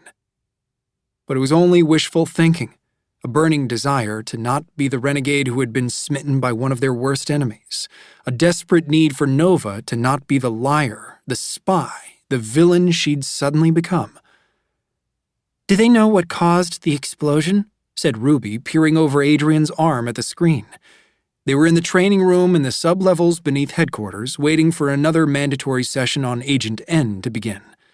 But judging from the looks being passed their way from the other teams who were gathered around the mats and firing ranges, no one was talking about Agent N. Adrian did his best to ignore his fellow superheroes, some with expressions full of pity, others haughtiness and scorn. As if they were immune to being duped like he had been, ignoring the fact that Nova McClane had duped them all. They found a number of trace chemical compounds that are almost certainly responsible, but exactly what they are or how they combusted is still under investigation. Adrian scrolled through the document. "Nova would definitely be capable of creating a bomb," said Oscar. "Yeah, I know," said Adrian, his brow furrowed. He wasn't sure he had stopped frowning since the moment Nova had been taken into custody. And unusual chemicals are the trademark of Cyanide's work, too. They could have had this planned for a long time. "Just waiting for us to figure out that she's a villain," Ruby said with a sigh. Adrian didn't respond. It was as though he kept willfully forgetting the truth. She's a villain. Ruby gasped, startling him. "Dana!" He and Oscar both turned to see Dana coming down one of the narrow staircases from the catwalk above. She waved at them. Though there were dark circles under her eyes, she still looked worlds better than she had when she'd first retaken her human form. Color had returned to her cheeks, and her dreadlocks had been arranged in a loose knot at the nape of her neck. She looked like the old Dana, fierce and confident and ready to get down to business. "How are you feeling?" said Ruby when she reached them. Dana stretched her hands gleefully overhead. "Awesome," she said without a hint of sarcasm.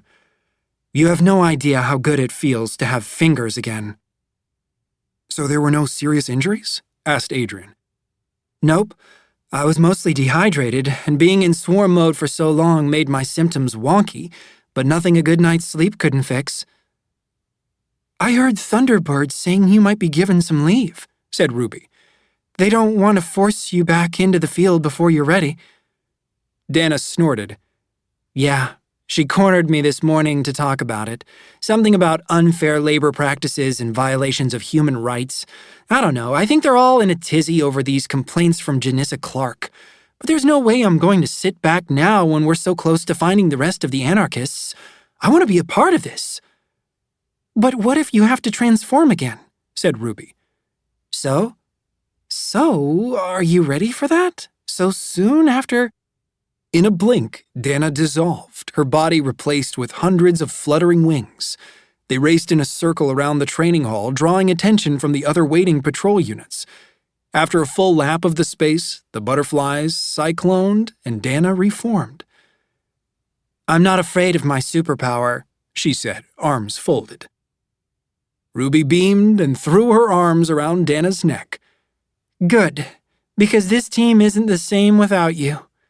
But as soon as she said it, her smile faded and she pulled away just a bit, casting a nervous glance at Adrian. He knew she was thinking about Nova. Though she hadn't been a part of their team for nearly as long as Dana had, it still felt like the team wasn't the same without her either. But there was no use thinking of that. She had never really been a part of the team at all. "So," said Dana, casting her attention between them, "did they find anything at the house?" Adrian shook his head and told her about the report. The remains from the fire had provided no evidence that could definitively connect Nova and Nightmare, or indicate where the other anarchists might be hiding. With Ace Anarchy and Nightmare in custody, the puppeteer neutralized, and the detonator dead, that left 3 known anarchists still at large: Cyanide, Queen Bee, and Phobia. The renegades had had scouts posted near the cathedral since the day Ace Anarchy had been captured, in hopes that one of his minions might make their way back to the site, and they were conducting routine checks of the subway tunnels throughout the city. But so far, there had been no trace of the missing villains. "Is it possible they left town?" said Oscar. "Like, after Ace was captured, maybe they decided enough is enough?" "It's too early to determine that," said Adrian. "And if they didn't up and leave after being down in those tunnels all these years, I doubt they'd run away now." "Unless they finally ran out of options," said Ruby. "I mean, Queen Bee, Cyanide, and Phobia, none of them are exactly masters of disguise. You would think if they were wandering around the city, someone somewhere would have noticed them." "There are a lot of abandoned buildings in this city," said Adrian. "There are a lot of places to hide." Dana grunted and gestured at the report on Adrian's screen. "Which means they could be anywhere, and none of this is going to give us any leads." "Yeah, but right now, it's the best we've got." Adrian's voice lowered. "Unless Ace Anarchy or Nightmare give us something to work with." "All right, patrols," yelled Blacklight, strolling through the scattered groups in his signature black leather jacket and skin-tight pants. He was carrying a large plastic crate. Gather round. I know it's been an eventful 24 hours, but we do have important business to tend to before I release you all to further your gossip. As you know, our public reveal of Agent N is in less than 4 weeks. It's to take place at the arena, and media from all over the world will be in attendance. We need to be fully prepared for all patrols to be equipped with a serum before then.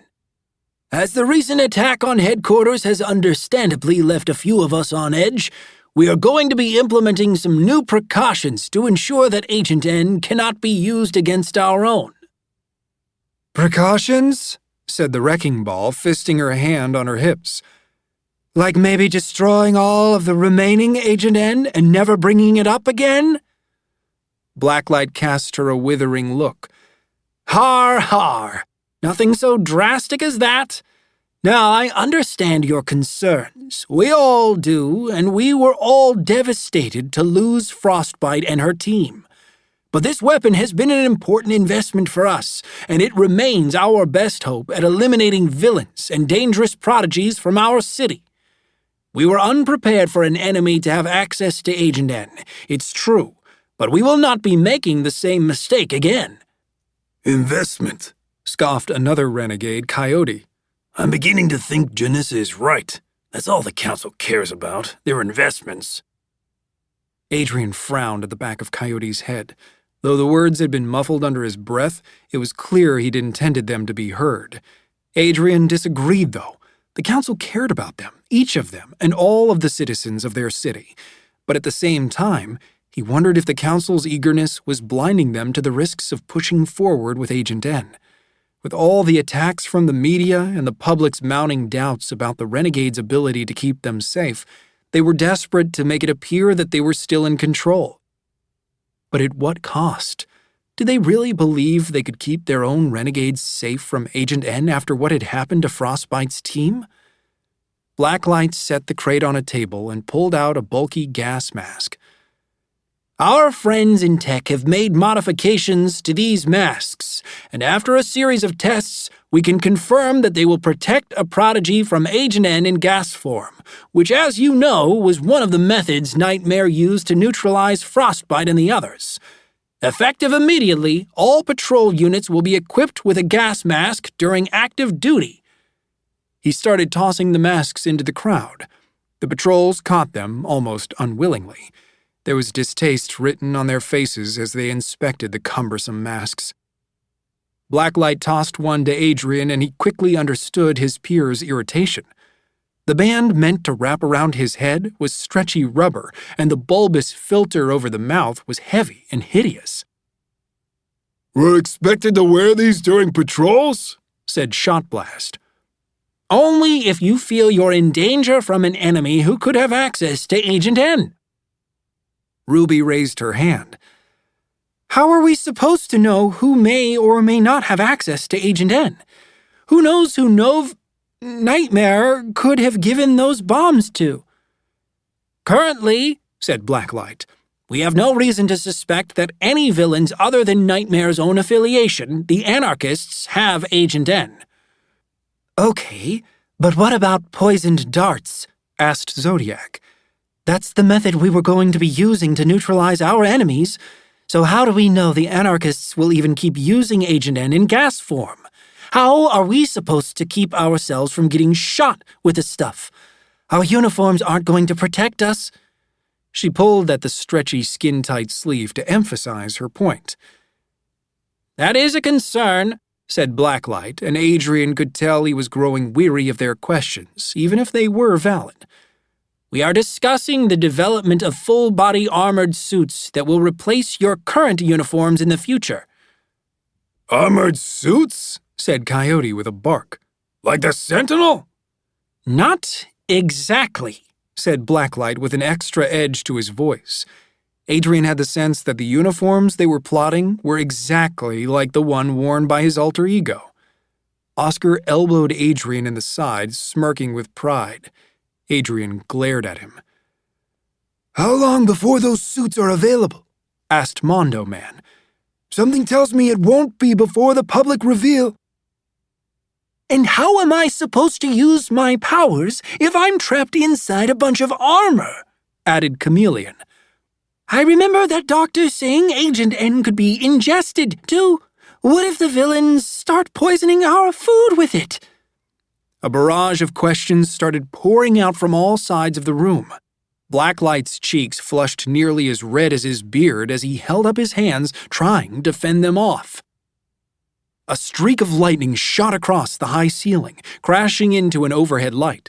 It burst with the impact, cascading sparks. At the same moment, a roar of thunder shook the floor beneath them. It was so loud it knocked Adrian back a few steps, leaving him feeling like a giant drum had just been banged inside his skull. Enough! As silence filled the space left by the thunder, They all looked up to see Thunderbird on the catwalk, her face taut with anger. "None of you have the authority to question the Council's decisions in such a disrespectful manner."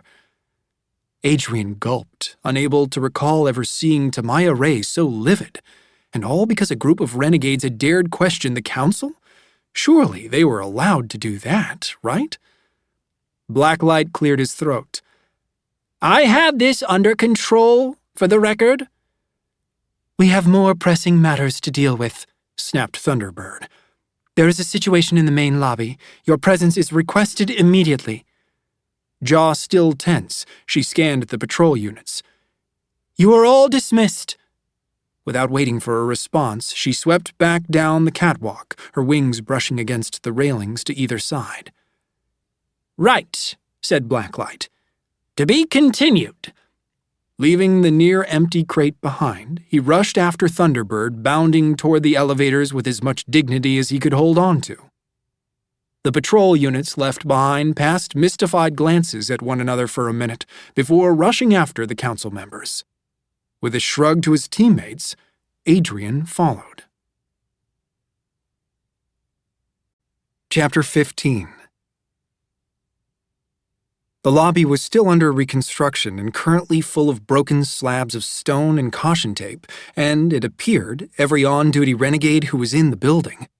They had formed a circle around the shattered tile floor, where a long gash could still be seen stretching from the red R in the lobby's center to where the quarantine had crashed down from the mezzanine. The pile of glass and rubble had been cleared away, and steel beams framing the balcony had been put back in place.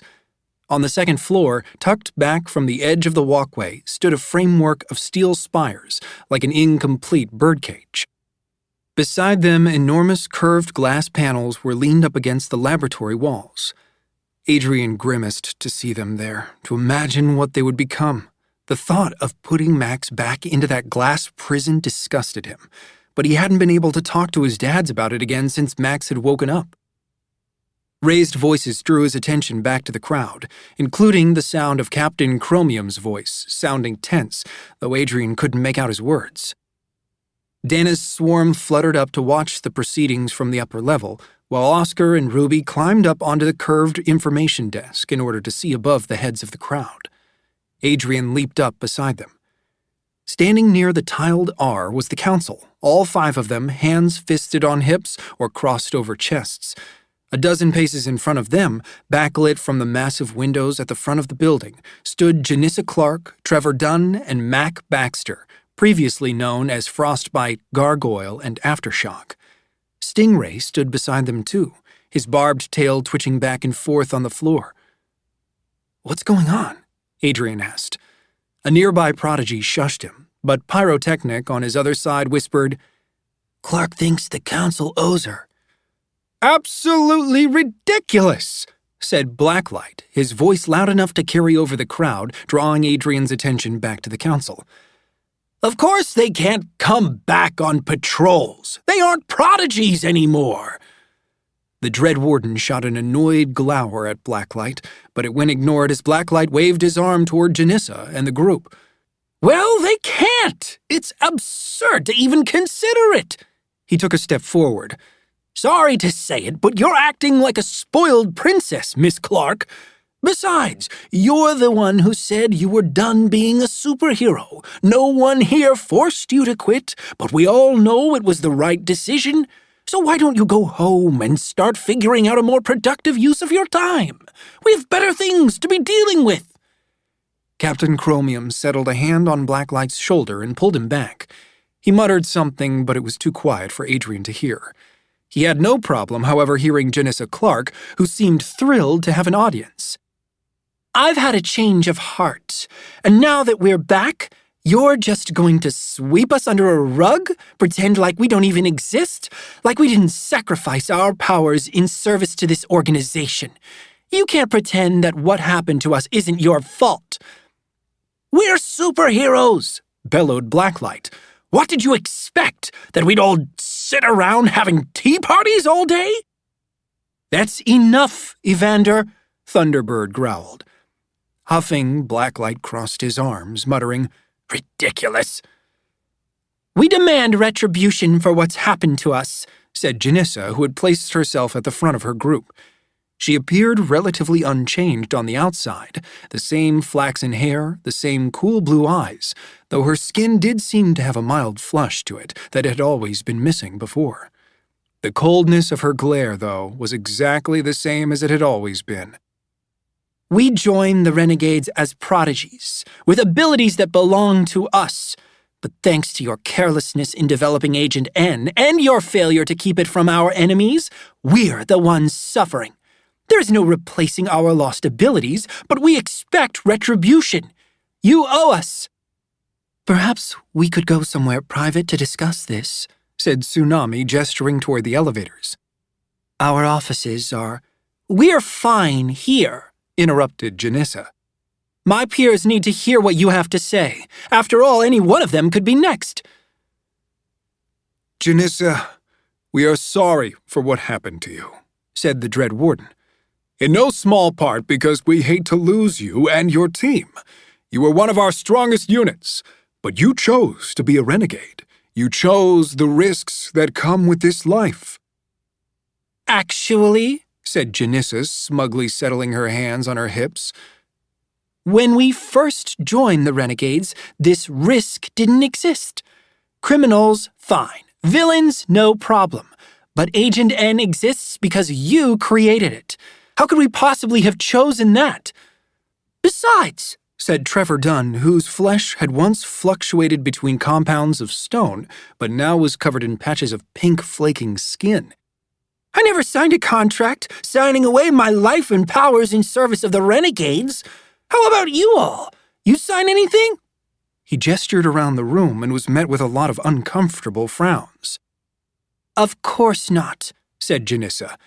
"A contract would suggest that if things don't go well, we might actually be entitled to some sort of compensation for the trauma and suffering.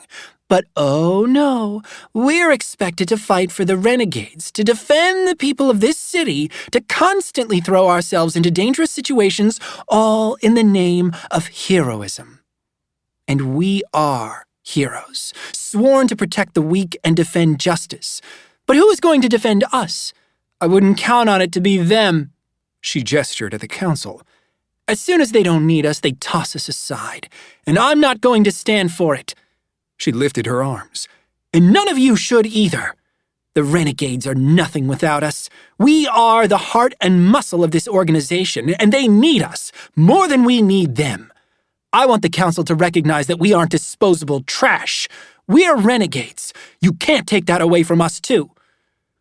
"Look, Janissa," began the captain. "We want to treat everyone justly, especially our own. But you can't rejoin the force as patrol units. It wouldn't be safe. I'm sure we can find some other role in the organization that will satisfy you. We don't exactly have procedures in place for this sort of thing, and I'm sorry, but it's not a top priority right now." "Perhaps it should become one," said Janissa. "And I suggest it becomes a priority fast, because I have my schedule booked full of media interviews this week, and I can either tell them how well the Renegades take care of their own, or I can tell them the truth. And with all the effort you've put into this big upcoming reveal of Agent N, well, it would be terrible if the secret got leaked early, wouldn't it?" "Great skies," muttered Blacklight. "You know what? Fine. Let's just let them back on the team. Let them get themselves killed if that's what they want." He shook his head. "Non-prodigy superheroes. You can't possibly—" "We're not," the captain growled under his breath, but he seemed relatively calm as he fixed his attention on Janissa. "I can, in good conscience, allow you to continue risking your lives when you don't have superpowers to defend yourselves with. I'm sorry." He spread his fingers wide. "What else can we offer you?"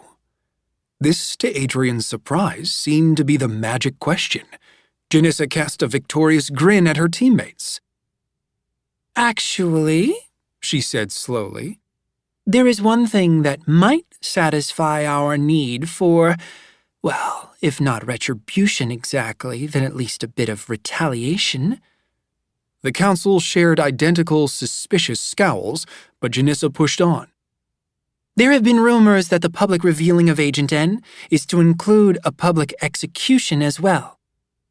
Captain Chromium narrowed his eyes. That's true. For his crimes against humanity, Ace Anarchy has been sentenced to death. Why stop there? Said Janissa. I would argue that his accomplices deserve the same fate. She lifted her chin, blue eyes glinting. Nightmare deserves the same fate. Nightmare must die, and I want to be the one to do it. The words seemed to be sucked into a vacuum. Adrian felt like the ground had sunk beneath him, like the world narrowed to a pinprick. Nightmare must die. He was sure his dads would scoff at the suggestion, but their faces were stoic and unreadable. It was Blacklight who spoke first. With a quiet chuckle, he said, Is that all it will take to quit their complaining? Works for me. Simon shot him a look. These are lives we're discussing. Villains' lives, said Blacklight. Nightmare doesn't deserve mercy any more than Ace Anarchy does. She was the one who neutralized them, so it seems fair to me. Think about it, said Janissa. The people are losing faith in you quickly. Every day we hear people asking if the renegades are really capable of protecting them, of serving the growing needs of this city. As the council, you need to show a united front. You can't tolerate any prodigies who refuse to act by the code, and you certainly don't want ex-renegades like us, she gestured at Mac and Trevor, going around telling everyone how weak you really are when it comes to true threats like Nightmare and the anarchists. Adrian's vision clouded, darkening at the edges until all he could see was Janissa Clark's infuriating grin. She was already relishing the idea that she could be the one to end Nightmare's life. She wanted vengeance for her lost powers. But the council wouldn't allow that. Would they? A hand gripped his elbow, Ruby's offering support. It snapped Adrian from his thoughts. It wasn't Nova. It was Nightmare. It was a villain. But still, death? Without a trial? Without any hope for redemption? Captain, said Tsunami, I am not sure this is a wise course of action. The council needs to discuss— Oh, wow, I hate to interrupt, said Janissa, checking an invisible watch. But we have to get going. Wouldn't want to miss our interview with the evening news, would we? She spun on her heel, but had barely moved before Captain Chromium called out, We accept! No, Adrian whispered, shaking his head. Ruby's hand squeezed tighter around his arm. They can't let her. He trailed off, as in the center of the lobby, Janissa Clark pivoted back to the council with a wicked smirk. Come again? A double execution will take place at the reveal, said the captain, his fists clenched as he spoke. You, Frostbite, may see to the death of Nightmare, who has been our longtime enemy and a persistent threat to the renegades and the civilians we have sworn to protect. This execution will be enacted as punishment for her crimes against society and our own. Well, said Janissa, flourishing a mocking bow at the council. Thank you for being so understanding. We'll give your offer due consideration and get back to you. With a wink, Janissa and her team paraded toward the revolving doors, pushing their way back to the street, where they were immediately swarmed by reporters who had been camped out on the sidewalk ever since the helmet had been stolen. Back to work, all of you! The captain barked, his voice uncharacteristically irate. The crowd immediately jumped into action, though Adrian doubted many were going to work. Already he could see the crowd dividing into groups, flocking toward the lounges and training halls to discuss what had just happened. Adrian? Said Oscar, poking Adrian's foot with the bottom of his cane. You all right? Why wouldn't I be? He said. A hesitation was followed by Oscar whispering to Ruby. That's a no, right? Excuse me, said Adrian, hopping down from the desk. He shoved his way through the crowd toward where all 5 council members were climbing the newly built stairway to the mezzanine. "Dad!" The captain tensed, and his expression was mildly crumpled as he faced Adrian. "I'm sorry. We didn't have—" "Capital punishment? Really?" Adrian gaped at each of the council members in turn. "And why not?" roared Blacklight. "Do you have any idea how many thousands of people died at the hands of Ace Anarchy and his minions? It's about time we started fighting fire with fire. You show no mercy, you deserve no mercy." "And how many people has Nightmare killed?" said Adrian. "Other than the detonator, that is." "You might recall that she tried to kill me," said Hugh. Adrian felt his face start to burn. I haven't forgotten, he said lowly. "But she also saved Max." His fathers both drew back in surprise. Simon was the first to recover. "Saved Max? She threw a spear at him." Adrian vehemently shook his head. He could feel himself edging dangerously close to revealing his own secrets. His dad still didn't know he was able to get close to Max. They didn't know about his tattoos. But he couldn't let Nova continue to take the blame, not for this. Janissa stabbed him, by accident while he was invisible. It was Nightmare, who tried to help him. She helped him take Janissa's powers so he could staunch the bleeding. Hugh took a step toward Adrian. "That's not what Janissa told us." "I know, but it's the truth. Talk to Max." "And how do you know this?" asked Simon. Adrian gulped. "It's a long story," he said, not trying to hide the fact that he was dodging the question. "But if it's true, then maybe we owe her something. Besides, we're still the good guys, aren't we? We don't execute people."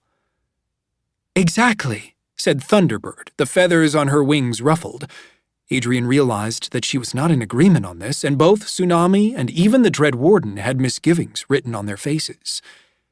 "There are politics in play here that you don't understand," said Hugh, but the fury from before was missing from his voice. "The media and our detractors are trying to divide us at every opportunity. Everything we do is being criticized and questioned. How can we run a city, much less an entire world, if we're busy dealing with every trivial bit of bureaucratic nonsense that comes up?" He ran a hand through his hair. "This solves 2 problems at once. It pacifies Janissa and her team, and it shows the world that we will act against our enemies swiftly and effectively. We need that right now. And," he looked around, meeting everyone's gazes, "we need to be united in this decision." "And why's that exactly?" said Adrian, feeling venom in his throat. "Do we not want the world to know this is actually a dictatorship?" Hurt flashed through Hugh's eyes. Guilt surged through Adrian, but he refused to let it show. He waited for the rebuttal, the argument, but instead his dad simply shook his head. "This decision doesn't involve you," he said, before turning and walking away. The rest of the council followed, but for Simon, who set a hand on Adrian's shoulder. Before he could say whatever half-assed comforting thing he was planning, Adrian shook off the hand and stomped back down the stairs. Blood was rushing through his veins, hot and drumming at the surface of his skin. He was ready for a fight, wanting one, or maybe just wanting someone to yell at, needing an excuse to explode, just once. But who did he have left to fight? Nightmare, once thought to be his greatest enemy, was already in prison, and in a few short weeks, she would be dead. Chapter 16. Nova quickly fell into the routine of Cragmore Penitentiary. In the morning, at what exact time she couldn't say, the prison cells were lowered to the ground floor and, one by one, the bars were opened and the guards on duty shouted at the prisoners to come out of their cells and get in line. They were always shouting, even though Nova had only witnessed the inmates being perfectly compliant. She wondered why no one ever lost their voice. They were then marched out of the cell block and into what they called the sanitation room, where they were given 90 seconds to shower under cold water and 60 seconds to brush their teeth and comb their hair in front of a trough of sinks. Once a week, they were given freshly laundered jumpsuits. They then had 20 minutes to stretch their legs in the yard, though most of the inmates stayed in groups by the wall to avoid the mud. It was almost always raining, a cold, misty drizzle, and even when it wasn't, the wind cut through their jumpsuits like daggers. Nova didn't speak with anyone, not only because the guards were always watching and she had the distinct impression that conversation on the yard was discouraged, but also because, when she did dare to approach another prisoner, they always gave her a scornful look and turned their back on her. It hadn't taken many rejections before Nova decided she was better off keeping to herself anyway. She didn't know where the universal contempt for her originated, whether it was because they thought she might actually have renegade loyalties, or because they knew she was a villain who had failed to bring down their enemies. And she wasn't sure she cared to find out. She was getting used to being alone.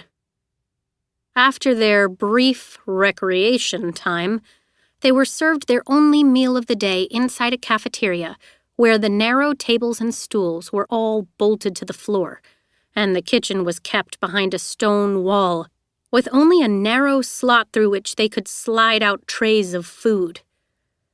The quality of the food was exactly what Nova had expected, which was to say, not much worse than what she'd consumed in the subway tunnels most of her life. Most days the meals consisted of a roll of hard bread, an unrecognizable vegetable cooked down to mush, a baked potato, and fish. Nova didn't know what kind of fish, but she guessed it was whatever the cooks could get for cheap. On Sundays, if the prisoners had gone the week without trouble, they were also allowed a sliver of cheese. Then they were sent back to their cells roughly 2 hours after they'd been released, to pass the rest of the day in quiet isolation until lights out. A few prisoners who had been there long enough to earn some amount of trust were sent to work in the laundry or the kitchen. At first, this had seemed like extra punishment, but it didn't take long for Nova to recognize that the long hours of solitude were far worse. For the first time in her life, Nova's inability to sleep felt far more like a curse than a gift. What she wouldn't have given to spend 8 fewer hours every night alone with her spinning thoughts. And so, the days passed by, monotonous and unbearably dull. Every day, Nova hoped to see some sign of Ace, but he was never in the yard and never in the cafeteria. She assumed he was in solitary confinement, but when she tried to ask one of the other prisoners, the woman looked at her like she was speaking another language and said simply, "Ace Anarchy is dead." Nova hoped this meant that Ace's capture and confinement were only being kept from the prisoners, not that he had come here and already died. She couldn't bear that, not after everything. With her sanity barely intact, she thought it would be best not to ask anyone else, even if that was only a sign of pathetic self-preservation. She simply couldn't handle any more loss. On the 17th day of her imprisonment, Nova stood at the troughs of sinks, her mouth full of baking soda and suds as she brushed her teeth, trying to be as thorough as she could in the time allotted. The muscles in her back where the tracker had been embedded had finally stopped aching. She was doing her best to appreciate these small things when, for the first time since she'd arrived, there was a disturbance in the routine. The warden stepped into the sanitation room and was speaking quietly with one of the guards. It was so unusual to break from the pattern that all the inmates froze. Then the guard's attention cut to her, meeting Nova's gaze in the long, dingy mirror. Nova bent forward and spat. She quickly rinsed her mouth, and the toothbrush was plucked from her hand a second later by the same guard who always took it, because evidently a toothbrush was a potential weapon. For good reason, she supposed. She could definitely do some harm with one if she wanted to. As she was standing up, her attention caught on a face in the mirror. not her face, and not the prisoner beside her. Her gut lurched. Narcissa. She was still behind the glass, watching Nova with an unsettling intensity. She raised a finger to her lips and gave a quick shake of her head. Then, she was gone. Nova stood blinking at her own startled expression, wondering whether she'd imagined it. Why would Narcissa show herself to Nova here, now? And what did she mean by shushing her like that? What did she think Nova was going to say? 792! Barked the guard. Nova startled and faced him, glaring. Nova, she said through her teeth. My name is Nova. Beside the guard, the warden gave her an appraising look. You have a visitor. 792. The rest of the inmates studied her, which was more attention than she'd received since the day she arrived. She wondered what the rumors would be. She wondered what it meant to have a visitor in this place. Would they be jealous of her, or were visitors a sign of trouble? She used the sleeve of her jumpsuit to dry her mouth and, hair still damp from the shower, stepped toward the warden. The guards met her halfway and clamped the familiar cuffs around her hands. Nova's thoughts were still churning from Narcissa's appearance, and it wasn't until they were halfway across the yard, heading toward a building she hadn't yet been inside, that it occurred to her that her visitor might be Adrian. Suddenly her lungs were struggling to hold air. Her palms began to sweat inside the hard-shelled gloves. She hoped it would be Adrian, and equally, she hoped it wouldn't be him. Because how could she face him? How could she look him in the eye and lie again? Lie more than she already had. Lie in the face of so many truths. She thought of Narcissa, the finger to her lips, the shake of her head. The timing was too coincidental. She must have known about Nova's visitor. What had she been trying to tell Nova, to stay quiet? To keep her secrets even now? Her thoughts swam. If that was the case, Narcissa needn't have bothered. Nova had determined from the moment she'd been arrested. No, from the moment she'd decided to enter the trials and join the renegades, that she would never admit to her deceit. She would give them nothing that could be used against her or the anarchists. As far as Nova was concerned, she was still Nova Jean McLean, and all she had ever wanted to be was a renegade. She knew the lies would come as easily as they always had.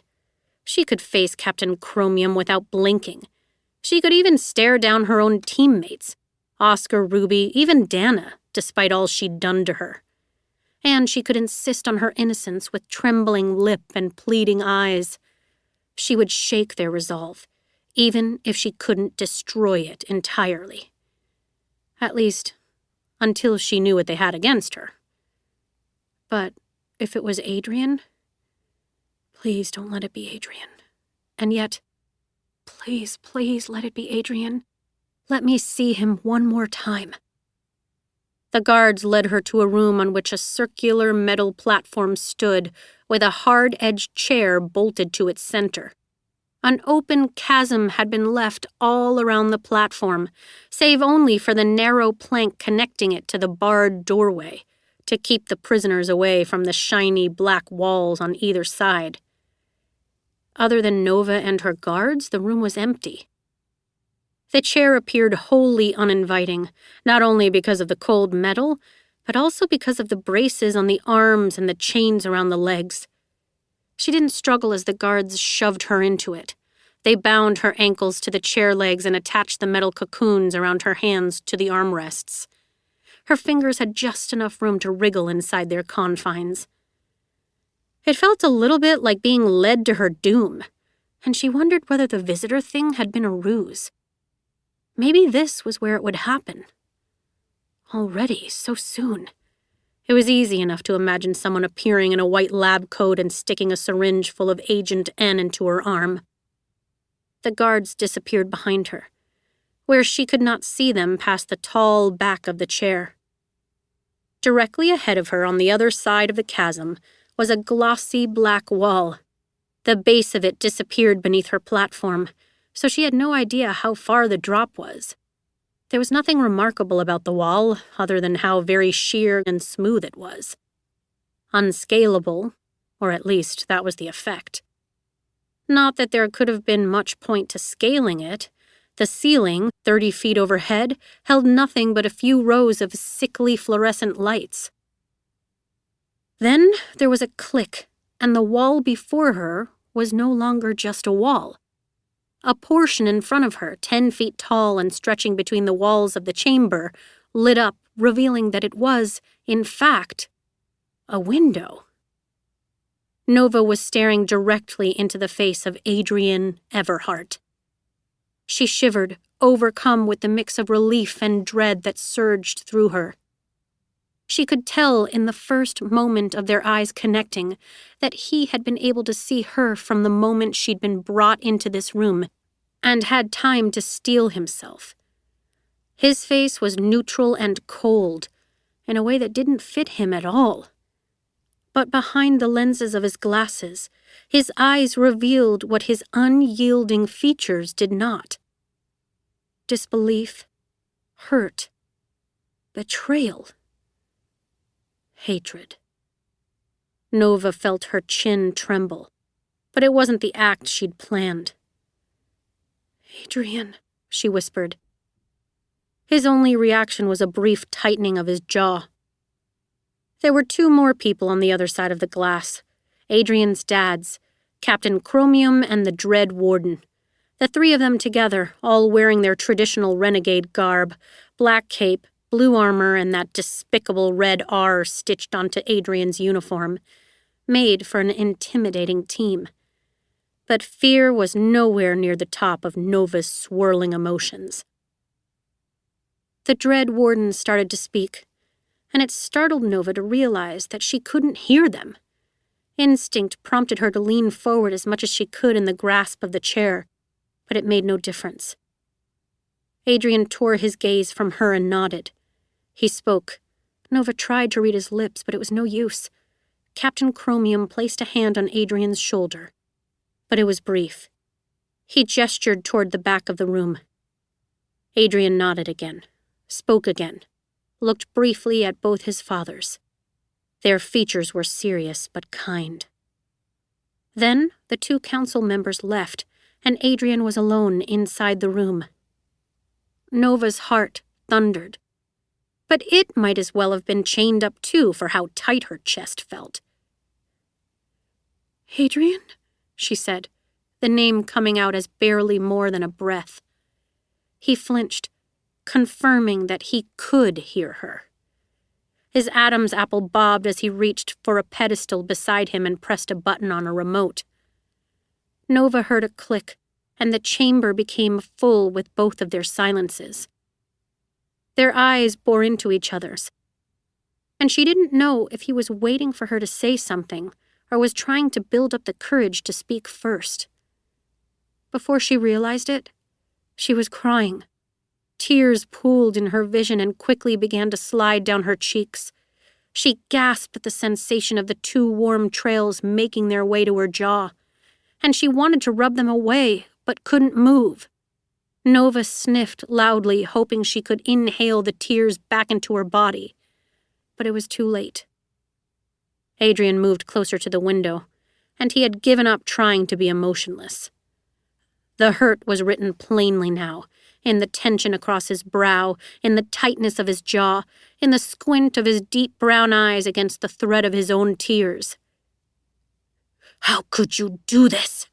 Adrian said, his tone vicious and sharp. The sound of such unbridled anger surprised the tears into a temporary ceasefire.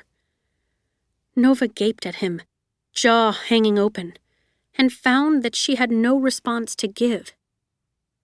Her mind was blank, empty of everything but the sound of Adrian's disgust. She remembered everything. Every lie, every betrayal, the weight of the gun in her hands as she prepared to kill Captain Chromium, her elation when she reclaimed the helmet, the sight of Dana's butterfly beating against the sides of the mason jar. Nova gathered herself as one last tear crept down, tracing the path of those before it, and said, with so much conviction that she almost could have believed it herself, "Adrian, I'm innocent." Chapter 17. Adrian's scoff was so loud and unexpected that it only served to bolster Nova's defiance. She could convince him of her innocence. She had to. He opened his mouth to speak, but Nova pressed on, letting real desperation color her tone. "I mean it, Adrian. I don't know what's going on, but I'm not Nightmare." "Dana saw you," he yelled. "She followed you to those ruins, that cathedral. She led us to Ace Anarchy, and she would have led us to you, too, if you hadn't—" He hesitated, warring with a brief uncertainty. "If you hadn't done whatever you did to her to keep her from reforming." Nova studied him, her mind racing, devouring and dissecting every word. Dana had seen her go to the cathedral ruins, but not the house? And they didn't know about keeping the butterfly in a jar, which had to mean Nova was right. That butterfly's memories had been lost when Nova killed it. That butterfly, at least, the one that could have seen Nova and the other anarchists at the house, couldn't incriminate her. She swallowed. She could work with that. She hoped. "I don't know what Dana thinks she saw," she said, "but it wasn't me. I don't know if I'm being framed or what, but—" "Oh, please, Nova," Adrian said. "The inventions, the access to the artifacts department, knowing about Max and Agent N. I can't believe we didn't figure it out before. Is Nova even your real name?" "Of course it's my real name, but I'm not Nightmare. I'm not an anarchist. Adrian, you know me." He grimaced. "Yeah, that's what I thought, too. Please, just tell me what Dana told you, and I can—" "You can what? Lie some more?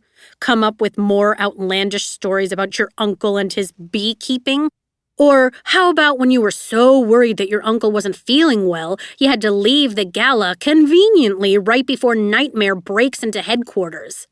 Or what about how your entire house was destroyed right when we were coming to arrest you? Are you going to tell me that was a coincidence too?" "I was designing a new weapon," said Nova, who had had a lot of time to concoct this particular explanation. "I was working with some new chemicals, trying to build an explosive that I thought the patrols could use. But it got out of control and— well, you saw. But think about it, Adrian. If I knew you were coming to arrest me, why would I have stayed? Why wouldn't I have run when I had the chance?" "Because you needed to destroy evidence," said Adrian. "It all makes sense. The only thing that doesn't make sense is—" He hesitated, and Nova's pulse jumped. She waited, sure his next words would have something to do with him, with them. But his eyes were burning into her again, quickly dousing any such hope. She shook her head. "You're searching for evidence that isn't there. Maybe there are some coincidences, but I swear I'm not—" "Just drop it, Nova." "But Adrian, drop it!" She pursed her lips together. Adrian lifted his glasses, pinching the bridge of his nose. "I'm not here for your lies and excuses. I'm not even here for a confession. He dropped his hands to his sides. "I need answers. Please, Nova. If any of it was real, then please, just tell me, who killed my mom?" She blinked, opened her mouth, but found no words. If any of it was real? It had been real, she wanted to tell him. It had been more real to her than he could ever know. But this? His mom? The murder? She had no answers for him. "I don't know," she whispered. His hands balled into fists. "Adrian, I know you don't believe me right now, but I truly have no idea who killed Lady Indomitable. If I knew, I would have told you a long time ago, but I'm not—" "Nightmare," he said, spitting the name as if it tasted like sewage. "Tell me who killed her." "Adrian, tell me!" he yelled, pounding one hand on the glass. Nova gasped, pushing back against the chair. He flattened his palm on the window as if he wanted nothing more than to snatch Nova out of the chains and shake her. "You know about the note. Nightmare said... I heard you say..." Her brow furrowed, but Adrian seemed unable to continue. "What?" she said, curiosity overtaking her concern. "What are you talking about?" "One cannot be brave who has no fear."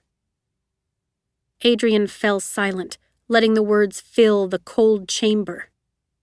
Nova gawked at him for so long her mouth started to run dry. One cannot be brave who has no fear? What surprised her most, what she had never expected, was that she did, in fact, know those words. She had heard them dozens of times over the past 10 years, had even occasionally said them herself. But what did they have to do with Lady Indomitable? And when had Nightmare ever spoken those words around Adrian? Finally, when their silence had become unbearable, Nova licked her lips and said gently, slowly, "I'm sorry, Adrian, but I have no idea what that means." He seemed to draw inward at this statement. Perhaps he was losing hope that he might get answers today. Perhaps this interrogation was taking more out of him than he would admit. "Those words were found on a slip of paper left on my mother's body," he said, watching her for a reaction. Nova had no reason to hide her surprise from him. Why had he never told her this before? And in that moment, it occurred to Nova that she had lied to Adrian yet again, though unwittingly this time. Maybe, just maybe, she really did know who murdered his mother. The thought made her veins feel brittle and cold. If any of it was real. Sorrow crept over her, wrapping her up like a blanket. Her feelings for him had been real. They were still real. But evidently not real enough. "I'm sorry," she whispered, almost choking on the words. "But I'm not Nightmare. I don't know who killed your mother. I'm so sorry, Adrian. I want to help you, but I..." "Fine," Adrian snapped, halting her words. Nova flinched. Tears were gathering again. It was more than she'd cried in years. At this rate, she would end up shedding more tears in this chair than she had since the day her family had been taken from her. But she couldn't help it. Her walls were crumbling. All her years of building protective forces around her heart were under attack. A siege from every twitch of Adrian's jaw, every furrow of his brow, every look of revulsion he shot her way. And then, suddenly, he changed. His emotions hardened into the same neutrality that had cloaked him at the start. His shoulders pulled back, his chin lifted. He nudged his glasses farther up on the bridge of his nose and peered at her with studied indifference. Nova shuddered. "I'd hoped you would tell me the truth. But I'm not just here to ask about my mother. I'm here as a representative of the Renegades, and we have an offer to make you." Suspicion quickly began to dry up the pools in Nova's eyes. "An offer?" "You are aware that all villains currently incarcerated here at Cragmore will be neutralized as a part of our public reveal of Agent N. However, the Council has decided..." His head dipped, searching for words, or maybe steeling himself for what he already knew he had to say. His voice was steady but hoarse as he continued. "The public neutralization will also include a public execution." Nova's eyebrows jerked upward. "Excuse me?" "The villains, known as Ace Anarchy, and his accomplice, Nightmare, are to be executed in a worldwide broadcast as a consequence for their crimes against society." Capital punishment? From the Renegades? She wasn't sure why it shocked her as much as it did. And yet, it was hard to grasp the reality of it. She was still struggling to imagine having her powers stripped from her. And now they were going to kill her? Adrian's face was almost sympathetic with the recitation complete. Captain Chromium will execute Ace Anarchy. He hesitated. Clearing his throat, he continued. Janissa Clark has been assigned the role of executing Nightmare. Nova studied him, waiting for his words to make sense. Then, she laughed. She couldn't help it. Janissa Clark? Janissa Clark was going to execute her? It was so absurd, so unexpected. But Adrian's expression turned her abrupt laughter into a stilted cough. The renegades don't execute criminals, she stammered, her breaths quickening. They feel. Adrian hesitated. We feel this is a special circumstance. The Council wants to send a message that our citizens will never again be threatened by Ace Anarchy or his followers. Nova's gaze traced the sheer, glossy black wall beneath the window, how it faded into the oblivion of shadows. It was fitting, she supposed, that Frostbite would volunteer for such a responsibility. No doubt she was eager to seek vengeance for her lost abilities, and she couldn't very well go after Max.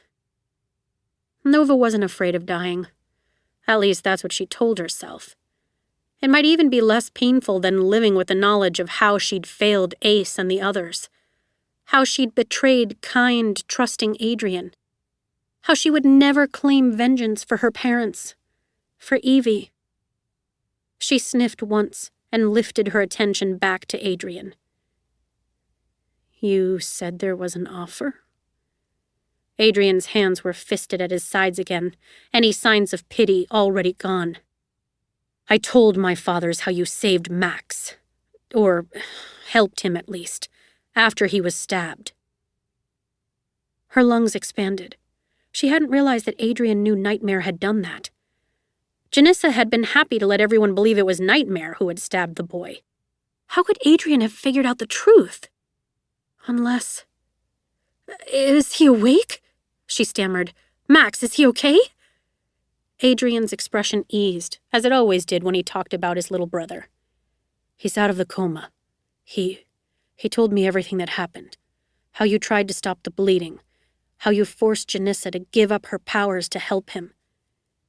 She sank against the cold metal chair, overcome with relief.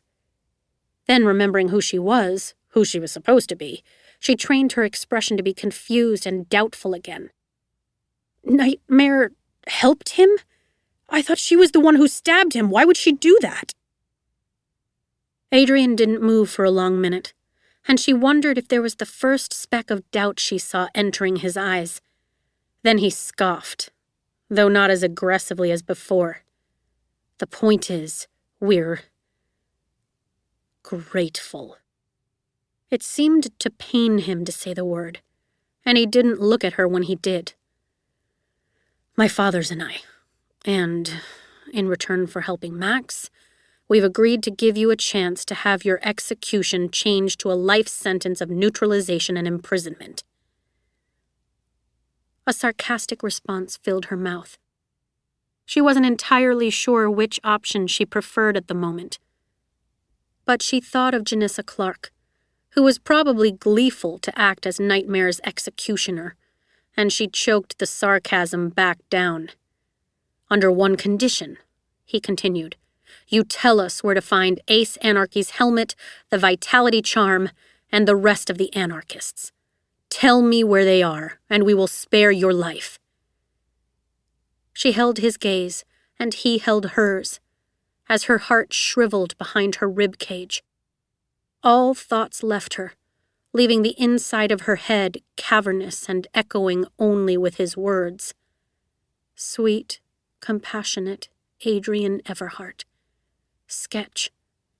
A renegade and, truly now, her enemy. Just tell me where they are, Nova. Please. I don't... His face crumpled, and it was as though she were watching him at war with himself. The battle between his loathing for Nightmare and whatever he had once felt for Nova McLean. Hatred battling affection, fury battling compassion, back and forth and back again. I don't want to watch them kill you, Nova. The whisper was so faint she barely heard it over the speaker that connected them.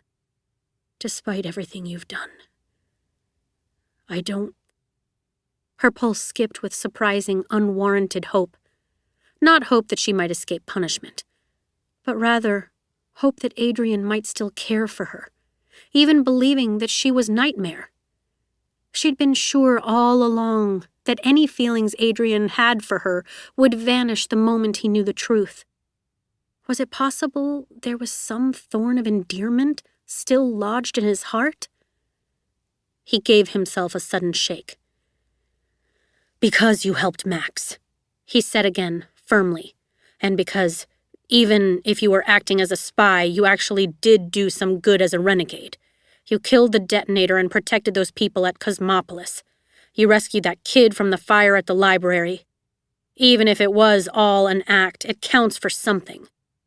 So just tell us where you hid the helmet and the vitality charm. Tell us what you know about the rest of the anarchists.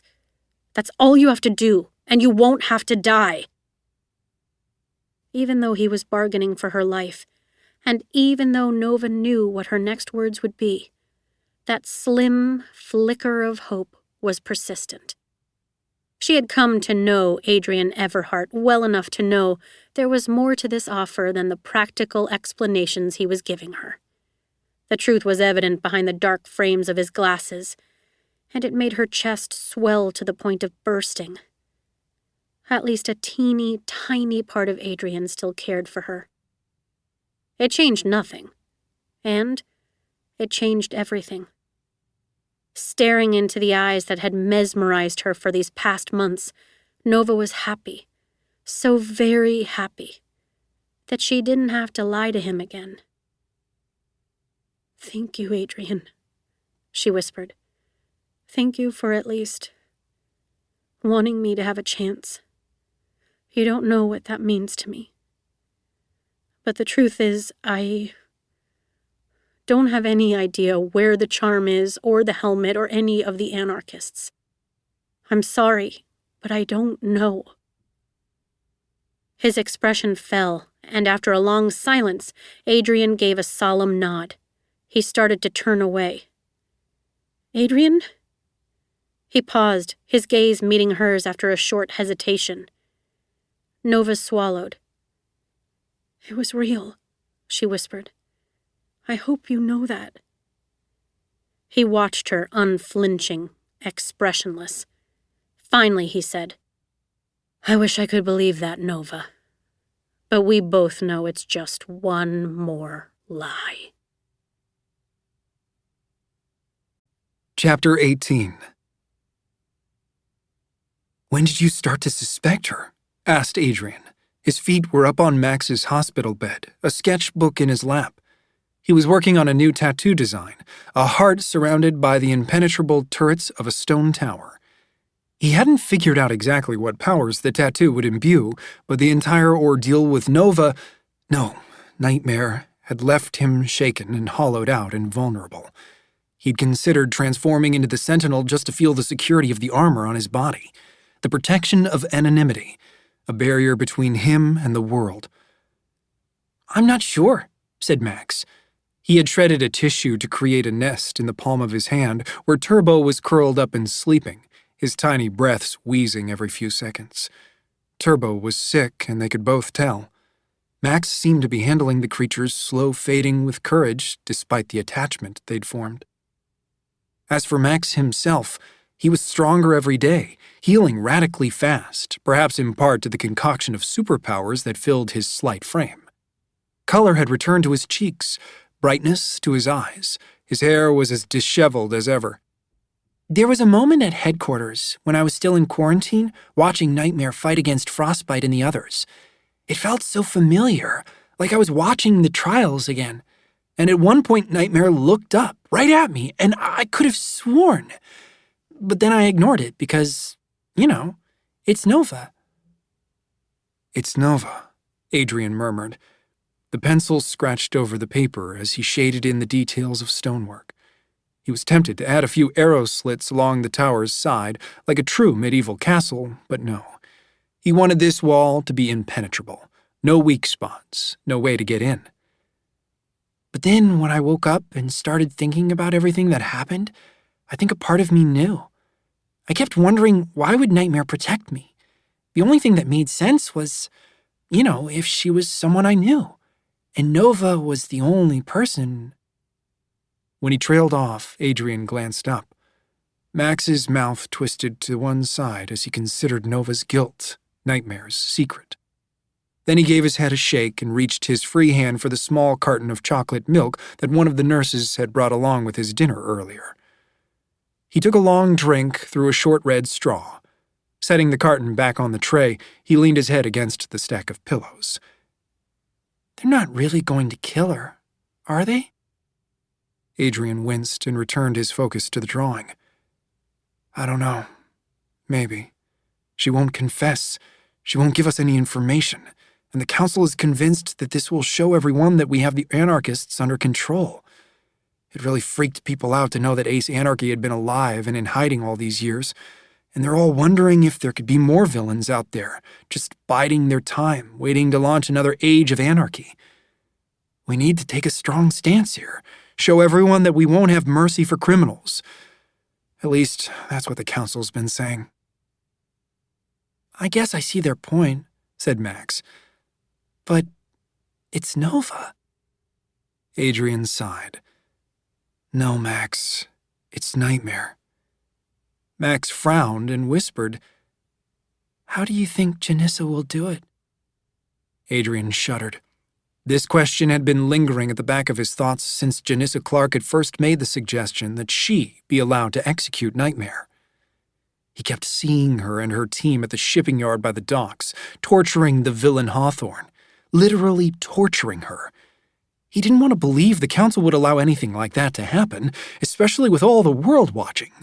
And yet, he wouldn't have believed that they would consider capital punishment at all, especially without a trial, or allow someone like Janissa to have a hand in it. He didn't know what to believe anymore. Finally, he answered, I don't know, but I don't think she suggested it so she could be merciful. A silence draped over them, filled only by the scritch of Adrian's pencil. After a long moment, Max started feeding himself grapes one by one, their crunch deafening in the small room. He stared blankly at the wall, chewing like a robot. When the tray was empty and his fingers found nothing but stems, he set to mindlessly stroking one finger along Turbo's back. The creature mewled in its sleep. What are you working on? New tattoo idea? Adrian angled the sketchbook to show him. Max studied it for a moment but offered no commentary on the design. Instead, an unexpected glint entered his eye. That reminds me, I have an idea for a tattoo for you. Can I see your marker? Pulling a marker from his pocket, Adrian handed it to him. Max spent a moment considering the marker in his right hand and the dinosaur in his left. Finally, he slipped Turbo and the nest of tissue paper into the space between his knees. The dinosaur woke up and screeched, trying to jab Max's finger with its needle claws. Oh, calm down, Max muttered, fluffing the tissue paper. Still sulking, the dinosaur burrowed around in the shreds a few times, adjusted the thin blanket underneath with its teeth before lying down and dozing off again. With both hands now free, Max doodled something onto the tips of his fingers. Adrian leaned forward but couldn't see what it was. After capping the marker, Max grinned mischievously and snapped. Tiny sparks burst from his fingertips, flashing white and gold. Adrian's eyebrows lifted. I keep forgetting that you stole some of my power. I'd say borrowed, but... Max shrugged, then held his hand out to show Adrian the small lightning bolts he had drawn onto his skin. I can only make sparks, but I figured you could have actual lightning bolts shoot out of your hands. Awesome, right? Adrian started to smile, but then the thoughts of lightning reminded him of Thunderbird, which reminded him of... His smile dropped away. Cool idea, except I try to keep the tattoos inconspicuous. Dad and Pops might start to wonder why I have lightning bolts on my hands. Max wilted. Good point. Wouldn't be the same coming out of your elbow, though. Unfortunately. Adrian thumped the eraser end of the pencil against the paper. Have you been practicing at all with your new ice manipulation power? Meh. Made a few ice cubes for my drinks. I'm not sure if it's just because I never liked frostbite, but ice power isn't one that ever interested me. But who knows? Maybe someday I'll take up ice skating. Adrian chuckled, amused at the idea of Max gliding around on ice skates. But then he thought of the construction going on back at headquarters, and again, the light-hearted moment vanished. Hey, Max, has Hugh talked to you about after you leave the hospital? Not really. I know I can't come live with you guys, at least not until the vitality charm turns back up for Simon. And, whenever you're able to break the news to them that you're technically immune to me, too. Adrian flinched, even though Max hadn't said it in a mean way. Still, he knew it would be easier for him to come see Max if he told their dads the truth about his tattoos and how he was able to imbue himself with this particular invincibility. But he wasn't sure how he could do that without leaving clues about his other tattoos, too. His other powers, and his other identity. Remember when you sneaked up to the 39th floor at HQ so we could all be together outside of the quarantine? Adrian nodded. I was thinking maybe we could, remodel that floor into an apartment for me. We could put up big "Do Not Enter" signs and let everyone know it isn't safe for prodigies to come up and see me. Maybe it could work? Max sounded doubtful, though, and Adrian couldn't bring himself to lie and say that, yeah, maybe it could. He knew the council would never allow Max to roam freely around headquarters. He was too dangerous. But thinking of the glass walls being mounted into place, forming Max's new prison, turned his stomach. What's wrong? Adrian jolted from his thoughts. Max was frowning at him. You're not telling me something, he said, not a question. Adrian swallowed, and it took him a few tries before he managed, They're rebuilding the quarantine. Max went still. He didn't seem surprised, exactly. If anything, he appeared only mildly disappointed as he reached for the brownie on the tray. But then he set it down again without taking a bite, and set to scraping the chocolate off his fingers with his teeth instead. I wondered, was all he said when he finally said anything. I'm going to talk to them about it, said Adrian, dropping his sketchbook onto the floor and lowering his feet off the bed. He leaned forward, determined. I tried once already, but I'll try again. They can't do that to you, Max. They can't keep you locked up forever. You're their son, not a prisoner, and you're a renegade. After the way you fought to protect the helmet, no one can deny that. A ghostly smile crossed Max's lips. I didn't protect the helmet. Nightmare got away with it, and because of me, we lost Frostbite. Who cares about Frostbite? We're better off without her. Max snorted skeptically. You're the bandit. You helped defeat Ace Anarchy. I was barely walking when that happened. Doesn't matter. The point is they can't lock you away like an animal. It isn't fair, and now that I'm able to be close to you, I can do something about it. Sometimes, said Max, fiddling with the cloth napkin that hung over the tray's edge, I think about being out there, walking around the city, or being on a patrol team like you, stopping bad guys, being awesome. But then I think about what would happen if I crossed paths with another prodigy, and before anyone knew what was happening, I was draining their power from them. They wouldn't be doing anything wrong, just being in the wrong place at the wrong time, being near me. He sighed. And that wouldn't be fair either. We can come up with ways to make sure it doesn't happen. There's got to be somewhere else you can go, somewhere you won't be surrounded by prodigies. You're going to convince the council of this, are you? To let both their biggest threat and their most powerful weapon go free? Adrian blinked. He'd never really thought of Max that way, and wondered if that's really how Max saw himself. A threat. A weapon. He was just a kid. He deserved to do normal kid things. He deserved a life. "I wish you could come home with me," he said. "The mansion's so big." "But Simon," said Max. Adrian sighed. But Simon. If only they still had the vitality charm, then Max could live at the mansion and all three of them would be protected from his powers. He could have a family at least, a real family. "Ow!" Max suddenly barked, shaking his hand. The velociraptor had bitten him. "Honestly, if you want food, I'll get you food," Max grumbled, picking through the leftovers on his tray and finding a couple shreds of ham. Adrian nudged up his glasses, watching Turbo devour the feast. His movements were slower every day, his coordination clumsier. Someday soon he would simply stop moving, stop eating, stop biting. He wouldn't stop existing, but become like one of those plastic dinosaurs kids got in the coin machines down in the hospital waiting room, the ones that came in clear acrylic eggs. "Say," Max started, his attention trained almost nervously on the little beast. "have you ever thought about—" He hesitated. "What?" He cleared his throat and tried to act nonchalant, wriggling his skinny shoulders back into the pillow. "Do you think the tattoos would work if you gave them to other people? Like, could you make Simon immune to me?" Adrian tapped the end of his pencil against his temple. "It's crossed my mind, but I don't know if it would." I know, interrupted Max. "It might not work on other people, and then you'd have to tell them about the tattoos, and that could lead to a lot of questions, and—" "I have thought of it, though," said Adrian.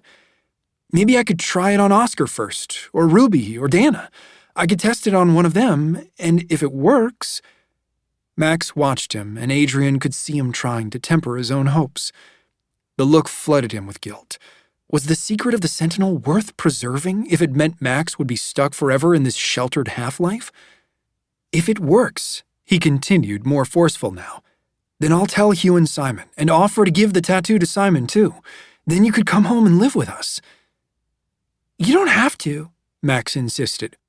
"I don't want them to figure out who you—" "No, I do have to," Adrian said. "If the tattoo works on other people, then it's a done deal. You're more important than the Sentinel." Max leaned back again, though he seemed more concerned than excited as his mind started to race down all the possible outcomes. If the tattoo didn't work, and if it did. "Okay," he finally agreed. "How long before we know?" "I'll talk to the team tomorrow, determine who's going to be the guinea pig, and figure out a time to do it. The tattoo needs a few days to heal, and then we'll just have to test it." "So maybe like a week?" Adrian considered. It seemed optimistic. He needed to be extremely focused when inking the design. Otherwise, he risked its power being weakened from his distraction. And focus was something he'd been lacking lately. But what else could he say? Sure, a week, maybe. Would Max still be in the hospital, or would the quarantine be ready by then? Would he already have been moved back to headquarters? He had a feeling the new quarantine would have strict security measures put on it, much stricter than the first. It might be more difficult to test the tattoo's effectiveness once it was healed. But an idea was percolating in his thoughts, one that might have been a little foolhardy, an idea his dads would certainly disapprove of, which wouldn't be the first time. "Now what?" said Max, eyeing him warily. Adrian leaned closer. "Why wait around here for the next week? What if we sneaked you out of here instead?" Max chuckled. "And take me where? A deserted island?" Scratching behind his ear with the pencil's eraser, Adrian felt a smile creeping across his face. What felt like the first real smile since Dana had told him the truth. "I have somewhere more hospitable in mind." Chapter 19. "At what point should I remind you that this is a terrible idea?" whispered Max.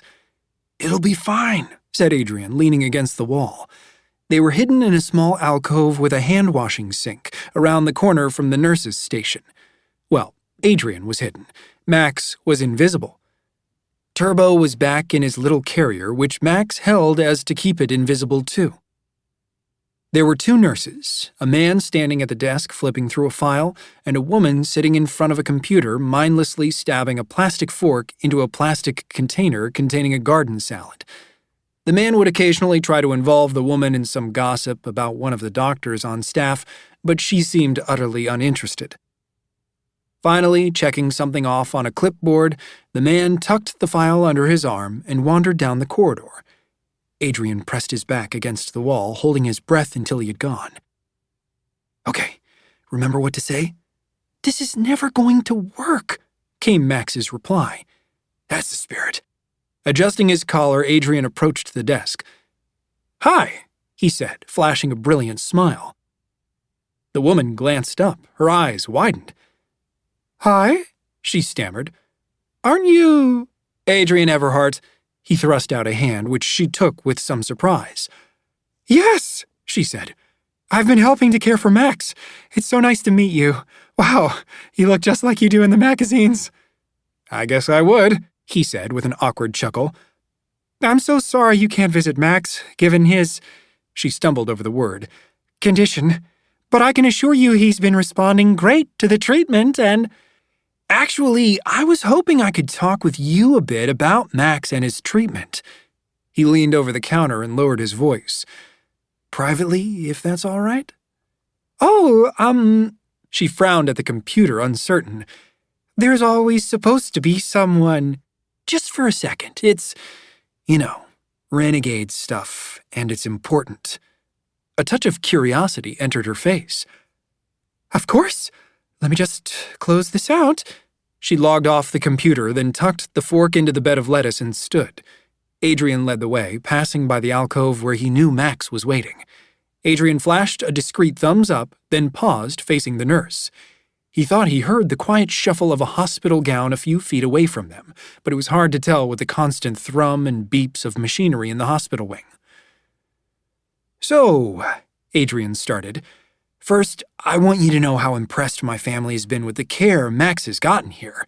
It's been apparent how top-notch the staff is, and we really appreciate how attentive all you nurses and doctors have been. And the physical therapists, and everyone, really. It's clear how much you guys really care for your patients." The woman flushed. "Well, we do our best." Adrian smiled at her. "It shows."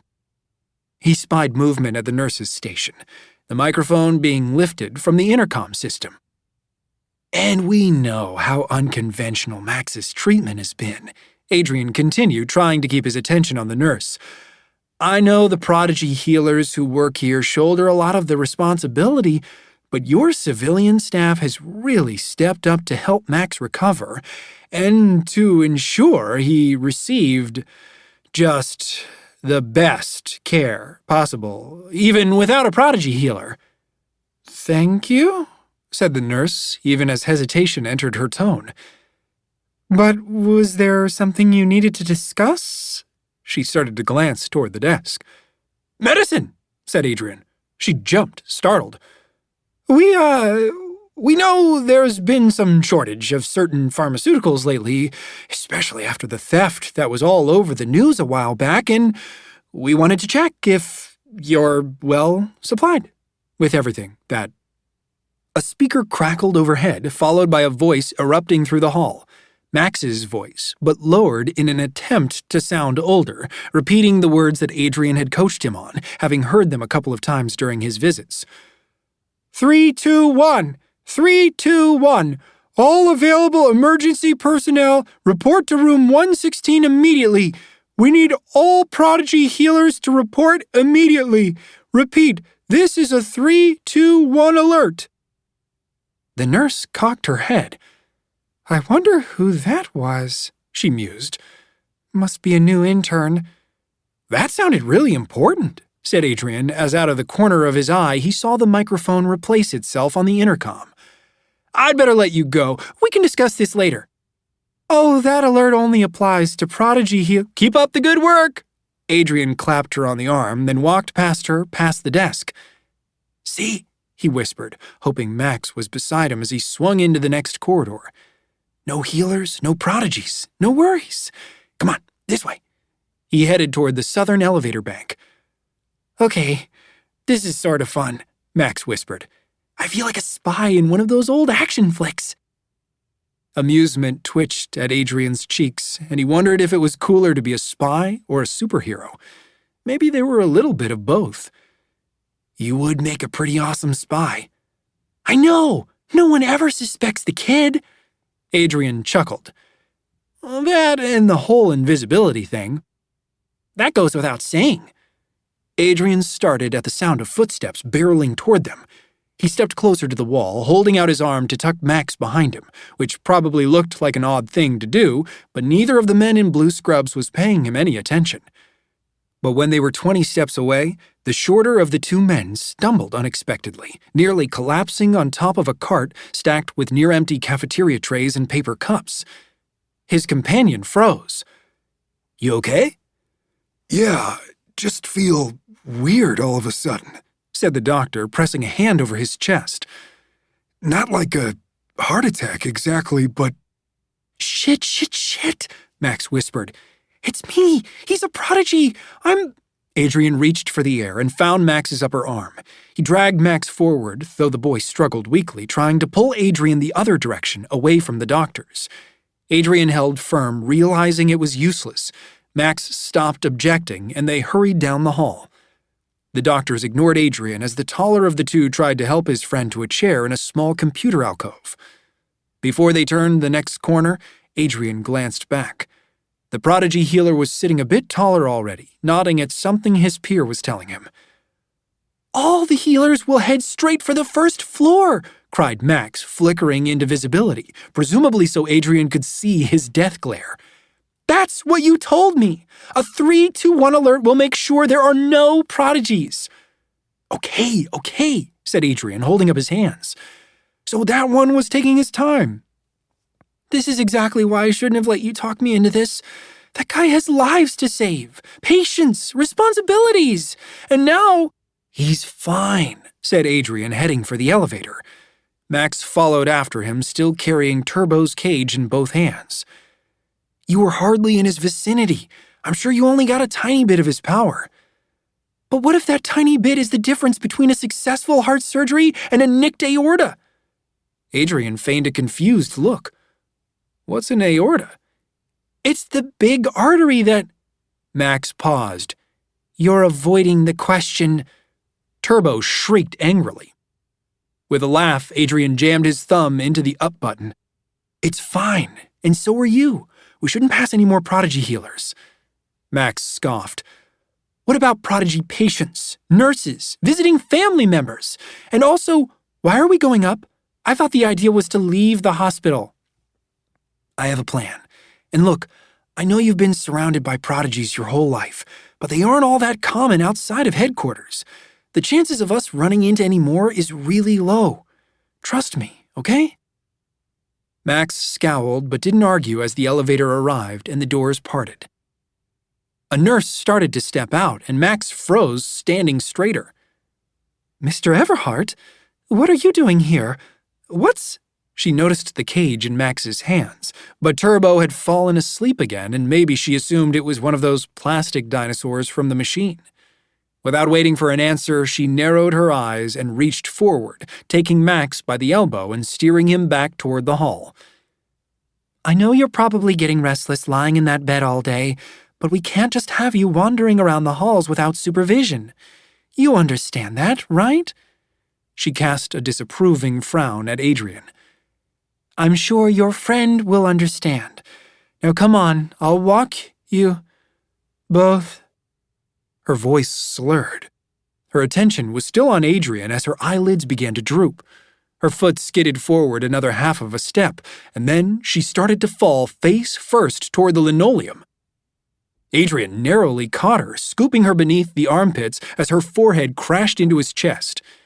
He gaped at Max, then down at the kid's skinny, pale arms, the insides of his elbows mottled with bruises new and old.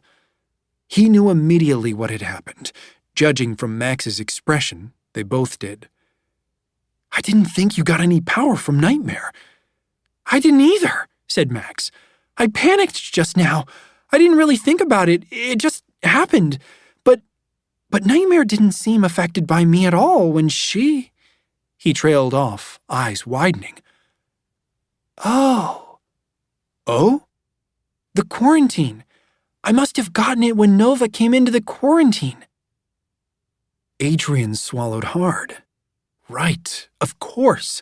The night the Nightmare stole the helmet wasn't the first time she'd crossed paths with Max. It was just one more piece of evidence against her, and though one more reminder of who and what she was shouldn't have hurt, it still did. He thought again of the tattoo he was planning and imagined putting another stone on the wall around his heart. Anyway, good job, said Adrian. The elevator doors started to close, and Adrian stopped it with his foot. It opened again with a chime. Spotting an empty gurney against a wall, Adrian lifted the nurse onto it. I doubt you got much of Nightmare's power, so she probably won't be out for long. Come on. They got in the elevator just as an obnoxious buzzing started to come from the doors, alerting them that the doors were closing this time, whether they liked it or not. I'd go invisible again if I were you. Max winked out of view as Adrian hit the button for the top floor. Seconds later, they stepped out into a serene waiting room, the smell of talcum powder wafting toward them and the sounds of a crying baby drifting from a nearby hallway. No! Max said emphatically, tugging on Adrian's sleeve. The maternity ward? Are you nuts? I don't care what you say, there could definitely be a prodigy mom here. Or what if there's a baby? I can't... Would you relax? Adrian whispered back at him, earning an odd look from the nurse sitting behind a reception desk. He smiled and surreptitiously took hold of Max's hospital gown, dragging him forward. Hi there, he said, leaning his free elbow on the counter beside a visitor check-in sheet. Is there a way to get up to the roof from this floor? Her already suspicious countenance darkened more. The roof isn't open to the public, she said, as if this should have gone without saying. Oh, I know, he said with a mild chuckle. I'm Adrian Everhart. My dads are Hugh Everhart and Simon Westwood. He was met with instant recognition. Her mouth formed a surprised O. Right, he continued, and as I'm sure you know, my brother Max is a patient here, and, well, the other council members are going to be stopping by periodically to check on how things are going. We're all pretty much one big happy superhero family down there at headquarters, and everyone's really worried about the kid. A snort came in the direction Max was standing. So, Adrian persisted, Thunderbird is going to be stopping by any time now so I can give her a full report on Max's condition. And you know Thunderbird, always flying around the rooftops, never uses the main entrance. It's kind of a superhero thing. I mean, if I had wings. Max jabbed Adrian hard in the side, and Adrian stifled a grunt. Which is to say, how do we get to the roof from here? The nurse led them to a plain door and punched a code into a keypad, while Adrian assured her that a Captain Chromium autograph would be no problem. He made a mental note to actually follow through on that promise as he and Max bolted up the steps and pushed their way out onto the hospital roof. Wind buffeted them from the east. From way up here, Adrian could see the Sentry Bridge, Merchant Tower, even the parking garage where he and Nova had staked out surveillance on the hospital when they'd been trying to stop Hawthorne and her gang. He passed over the helicopter landing pad on the center of the roof, heading for the north wall. Max, visible now, came to stand beside him, scanning the city rooftops, the water towers, the fire escapes, the windows glinting in the late afternoon sun. Did you order a helicopter for us? Adrian chuckled wryly. Nothing that glamorous. Then what are we doing on the roof? You wanted to avoid being near prodigies as much as possible, right? Well, like you said, on the streets, you never know who you might pass. But up here, the sky is ours. Max took a step back, hands held up. Oh, no. I realized that you had to carry me like a sack of potatoes when you brought me here, and that's embarrassing enough. You are not becoming my general mode of transportation. Thanks, but no thanks. You were half dead. There's nothing embarrassing about that. Yeah, well, we'll see how you feel the next time you almost die and I have to carry you halfway across town. Sounds relaxing. Look, I'm not carrying you anywhere. You don't need me to. Here, let me hold Turbo so you can focus. Focus on what? Said Max, even as he handed over the little cage. Just watch. Inspecting the closest structure, a squat office building just across the street, Adrian cradled the cage in his arm and crouched. He felt the spring tattoos activate on the soles of his feet. He leaped. Air whooshed past his ears, and for the briefest of moments, he felt like he was flying. He struck the next roof, crouching with one hand on the gritty concrete. Awake again, the velociraptor scratched unhappily at the bars of his confinement, trying to escape. Adrian ignored him, brushing his fingers off on his pants. He turned back to Max. The kid looked mystified. Spreading his arms, he yelled across the chasm, "I didn't get that much of your power! I can't do what you do!" "I know," said Adrian, "but you can do what Ace Anarchy can do." Max's arms fell. He drew back, confused. "You have telekinesis," Adrian reminded him. "I know you can levitate, which means you can fly." Max's jaw worked mutely for a moment. Then he shook his head. "I've never done anything more than float a few feet in the air." Adrian shrugged. "It's the same thing." "Yeah, except for the 20-story fall." "If you fall, I'll catch you." Max surveyed the street below, his brows knitted together. He started to rub his arms. He wasn't dressed for the cold weather, much less the intense winds coming off the bay. "You can do this! You're the bandit! You're a renegade!" Shutting his eyes, Max spread his hands palm up. His feet left the edge of the building until he was hovering a foot above the rooftop. A smile stretched across Adrian's face.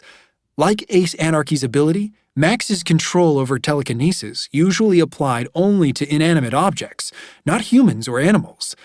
The one exception was to himself. Adrian had known for a while now that Max was capable of levitation, but it was difficult to see it with his own eyes. "That's it," Adrian muttered to himself, not wanting to distract him. An alarm rang out from somewhere inside the hospital.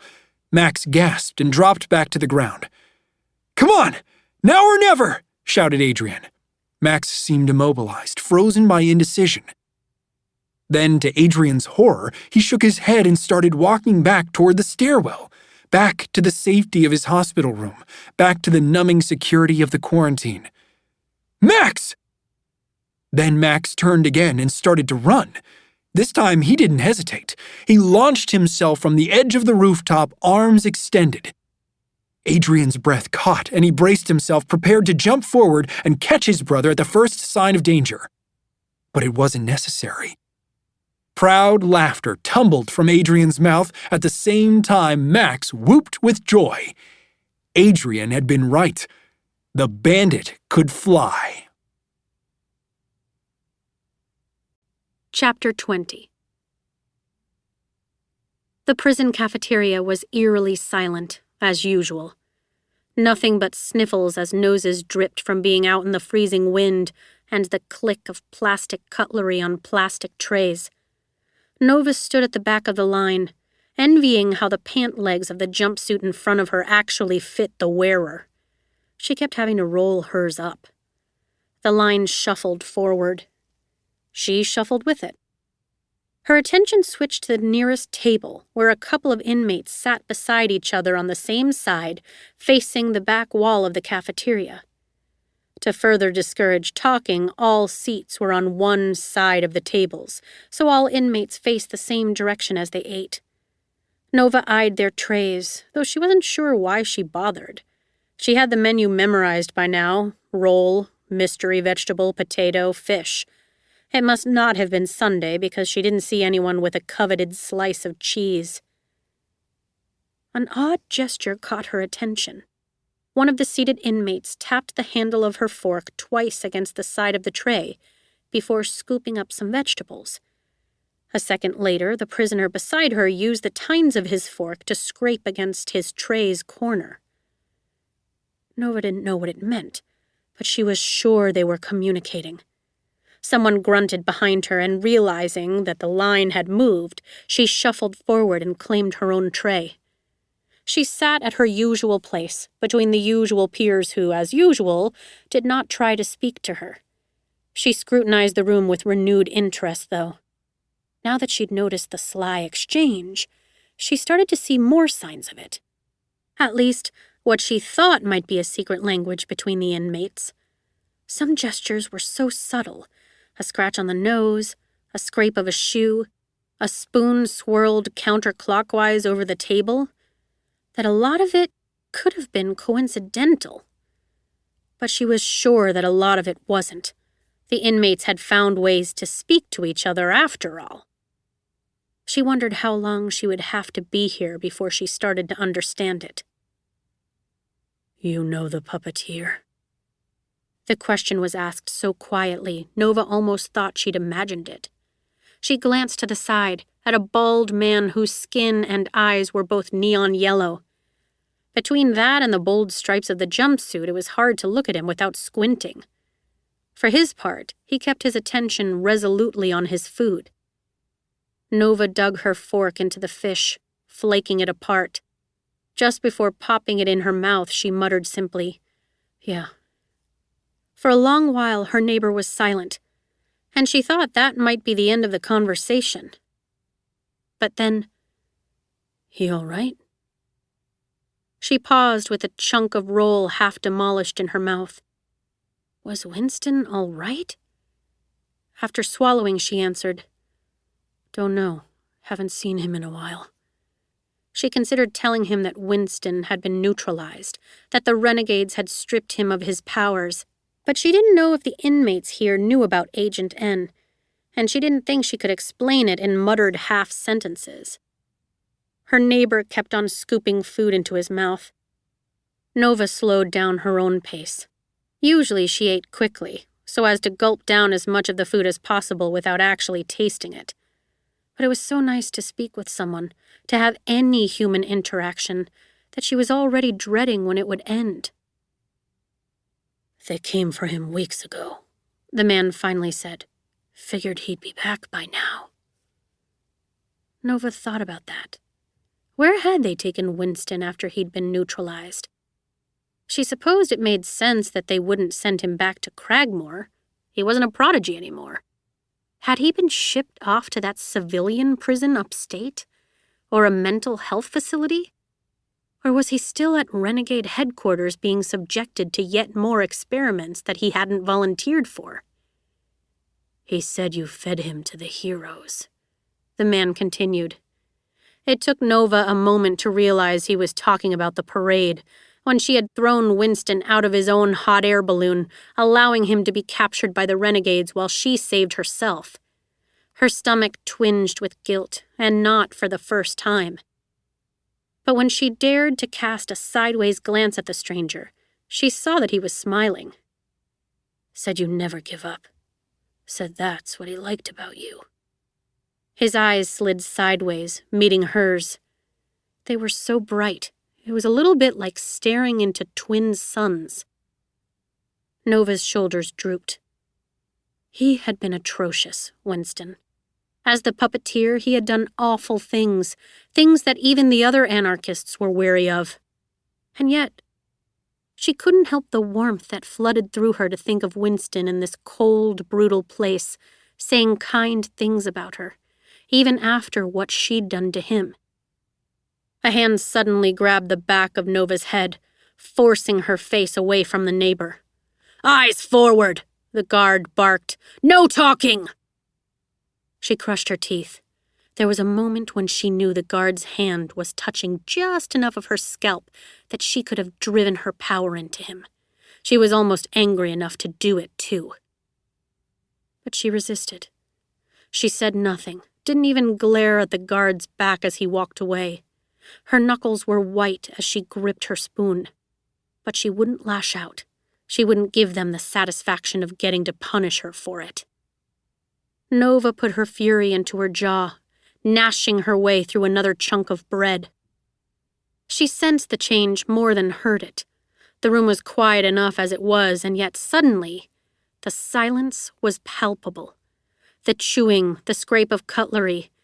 It was almost as if even the breathing stopped. Nova raised her head. The warden was making his way to the back of the room so that all of the seated inmates would be facing him. He wore a gray suit identical to the one he'd worn every time she'd seen him.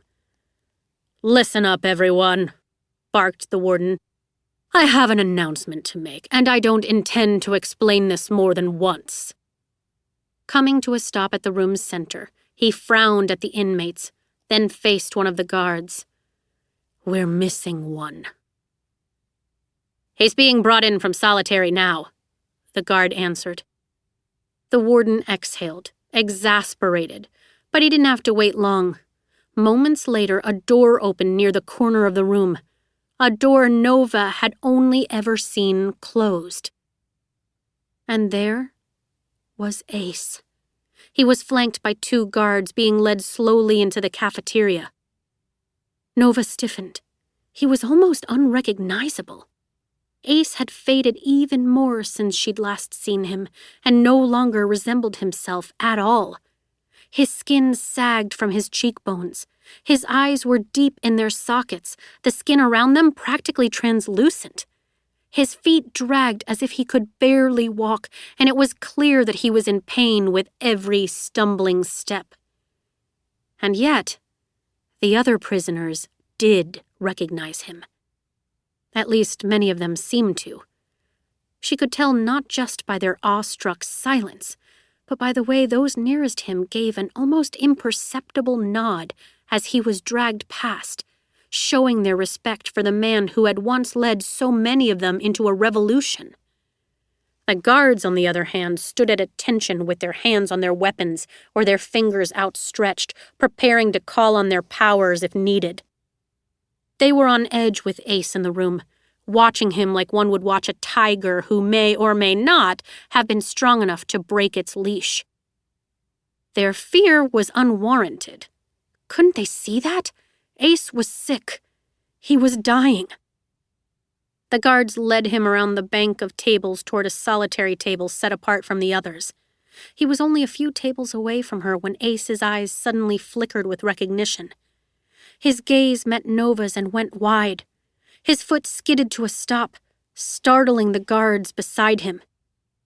He gaped at her, and Nova could see the realization crashing through him. She was captured. She was a prisoner just like he was. Sorrow creased his brow, and Nova felt her own hopelessness well up inside her all over again. She wanted to apologize for failing him again. She wanted to tell him how much she still loved him, that she hadn't given up. Ace started to cough, not a polite cough spurred on by the frigid weather, but a rough, hacking cough that soon had him bent over and struggling to stand. Nova gasped and rose from her seat, but the little plastic fork was suddenly ripped from her hand. In one motion, it flipped over, and the brittle tines pressed into her sleeve, holding it against the table. She scowled and grabbed the fork. The handle snapped in two, leaving the tines still driven through the fabric. She huffed and raised her eyes to see that she wasn't the only one who had wanted to help Ace. 3 of the inmates closest to him had also leaped from their seats. One of them even managed to take hold of Ace's arm to keep him from slumping forward and hitting his head before the guards started shouting and shoving them back. Ace was pushed against the wall in the hubbub, and he slid down it, one hand digging into his chest as the coughs dwindled to pained wheezing. More of the inmates were standing now, yelling back at the guards. "Do something! Help him! He needs a doctor!" One of the guards slammed the palms of his hands together, and a wave of pressure pushed outward, bowling over everyone in its path. A number of prisoners fell to the ground. One hit his head on a stool. Though Nova didn't get the brunt of it, the unexpected attack still shoved her back down to her stool. Only then did the pressure on the fork tines relax. She yanked her arm off the table and plucked them viciously from the fabric. "What's wrong with you people?" shouted the man beside her, the one who had known Winston. He had not stood up with the others, but she could see the fury written plain across his face. He gestured toward Ace with his spoon. "He's not a threat to you. Anyone can see that. He needs help." "Yeah?" snapped another guard, even as he bent down to grab Ace's cuffs. He hauled him back to his feet, making a point of not being gentle about it. "He's killed a lot of people. Who came to help them?" Nova bit down on the inside of her cheek. She was still gripping the broken fork handle and found herself tempted to leap over the table and stab one of those guards in the eye. She didn't even particularly care which one. But movement caught her attention. What was left of the food on her plate was rearranging itself. The breadcrumbs, the potato peel, a few strings of what she had come to determine was probably boiled cabbage. They dragged together and twisted into familiar shapes, spelling out a message. It read simply, "Don't." She swallowed and looked up. Ace wasn't watching her. If anything, he kept his focus resolutely away from her the whole time he was being dragged through the cafeteria and forced down onto the stool at the lone table. The warden clapped his hands 3 times, loud and slow. "Always one to make an entrance," he said with a disdainful sneer. Ace ignored him. He was still breathing hard, half collapsed over his table. The way the nearby guards trained their weapons on him was almost comical. Until Nova looked down at the word on her plate and remembered that, even in this state, Ace wasn't helpless. "I've been informed by Renegade Headquarters," said the warden, "that at the end of this month we will all be going on a little field trip together." A rustle of interest passed through the inmates, coupled with suspicion. "During this excursion, we expect total cooperation. You will be shackled together for the duration of the trip.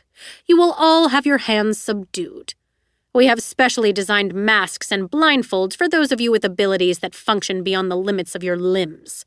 Special arrangements will be made for those with uniquely unrestrainable talents." His voice dropped warningly with a glance toward Ace. He might have been glancing at a corpse for all the reactions his words got. Nova bit the inside of her cheek. The public reveal of Agent N. The neutralization. Her execution. It was happening, and soon.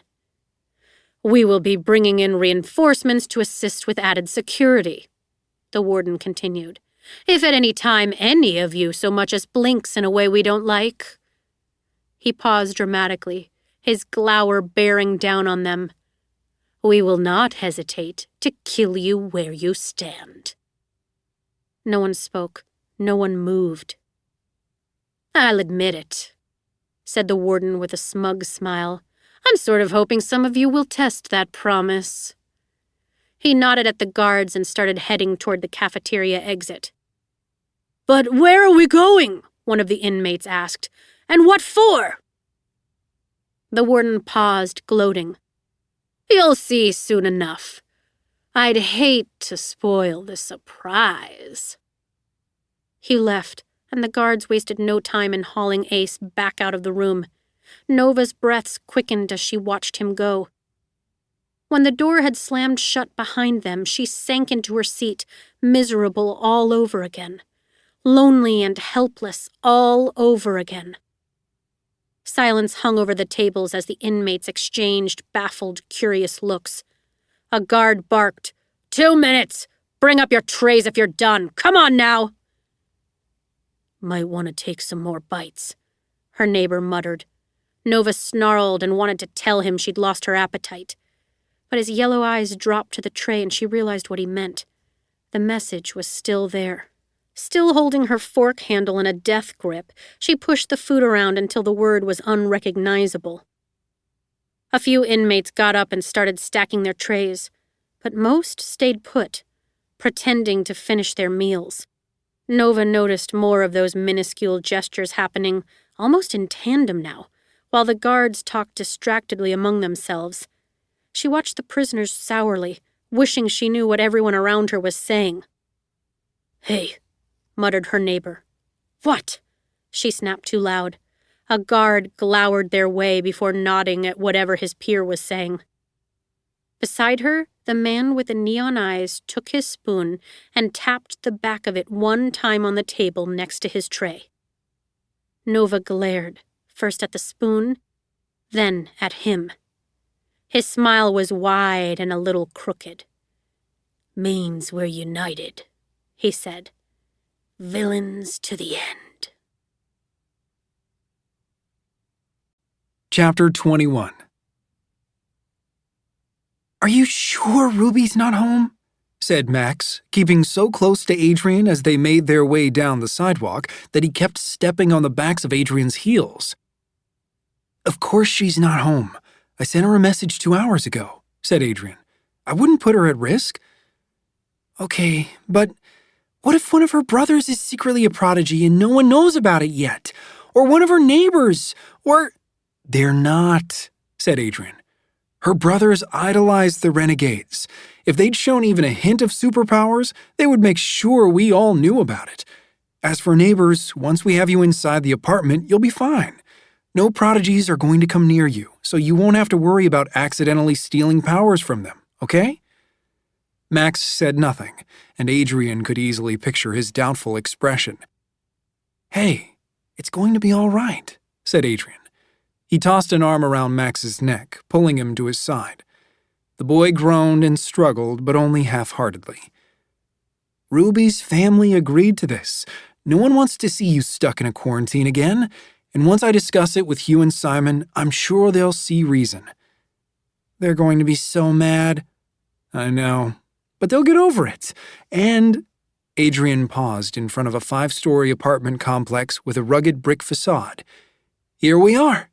The famous Tucker residence." "Famous how?" said Max, warily eyeing the rows of tall windows, the fire escape, the few balconies that were only wide enough to hold a handful of potted plants. "Because it's the home of Red Assassin and her twin brother sidekicks. Come on." Max followed him into the building and up the first flight of stairs. Aged but elegant wallpaper and lit sconces lined the walls of the narrow hallway. Adrian paused in front of Ruby's apartment and was about to knock when the door swung open, revealing 2 identical boys, only a little older than Max. Their faces were bright with excitement, each of them donning the renegade uniform costumes their mom and grandma had made them for the Sidekick Olympics. Adrian had finally thought to ask Ruby how to tell the twins apart, and though it took him a moment to remember, her explanation quickly made sense. Jade's hair was longer and shaggy around the ears, while Sterling kept his cropped a bit shorter. He'd started referring to him as Short Sterling in his head, even though the boys were the same height. "You made it," said Jade, while Sterling yelled over his shoulder, "Mom! Grandma! They're here!" Come on!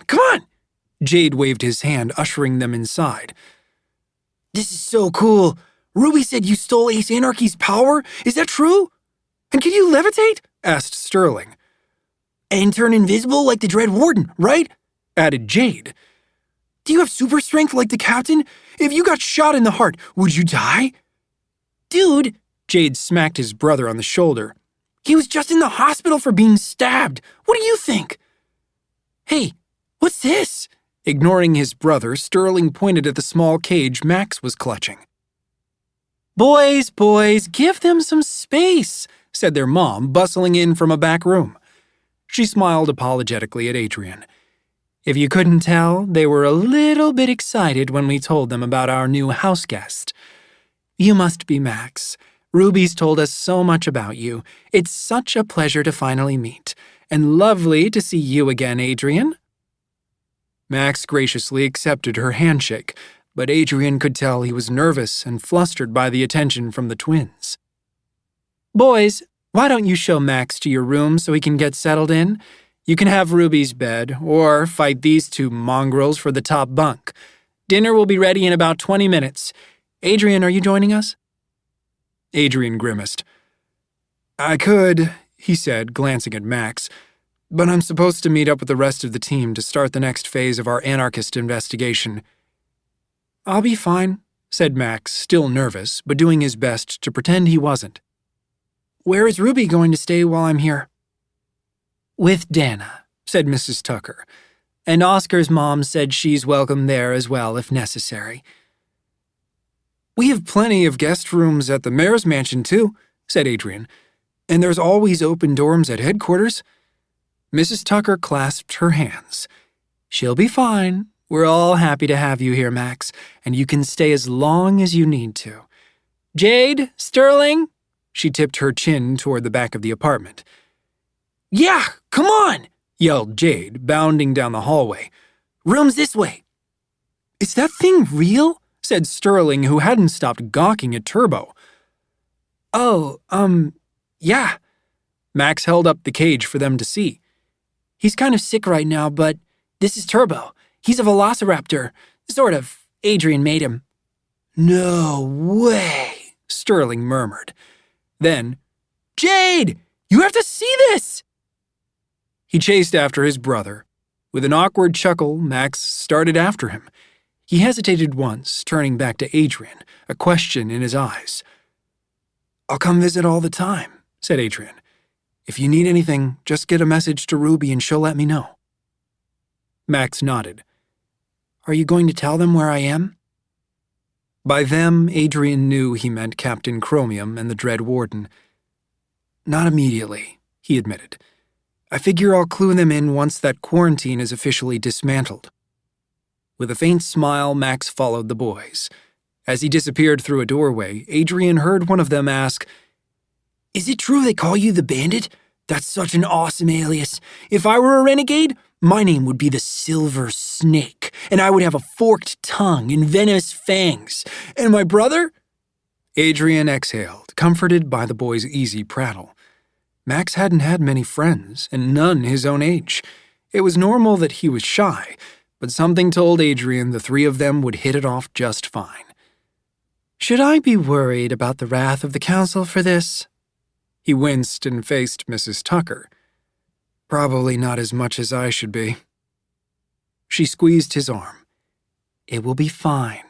Ruby told us all about the quarantine and the testing to make that serum thing they've been working on. That's supposed to be top secret. She shrugged. We don't do secrets in our family. My point is, he's just a kid. He doesn't deserve to have all that on his shoulders. My feelings exactly. I'm sure the captain and the Dread Warden care about him, just like they care about you. They'll come to understand, and in the meantime, I promise we'll take good care of him. Thanks, Mrs. Tucker. She leaned in and gave him a hug, which Adrian wasn't expecting. Go on, she said. Go do hero stuff. And tell that daughter of mine that I expect daily phone calls. Just because she's not living under this roof doesn't mean she's not my responsibility, superpowers or otherwise. He grinned. I'll be sure to pass on the message. Adrian hadn't walked 3 blocks from the apartments when he received a communication over his wristband. His palms became clammy with dread before he even looked down to see who it was from, and he was right. Bracing himself, he accepted the call. Where is he? Barked Captain Chromium. Adrian, what have you done? So, you got the note? Said Adrian, trying to keep his tone light. Not wanting his dads to panic and think that Max had been kidnapped out of the hospital by some covert gang of villains, they had left a note for the hospital staff to find, explaining that Max was with his brother and that the renegades shouldn't worry about him. Yes, we got the note. What's going on? Where is Max? He's somewhere safe, said Adrian. He paused on the sidewalk, leaning up against a light post. Trust me. Trust you? What is that even? Hugh was cut off, followed by some shuffling on the other side, and then Simon's voice cut in. Adrian, we do trust you, and we trust Max, but this is serious. We need to know where he is. You of all people should understand how dangerous it is for him to be alone out in the world. He's not alone, said Adrian. No other prodigies will be at risk, and he's comfortable and secure, maybe even happy, which is more than we could ever say about putting him back in that quarantine." A brief silence followed. Hugh returned, his panic now under better control. "How did you even manage to get him out of the hospital? Did you find the vitality charm?" "No, Dad. But Adrian hesitated, and for a moment considered telling them the truth rather than the story he'd been concocting all day. But no, the time wasn't right. "I borrowed one of the hazmat suits from HQ and put Max into it. The barrier protected me from his powers long enough to get him to where we needed to go." "A hazmat suit?" said Simon. "And no one noticed a 10-year-old kid wandering down the corridors in a hazmat suit?" Adrian waited a beat and was met with Simon's subtle gasp, then a groan. "Invisibility, right. I forget that he has that one, too." "You did give it to him," said Adrian. "So technically, it's kind of like you helped him escape." "Don't get smart," said Hugh. "And he didn't need to escape. He's not a prisoner." "Wasn't he?" said Adrian. "Look, I know you guys love him, but I'm not letting you put him back in that quarantine. End of story. For now, he's safe where he is until we find a more permanent solution." "No, Adrian, you are going to tell us where he is right this minute so we can get him back to the hospital and make sure—" "We'll talk about it later," Adrian interrupted. "For now, I'm late for a team meeting. Okay, guys? Love you. Bye." The communication band filled with enraged prattle, but was silenced by a press of his thumb. Adrian flinched, wondering whether he was too old to be grounded. When he was a kid and went against their rules, they'd always threatened to take away his comics or video games, but those things didn't hold quite the same sway over him that they used to. What could they take away now that would matter? He steadied his breathing. It would be all right. Of all the things he'd done in the past few months that could make his dads angry or disappointed with him, whisking Max away to a secret safe house was hardly the worst of it. A part of him even hoped that someday they would acknowledge that he'd done the right thing, for Max and for their family. If not technically the best thing for the Renegades. As if the Renegade call center somehow knew Adrian was at that moment breaking more of the Council's rules, his wristband blared with an alarm. He'd almost forgotten that he had patrol duty that night, until he saw the assignment scrolling across the small screen. Break-in at Dallamore's department store, 29th and Merchant, theft in progress, report immediately. Adrian grinned. Serving some old-fashioned justice was exactly what he needed. Chapter 22. "Oh man, it feels good to be heroic," said Ruby, stretching an arm overhead to work out her muscles. She stood over two cuffed and unconscious burglars who had been caught breaking into a jewelry case in Dallamore's department store. Adrian couldn't help but agree. It did feel good to be heroic. If nothing else, the arrest had helped take his mind off Max for a while, and Nova, too. Oscar plopped himself onto a table amid stacks of women's t-shirts in various colors. And for once, Sketch didn't even have to resort to his special abilities. He jutted the end of his cane in Adrian's direction. "Nice to see you keeping it old school." Adrian glared, but he knew the teasing was good-natured. "In case you've forgotten, I was defending justice for years before I—" He paused and glanced at the burglars, and even though they appeared to be out cold, he still finished lamely, "You know." Swinging his legs, Oscar surveyed the store, dimly lit by only a handful of the ceiling fluorescents 2 stories overhead and the display lighting that even now was making the nearby jewelry cases twinkle, including the one that had been smashed to pieces. "Do you think they have any vending machines around here?" "What? Smokescreen is hungry?" said Ruby, feigning surprise as she wrapped her jewel-tipped wire around her wrist. She had used it to trip the burglars as they sprinted for the emergency exit, and Adrian could see a red line across her hand where the wire had nearly cut into her. "Hey, I'm a growing superhero," said Oscar. "I need sustenance." A whirl of butterflies cascaded from the upper balcony, where Dana had been checking to make sure the office safe hadn't been tampered with. "All secure," she said, her body reforming beside Ruby. And I didn't see any vending machines, but there's a burger joint 2 blocks away. We could head there when we're done here.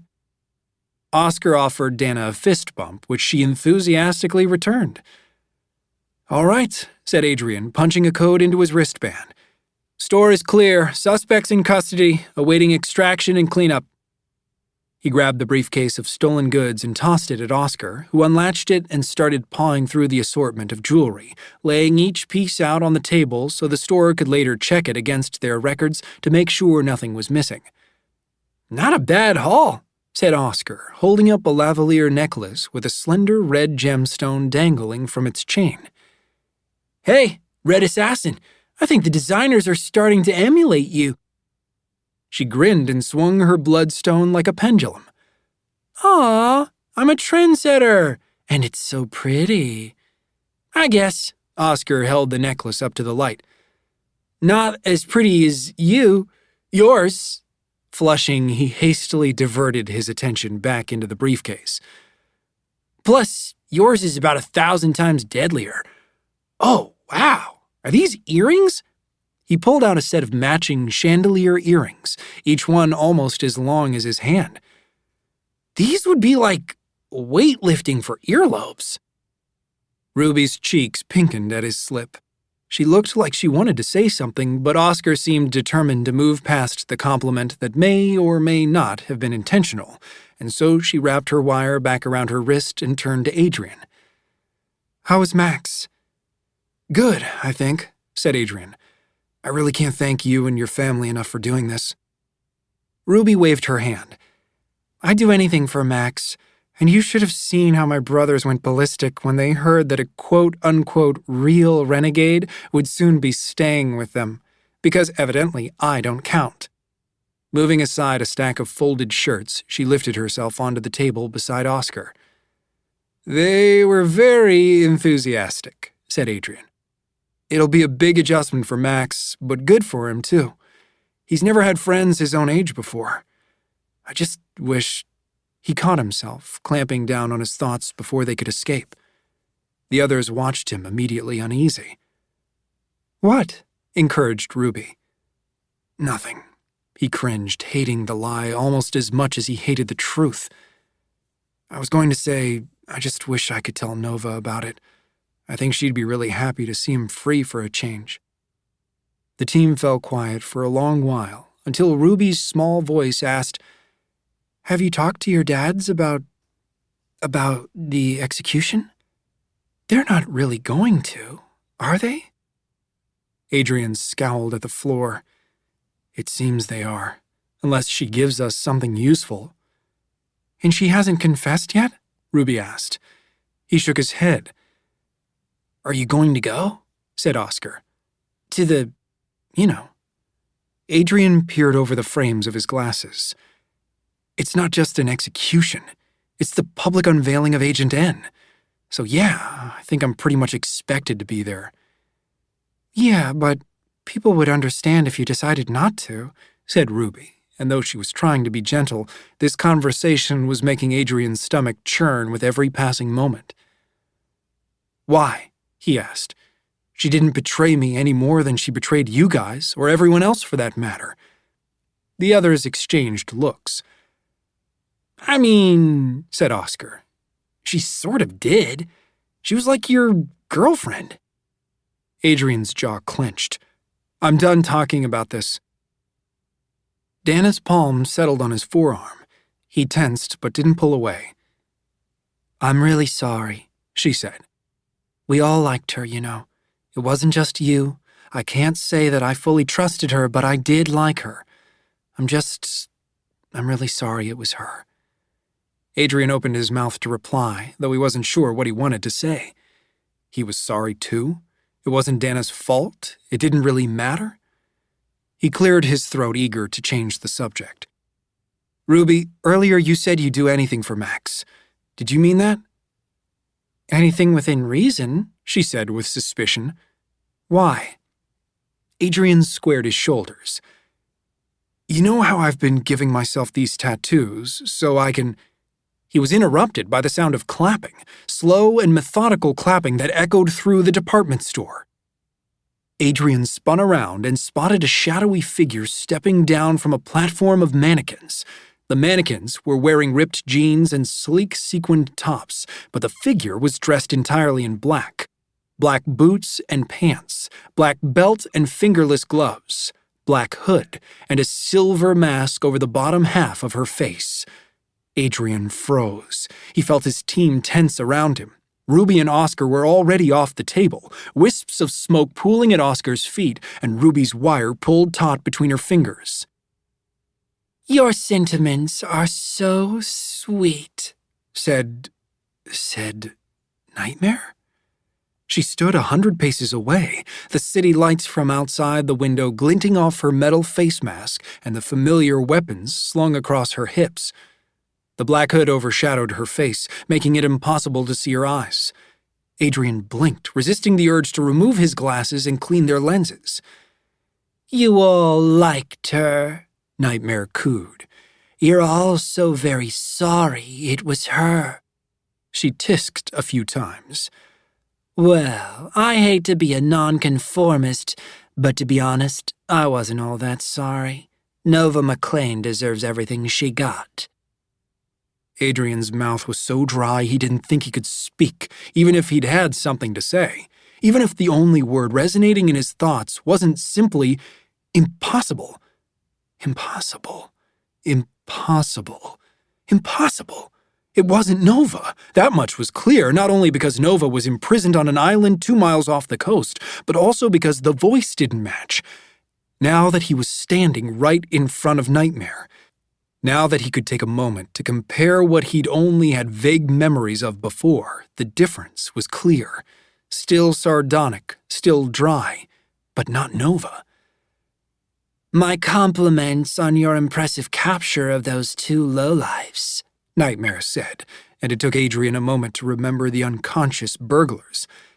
"I doubt 2 non-prodigies were all that difficult to apprehend, but nevertheless, it's nice to witness one of the rare occasions when the renegades don't show total incompetence."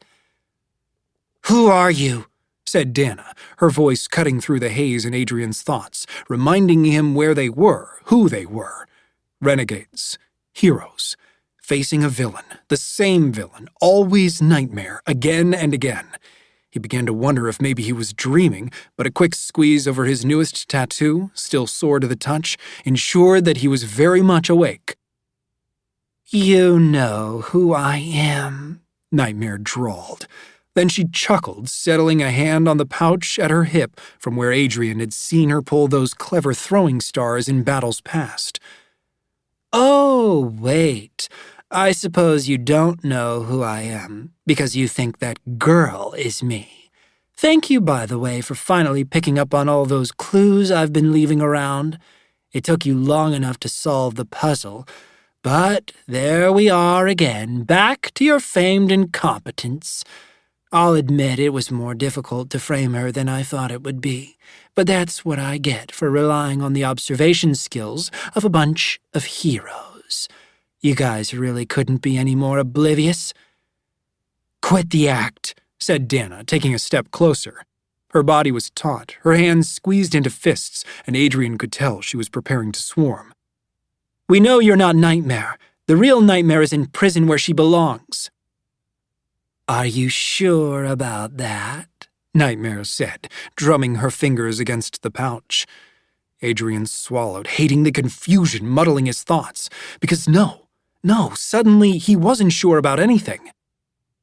"Nova McClane is Nightmare," Dana said through her teeth. "So who are you?" "Nova McClane is a renegade," Nightmare said, her tone dripping with disdain. "Insomnia," she spat. "But she wasn't a very good hero, was she? She deserves to be in prison after she failed to save my grandfather. She deserves for the world to see her as a liar and a fraud. You superheroes are always promising to save people. But did she step in to save my grandfather when the detonator shot him? No, she watched it happen." Nightmare's stance changed, from relaxed to livid, her hands clenching. I'll never regret what I've done to her. I needed a decoy, and she was just too perfect an opportunity to pass up. Someone had to take the fall for me when you guys wouldn't get off my back after the parade incident. You're lying, said Dana. With a growl, she transformed. The mass of butterflies soared toward Nightmare. Nightmare cocked her head, the hood shifting so that the light from the jewelry displays illuminated one side of her face, though Adrian couldn't tell if she was surprised or amused. Then Nightmare took a single step to her left and disappeared. Ruby gasped. Maybe they all gasped. Adrian started forward, his heart thundering, as Dana's butterflies formed a cyclone around the column that Nightmare had apparently just walked into. The mirrored column. Dana reformed, one hand pressed against the glass, her face incredulous. What the hell? And I thought our conversation was going so well. They spun around. Nightmare reappeared in the doorway to a dressing room, her arms folded as she leaned against the door jamb. Adrian traded looks with his team. Though he was feeling no less befuddled than he had the moment Nightmare emerged from that platform of mannequins, he was beginning to realize that standing around gawking at her wasn't going to answer any of his questions, or make the world any safer, for that matter. My plan was coming together so well, I'll have you know, Nightmare continued as if there'd been no interruption. I want to make it clear that I am not sorry that Nova McLean is in prison. Good. No one is searching for Nightmare anymore. Perfect. But no, your precious council couldn't just leave well enough alone, could they? They ruin everything. She sighed heavily. There are rumors about, and correct me if I'm wrong, but they say the renegades are soon going to execute Nova McLean. You're going to go ahead and actually kill her. She put a finger to her jaw as if in contemplation. Even though all the evidence you have against her is purely circumstantial? My, that doesn't sound like something the renegades would do, does it? But that's what I've heard, and at first I thought, well, even better. With Nova McLean dead, she won't be proclaiming her innocence anymore. And she did fail to save my grandfather, so what goes around comes around. Grandfather. At least one piece clicked in Adrian's mind. The Mirror Walker. This was the Mirror Walker they'd seen at the Cloven Cross Library, Jean Cronin's granddaughter. But how could she also be Nightmare? However, I am a villain with principles, Nightmare went on, her voice hardening again. Hard as that may be for you to believe, and as much as I despise that wannabe superhero for her failures, I can't let you imbeciles kill her because you think she's me. I may be a villain, but I'm not a monster.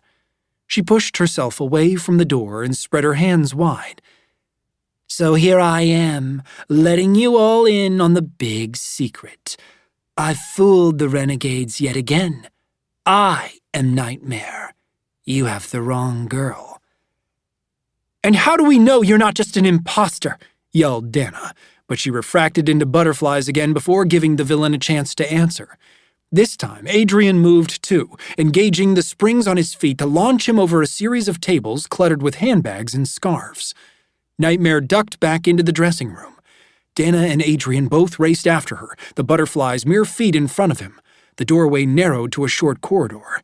To their left, rows of closed dressing room doors. To their right, a triptych of full-length mirrors arranged on a carpeted platform. Nightmare stood on the platform, leaning against the center mirror. The lights were off, and Adrian might have missed her in the darkness, but for the sheen of her mask. Dana must have noticed her at the same time, for the swarm suddenly twisted in her direction. Nightmare waved. The butterflies began to converge. Adrian dove for her even as her body was slipping back through the mirror, its surface rippling outward like the surface of an inky black pond. Dana's hand grasped at the air, her finger barely catching the edge of Nightmare's hood before she sank into the mirror and the material slipped from Dana's grasp. Adrian's momentum carried him crashing past Dana.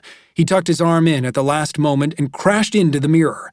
The glass cracked, a fractured web shooting out from the impact, along with the sting of pain down his arm. He leaped back, cursing and rubbing his shoulder. Beyond the glass, they could still see her, a girl now fractured into a dozen shards. Her hood had been pulled back off her head, setting free a long ginger braid. Though he couldn't see her mouth, Adrian knew she was smirking at them. She raised 2 fingers to her mask and pretended to blow them a kiss before her image faded away and they were left staring at their own reflections. Reflections that were equal parts furious and mystified. "What the hell is going on?" said Dana. "I don't know," Adrian admitted, still examining the spot where Nightmare had been. Nightmare, who could walk through mirrors. Nightmare who had long red hair. "But I know that girl." Dana jolted. "What?" "You weren't with us at the Cloven Cross Library," he said, "when we went to find out if the librarian was still dealing black market weapons." "And?" "That was his granddaughter. She was working at the library that day." He started walking back toward the doorway, though his skin still prickled from the sensation of being watched. He wondered if Nightmare was still there somewhere behind the glass, waiting to see what they would do next. He nearly collided with Ruby on his way out, and Oscar wasn't far behind her, though he was moving slower on his cane after their rush to capture the burglars earlier, and Adrian could see he was already winded from the sprint across the department store. "She's gone again," he told them. "She's traveling through the mirrors." "Mirrors?" said Oscar. "Like that girl at the library?" "She is the girl from the library," he said. It took Adrian a moment to remember her name. Narcissa Cronin. "The librarian's granddaughter?" barked Ruby. "But she's... There's no way that girl is Nightmare." "Why not?" said Adrian. His question made them all freeze. Watching one another in the dark, Adrian could see emotions warring on their faces, too. "But she was so..." Ruby started again, grimacing as she searched for the right word. "Unvillainous?" suggested Oscar. "Yes!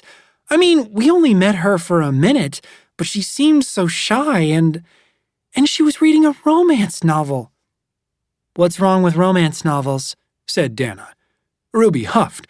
"Nothing, it's just that villains read only manuals on death and destruction," said Dana, lifting an eyebrow.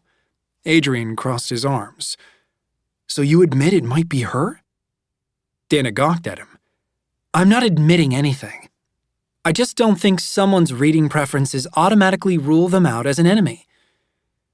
"She does have villain connections," mused Oscar, "including connections to the anarchists if her grandpa was selling to them for years, and I guess she does have reason to hate Nova if she really thinks Nova could have stopped the detonator that day."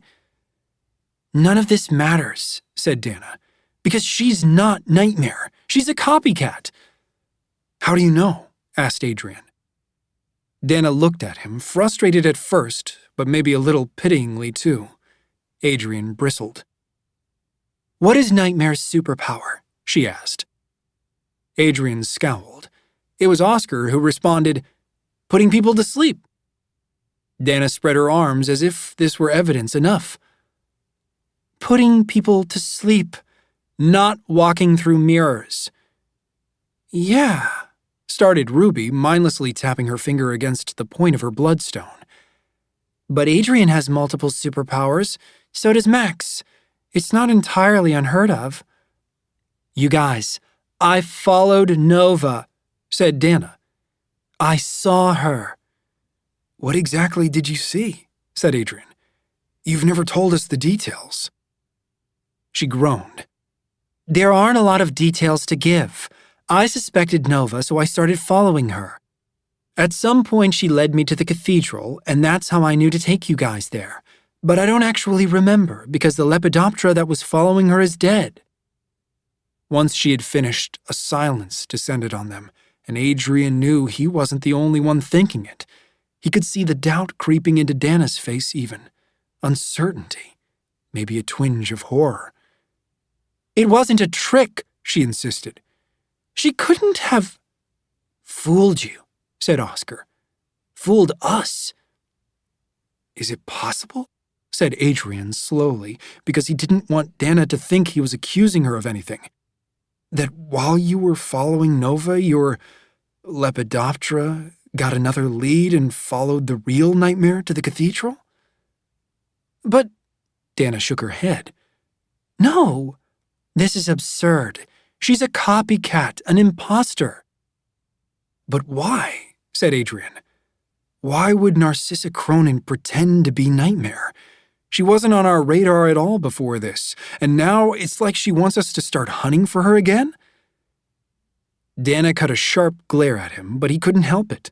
With every tick of the big clock on the back of the store's wall, his perceptions of Nightmare and Nova and Narcissa Cronin were changing, melding together, then separating again. I don't know, said Dana. But do we really think she had a change of heart and decided she would put herself on the line just to prevent the death of a renegade? A renegade she hates! Oscar shrugged. I wouldn't want the death of an innocent person on my hands, even if I did hate them. You're not a villain, said Dana. Adrian hardly heard her, though.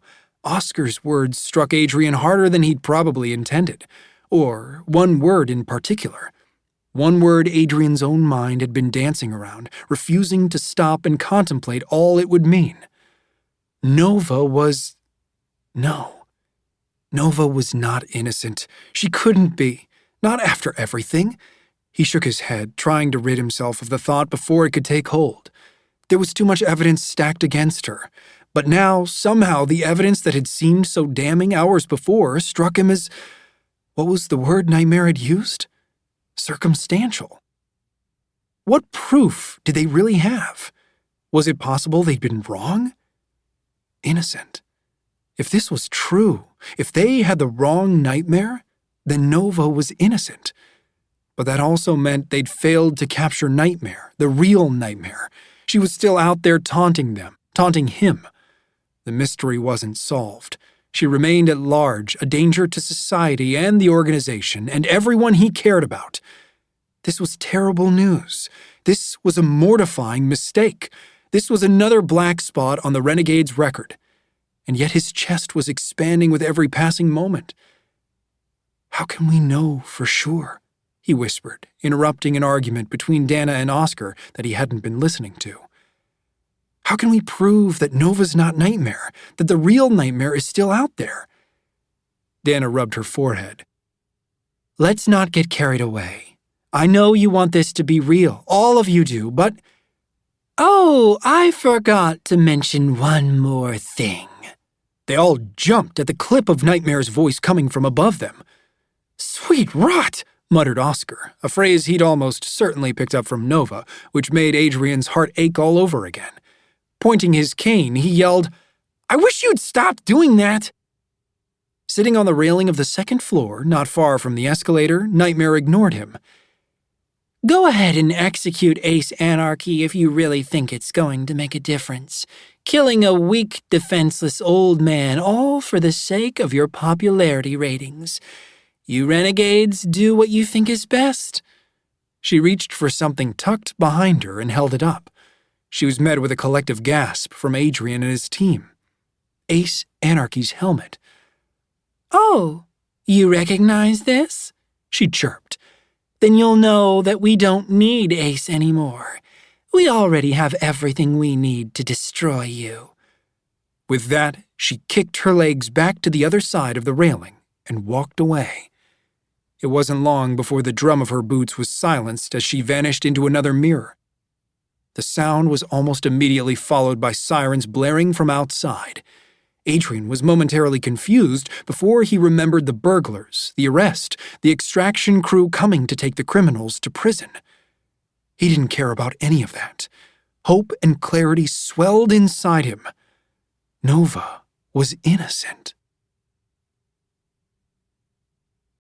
Chapter 23. Innocent. She was innocent. According to the Renegades, Nova Jean McClane was innocent. Nova's emotions fluctuated every few seconds, from elation to disbelief to the absolute certainty that this was a trap. No one had told her what had been uncovered, what new evidence had been found to prove her sudden innocence.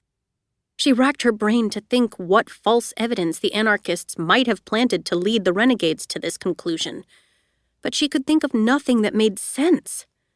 Not after they'd all been so certain of her guilt. Not with the truth hovering over her head that she was, in fact, guilty. And yet, here she was, being handed a box with her original clothes and boots, and told she was free to leave. The same guard who had first embedded the small tracker between her shoulder blades used an even more painful device to extract it. Nova gritted her teeth and didn't complain. They gave her a thick wad of gauze and a mint. Was this a trick? This time, she was left alone to change. Exhaling through her nostrils, she pulled on her clothes, then rapped on the door to let them know she was ready. 2 more guards were posted at the exit, though they ignored her as she was led by. She listened to the bolts clank and the gears rumble inside the massive walls. She watched the gate open and the 2 Cragmore guards walked her out into the blustering, frigid sea air. The guards were armed, as always. But this was the first time that Nova had been outside her cell without her hands being cuffed. The guards didn't say much. One of them, a female with inky black eyes that showed no signs of whites to them, very nearly smiled. "We will escort you all the way to the dock," she said. She seemed borderline apologetic, though not apologetic enough. Could it be a trick? Nova's hands kept twitching to touch the guards and put them to sleep before they could lead her into whatever trap was waiting, but she held back the urge. Because what if this was real? What if her name had really been cleared? And if so, how? Her skin prickled with goose flesh, in part spurred by the wind that threw her bangs into her face, but also by the anticipation of an ambush. Maybe her execution was to come early. Maybe they didn't want it to be public after all. She almost expected a bullet in her back at any second. But when she glanced up at the guard towers posted to either side of the gate, she saw their rifles pointing toward the sky. One of them gave her a salute without expression. The other was focused on the choppy waves of the sea and the hazy fog that hid the distant city skyline from view. The small island felt like it was part of another universe entirely, and the sensation chilled Nova to her core. The small terrain vehicle took her and her entourage back down to the dock, where an armored boat rocked in the turbulent water, where the same captain and set of guards who had delivered Nova to this island now waited to take her back. And then she saw him. He was waiting on the dock, a heavy wool coat, a black knit cap, jeans. Adrian Everhart, looking too good to be true in this dank, dreary place.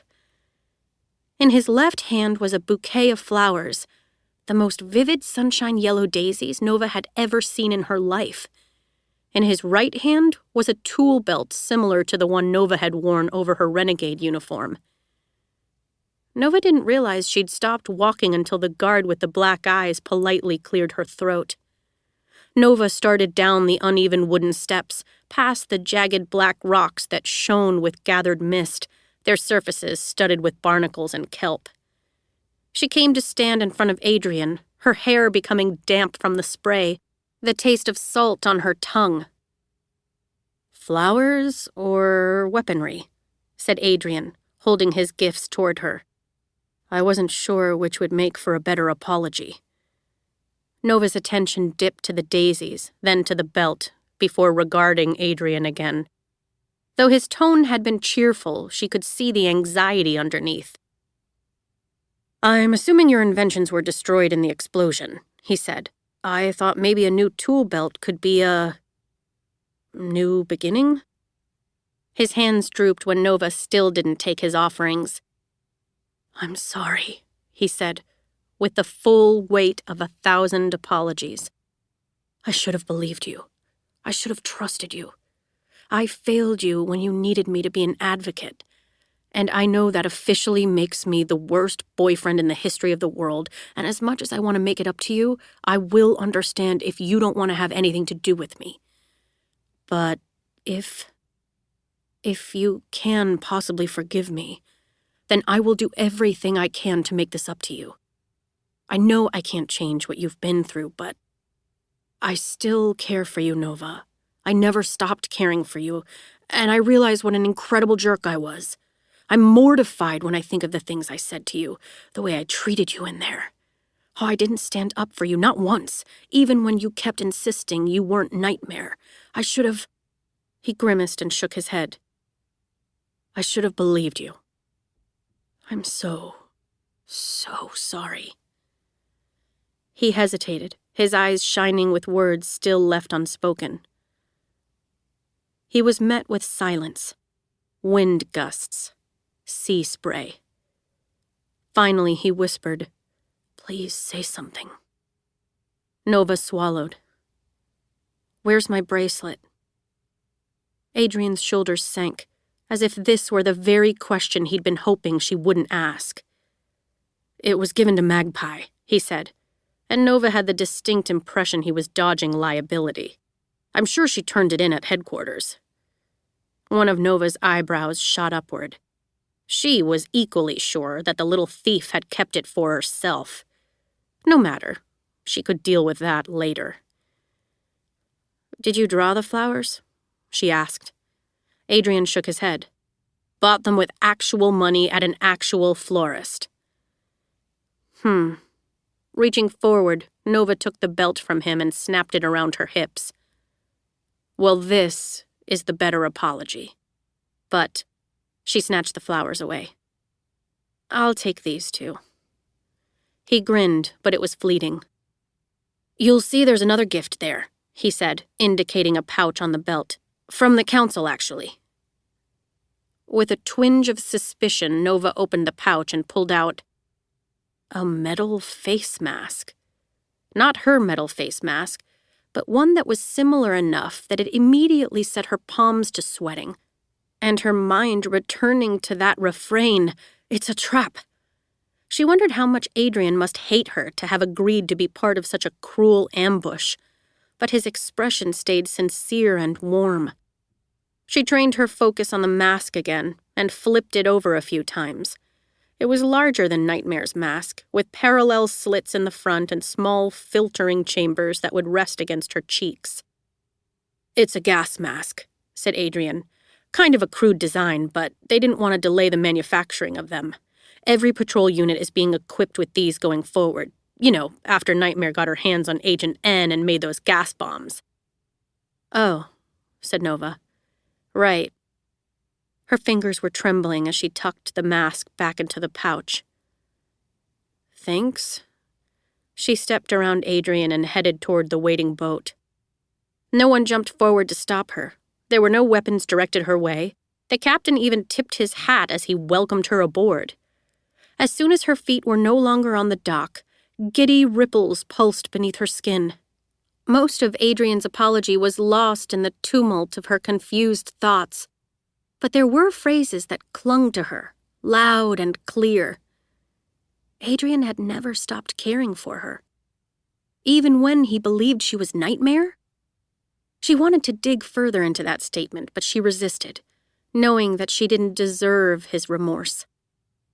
And also, boyfriend?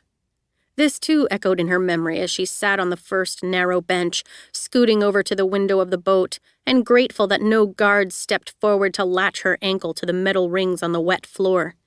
She laid the flowers across her lap, their wrapping of butcher paper crinkling against her knees. Adrian sat beside her, but left a couple of inches between them. One guard untied the boat from the dock, and the other thumped the roof of the boat, indicating they were cleared for departure. The engine rumbled, and within seconds they were pulling away from the rocks and the island and the gray, cold prison that sat foreboding at the top of the cliff, its massive walls and guard towers fading into the pervasive fog. Nova shivered as she watched it disappear, torn between her joy at Adrian's apology, her relief at being free of that place, but also the knowledge that Ace was still there. "Here," said Adrian, unbuttoning his coat. Nova watched mutely as he snaked his arms from the sleeves and draped it over her shoulders. Warmth blanketed her, mingling with the spicy scent of aftershave that she hadn't even known she'd memorized until then. It only served to make the moment seem even more unreal. "How are you feeling?"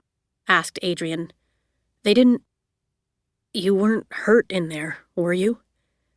"No," she answered, sending her focus back to the island, though it quickly became a ghostly outline and nothing more. "But no one's told me anything. What happened? How was I cleared?" Adrian grimaced. "It was brought to our attention that all the evidence we thought we had against you was circumstantial." Nova dared to meet his gaze, ignoring how her heart sputtered at the sight of him and how he was once again watching her with affection. The affection she'd been sure she would never see again. She hadn't realized how she'd been starved for a soft look from Adrian, or one of his signature smiles. She hadn't realized how much she'd come to crave his steady presence, his unwavering goodness. She dug her fingers into the fabric of his coat, pulling it tighter around her shoulders. "It didn't hurt," he continued somewhat wryly. "That nightmare herself was the one who brought that to our attention." Nova started, thinking she must have been too caught up in her emotion to have heard correctly. "Excuse me?" Adrian started to tell her a story that left her more baffled than before. Nightmare showed up at a department store and proceeded to taunt them about how she had framed insomnia. She was the Mirror Walker? Nova's jaw dropped. "You can't be serious." "I know, it was hard for me to wrap my mind around it at first, too. But the more I've thought about it, the more it makes sense. Of course she would want to frame you, of all people, after what happened between the detonator and the librarian. And why she would choose the funhouse at the carnival for her hideout spot. It had that hall of mirrors, remember? And also how she got into our house to steal the vitality charm without being caught on our surveillance systems. And how she got all that stuff from the artifacts department. Every bathroom has a mirror in it, and every building has bathrooms. That's how she gets around so easily. Plus, she's had access to all those black market weapons, and a connection to the anarchists through her grandfather's business. It all fits together." Nova gaped at him, feeling mildly insulted.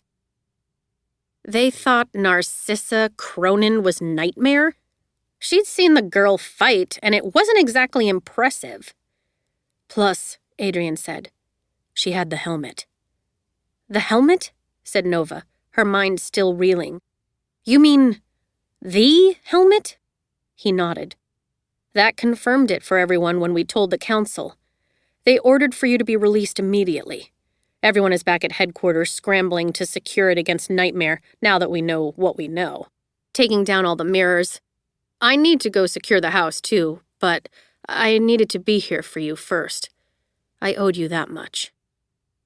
He lowered his head sorrowfully, and Nova could sense another stream of apologies brewing. Before he could start, she asked, "What about Dana?" He sat back against the bench, his hands interlocking in his lap. "She's fully recovered, doing great." "I mean, what did she say when—" "She was told that she was wrong, that I'm not Nightmare." Suddenly avoiding her gaze, Adrian looked out toward the water in the direction they were heading.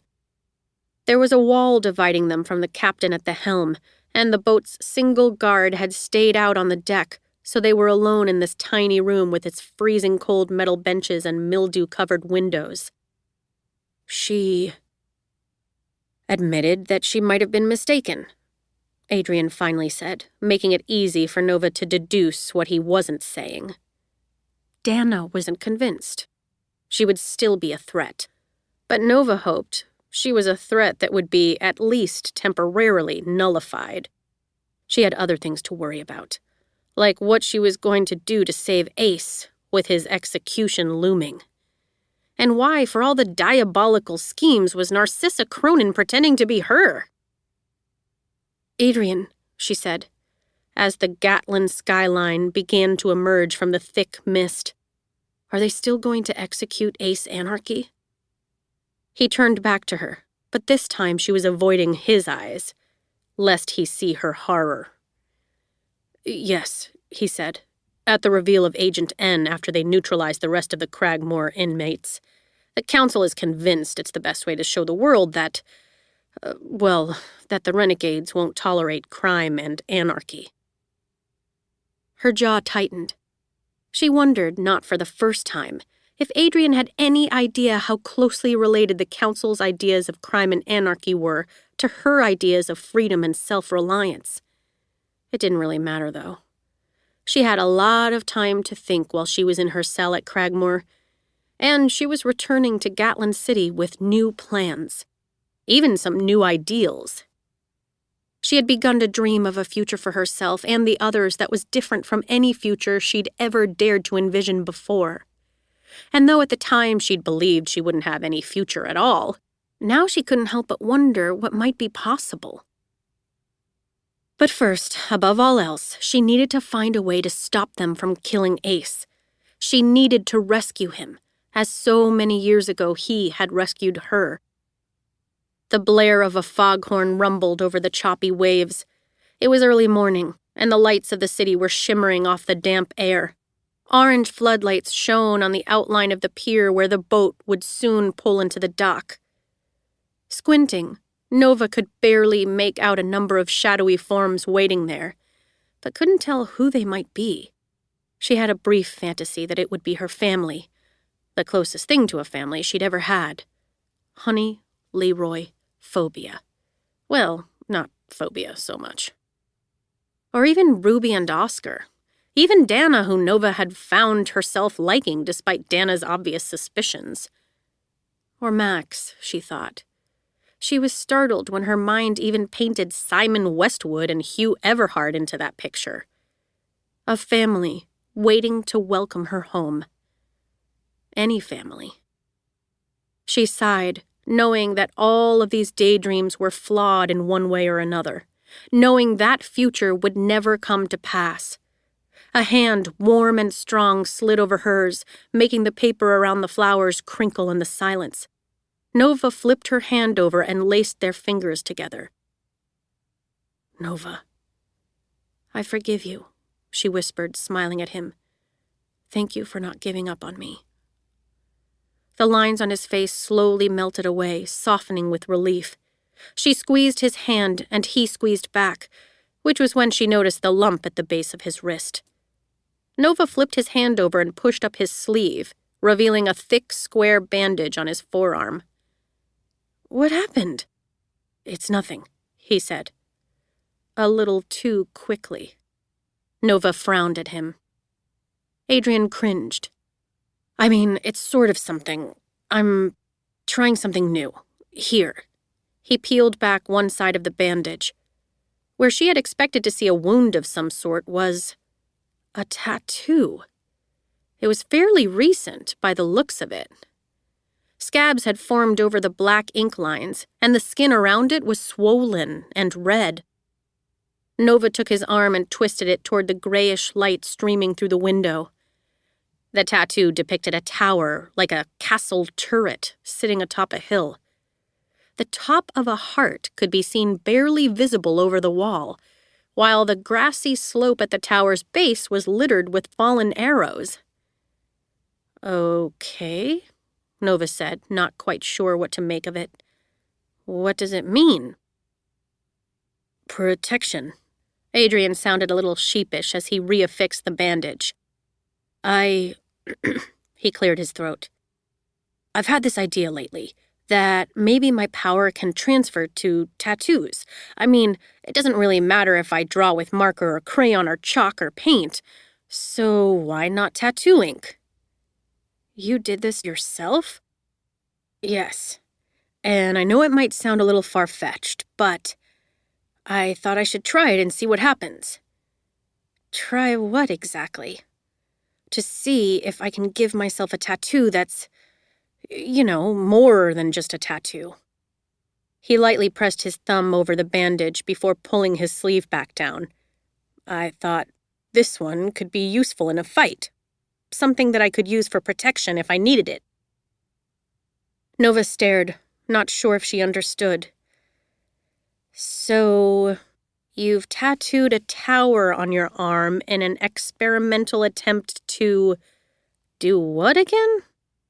Well, if it works, said Adrian, flashing her a cheeky grin, it will be sort of like giving myself another superpower. In theory, I'll be able to use it to create a barrier around myself and anyone who's near me that will deflect attacks from other prodigies. She leaned against the window. That's an interesting theory. He cleared his throat uncomfortably, and Nova had the distinct impression that there was something he wasn't telling her. I guess we'll see how it goes. It should be healed enough to test out in another day or two. You don't seem all that concerned that maybe you've just tattooed a medieval castle on yourself for no real reason. He chuckled, and he seemed to want to say something, but she could sense his uncertainty. Finally, he answered, Well, also, tattoos make a guy look tough, don't they? She laughed. Sure they do. The roar of the engines suddenly quieted. Nova was startled to see that they were already at the dock. The fog had mostly cleared, revealing the buildings along the pier and the skyscrapers beyond. The sun had peaked over the horizon, its beams slashing through the lingering mist. She clutched her bouquet of flowers and followed Adrian off the boat. She realized with a swell of disappointment that none of the figures she'd seen loitering on the dock had been the so-called families she'd imagined. They were all strangers. A renegade administrator who asked her to sign a form stating she was returned safely to the mainland following her release, a dock worker who set about mooring the boat, and the media. A few dozen journalists and photographers were gathered, already snapping pictures of Nova and screaming questions that quickly blurred into nonsense. Adrian placed a hand on her lower back, steering her past the crowd. You don't have to talk to them, he murmured in her ear, and Nova wondered just how many newspapers and tabloids would carry this picture in the coming days. Adrian Everhart whispering into the ear of the girl who was previously suspected of being Nightmare herself, not to mention the yellow daisies. She flushed, doing her best to ignore the yells behind her. Nova! Miss McLean! Insomnia! We have a car over there, said Adrian, pointing to a small parking lot. As they made their way past the rows of moored boats, their wooden hulls thumping hollowly against each other in the water. But just as Adrian was steering Nova toward the lot, an unfamiliar figure stepped out from a waiting taxicab on the other side of the street. Nova! He cried, rushing toward her. Oh, thank heavens! Nova froze, frowning not so much at the man, but at the way he'd said her name. Like he knew her. She scanned his face. He must have been in his late 50s, with salt and pepper hair and an unkempt beard. He was dressed in jeans and loafers and a sweater that was tattered and faded and almost certainly not warm enough for the weather. Nova was sure she'd never seen him before. She tensed, one hand reaching for the stun gun at her belt, only to remember how she'd tossed all her weapons into the duffel bag and sent it off in the trunk of Leroy's car. As soon as he reached her, the man grasped Nova's hand affectionately. His skin was leathery, feeling much older than his features suggested. I'm so relieved, he said. I thought I'd never see you again. To her surprise, there were tears in his gray-blue eyes. Perhaps reading Nova's bewilderment, Adrian took hold of her elbow, gently tugging her closer to him. I'm sorry, you are? Her uncle, said the man, beaming and holding out a hand for Adrian to shake. You must be Adrian. Nova stiffened. Her uncle? When Adrian hesitantly accepted the handshake, the man pumped it with enthusiasm. She's told me so much, never stops talking about you. It's so great to finally meet you face to face, and on such a happy occasion. His smile grew wider, and before Nova could fully grasp what was happening, he had his arms around her. Nova's power surged to the surface of her skin, tingling with the temptation to nullify this threat, to knock him out before he could harm her. But he wasn't hurting her, if that was his intention. Rather, he was embracing her like family. Uncle? She tried. He pulled away but kept his hands on Nova's shoulders. I tried to come visit after they took you away, but all our papers were destroyed in the explosion and I had no way to prove who I was. They didn't believe me, and with them thinking that you were that villain. He spat the word, his nostrils flaring with disgust.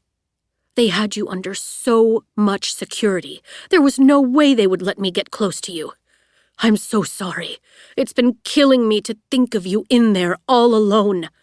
I didn't want you to think I'd abandoned you, but I couldn't. It's okay, she stammered. I'm fine. She glanced at Adrian. I'm free now.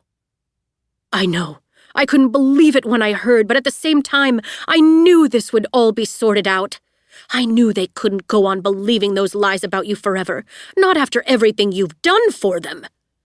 Releasing her shoulders, he returned his focus to Adrian. I was so proud of her when she went to the trials and got chosen. Being a renegade's been a lifelong dream of hers. Adrian smiled, the wariness in his expression slowly fading. We've been lucky to have her.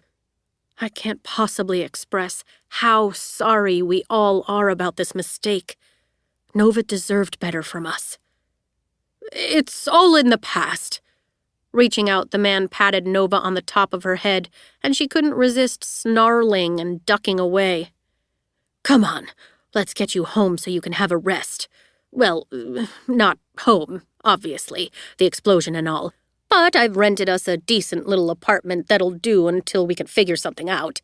It's not so bad. We'll make do, just like we always have.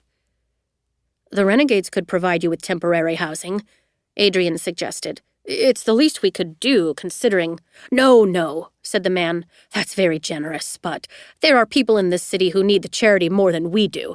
Thank you so much, but my Nova and I will be just fine. He started to guide Nova toward the waiting taxi, but Adrian calling her name made her pause and turn back. He looked suddenly shy, his breaths fogging the air between them. He seemed to struggle with words he wasn't sure how to say, while Nova waited, her heart tumbling. The world dimmed, the city, the journalists, her false uncle, everything vanishing but for Adrian and his nervous stare boring into her. It was always real for me, too, he finally said, his voice barely a whisper. I hope you know that. Nova shivered. Before she could talk herself out of it, she thrust the bouquet of flowers at the strange man, then closed the distance between herself and Adrian. She reached her arms around his neck, pulling him to her. Cameras flashed and journalists peppered them with eager, prying questions, but Nova barely noticed them over the sense of fullness that was coursing through her body, from her flushing cheeks to her happily curling toes. All she cared about was conveying in this moment, with this kiss, what she might never have another chance to say. This was real. In spite of everything, her feelings for Adrian Everhart were real. And she was going to keep this moment pinned inside her heart for the rest of her life. No matter what the future held, she would cherish this kiss and his words forever. Adrian was beaming when she pulled back. Nova allowed herself the luxury of cupping his face in her ice-cold hands and memorizing that smile, those eyes, those elusive, precious dimples.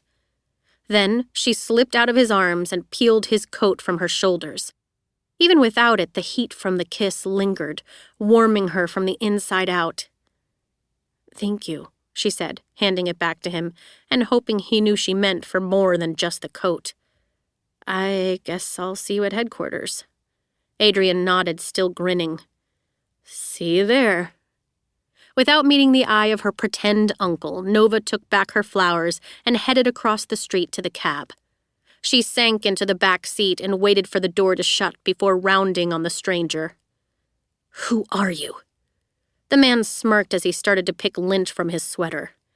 A mighty fine actor, if I do say so myself, though perhaps not as good as you. He shot her a suggestive look. But Nova didn't care about her red cheeks or erratic pulse, or whether or not this man thought the kiss had been an act. Answer the question. If you don't like Uncle, then you can call me Peter. Peter McLean. Her teeth ground, but the man pressed on. And I do believe I just secured the rest of your story. Strangely missing uncle, found. That should silence the rest of your doubters, at least for a while. You're welcome. She gawked at him, simultaneously annoyed and a little impressed. He was right. At some point, Adrian and the Renegades would have raised questions about the uncle who had never once come for her after she'd been arrested. The uncle who no one had ever met. Okay, she said. But who are you? He's an ally. Starting, she peered toward the front. As the driver pushed aside the plexiglass window that divided them, she caught his eyes in the rearview mirror, the skin around them mottled and scarred, the eyebrows long ago burned away. Her heart leaped. Leroy! He beamed at her. Welcome back, little nightmare. Chapter 24. Nova's so-called uncle was not staying in a shabby rented apartment, and neither, it turned out, were the rest of the anarchists. Leroy drove them to the Barlow neighborhood and parked on the corner of East 16th and Scrine Avenue. Nova stepped onto the sidewalk and found herself inspecting barred windows that displayed an assortment of goods, a couple of electric guitars, a drill set, a vintage vinyl record player.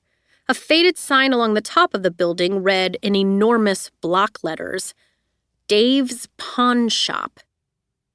Nova took in the street, noting a nightclub closed for the night, a convenience store, and a few empty storefronts with for lease signs hanging in the windows.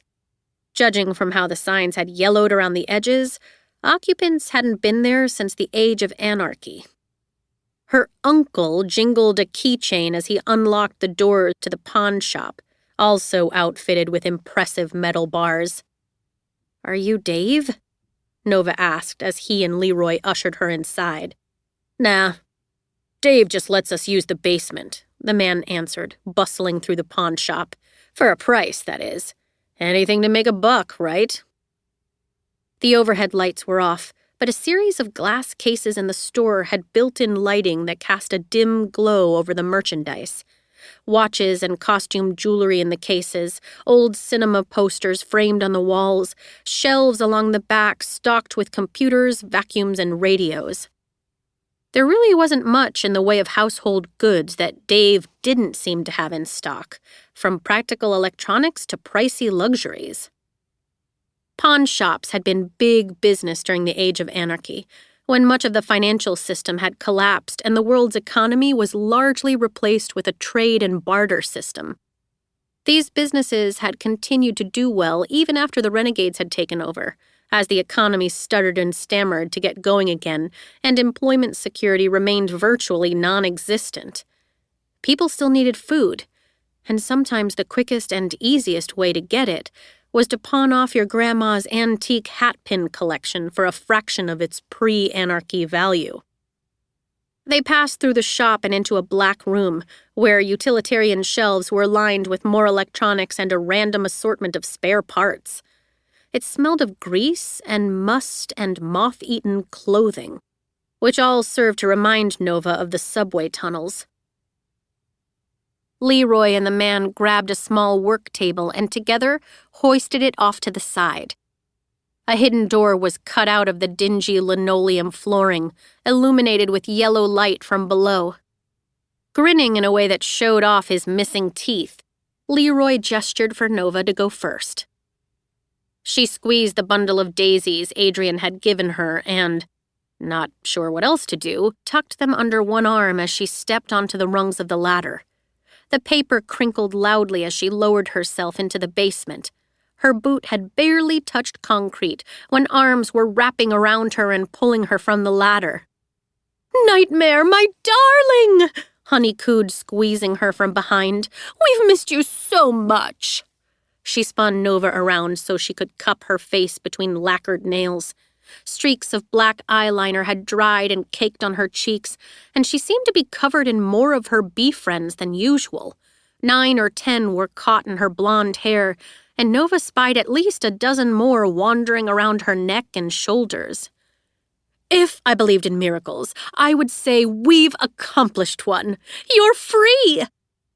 "I'm free," Nova agreed, as Leroy dropped down beside them. "And ooh, flowers! Did Leroy think to bring you those? How thoughtful." Nova glanced at Leroy. Now that she was back in villain territory, the last thing she wanted to do was confess that, actually, the flowers were from Adrian Everhart. Leroy winked at her and said nothing. "I'll find something to put them in," said Honey, taking the bouquet from her. It was immediately set upon by a flurry of enthusiastic honeybees. The pawn shop's basement was not so much a basement as a bomb shelter, with thick concrete walls and a couple of hallways leading off in various directions. Nova surmised that the shelter must run nearly the full city block. In this central area, there were some rickety folding chairs, worn rugs crisscrossing one another across the floor, and crates of food and supplies against one wall. But what was more surprising to her than learning that her allies had taken up residence in the bomb shelter beneath Dave's pawn shop was learning that they were not alone. Nova was greeted by at least 30 faces, almost all of them strangers, who stared back at her largely expressionless. Nova recognized signs of inherent abilities. A girl a few years her senior had thick auburn hair that floated like seaweed in the air. One man had a growth of fungi covering his right arm. A boy who was probably 13 or 14 had gigantic eyes with pupils shaped like 6-pointed stars. There were more subtle indicators, too. A tattoo of 2 arrows crossed on a paper scroll, a symbol of the Vandal cartel, which had been the librarian's gang years ago. 2 young boys dressed in shimmery gold robes reminiscent of the Harbingers. Nova knew that some of the villain gangs that hadn't been vanquished on the Day of Triumph had gone underground, still existing, still struggling to survive. They had been in hiding, stealing when they had to, fighting for their needs, existing in the shadows, many going through life hiding the fact that they were prodigies so as not to draw the attention of the renegades who would surely label them as villains. But she'd never heard of them banding together into a unified group. Had this been happening without the anarchists' knowledge all this time? She spotted Phobia lurking in a back corner, his scythe glinting over the heads of the crowd. Nova gulped. Adrian's words, coursing with anger, came back to her. "One cannot be brave who has no fear. Those words were found on a slip of paper left on my mother's body." How many times had she heard Phobia say that? It was a phrase she had grown up with, one that had struck her as both truthful and encouraging. It was okay to be afraid sometimes, for only then could you choose to be brave. But the words held a very different meaning for Adrian. Had Phobia killed Lady Indomitable? Had he murdered Adrian's mom? Nova wondered whether she would ask him if ever given the chance. She wondered how much she really wanted to know. Turning to Leroy, she asked, "Does someone want to explain to me what's going on?" But it was not Leroy who answered. Maybe we should start with the enormous thank you owe us. Nova spun around. Narcissa Cronin was shoulder to shoulder with a star-eyed boy and an older woman who could have been anybody's grandmother, except she was standing in this dingy room surrounded by villains. Narcissa's arms were crossed and her face showed the same loathing it had the last time they'd crossed paths, when Narcissa had attacked Nova at her house and some unknown allies of hers had thrown a rock through the window. "We did save your life," said Narcissa, with a sour twist to her lips. It was still odd to see her fuming with anger, when she'd seemed so docile before. It was almost like she was wearing a mask. Speaking of masks, Nova began to wonder where her costume was. Narcissa must have used it to impersonate Nightmare, but that meant that Leroy and Honey had given it to her willingly. "Thank you," Nova said, though it sounded a bit mechanical. "But I still don't know what's going on." "We had to save your life," said Honey, who had found a plastic milk jug for the flowers and set them off in a corner. She put an arm around Nova and smooshed their heads together. "You're our little nightmare. We just aren't the same without you."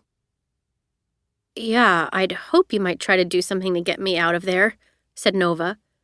"But who are all these people? What are we doing here?" "These," said Leroy, "are our new allies." Unlike Nova, he seemed as relaxed as he could be, his hands tucked into his pockets, a soft smile on his droopy lips.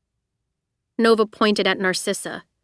"The last time I saw her, she was trying to kill me." "I had time to reconsider some things," Narcissa said. "After our conversation, it occurred to me that maybe our objectives aren't so different after all." Her tone suggested this was a painful admission for her to make.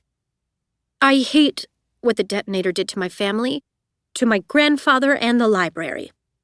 And I did blame you for letting it happen. But then, well, you did kill the detonator, and I figured that is worth something. Plus," she hesitated and glanced at the elderly woman, who gave Narcissa an encouraging nod. Nova realized with a start that she recognized the woman, though the last time she'd seen her, it had been aboard a tiny, cramped houseboat off the coastal highway. "Millie?" "Hello again, Miss McLean," Millie said with a mirthful wink.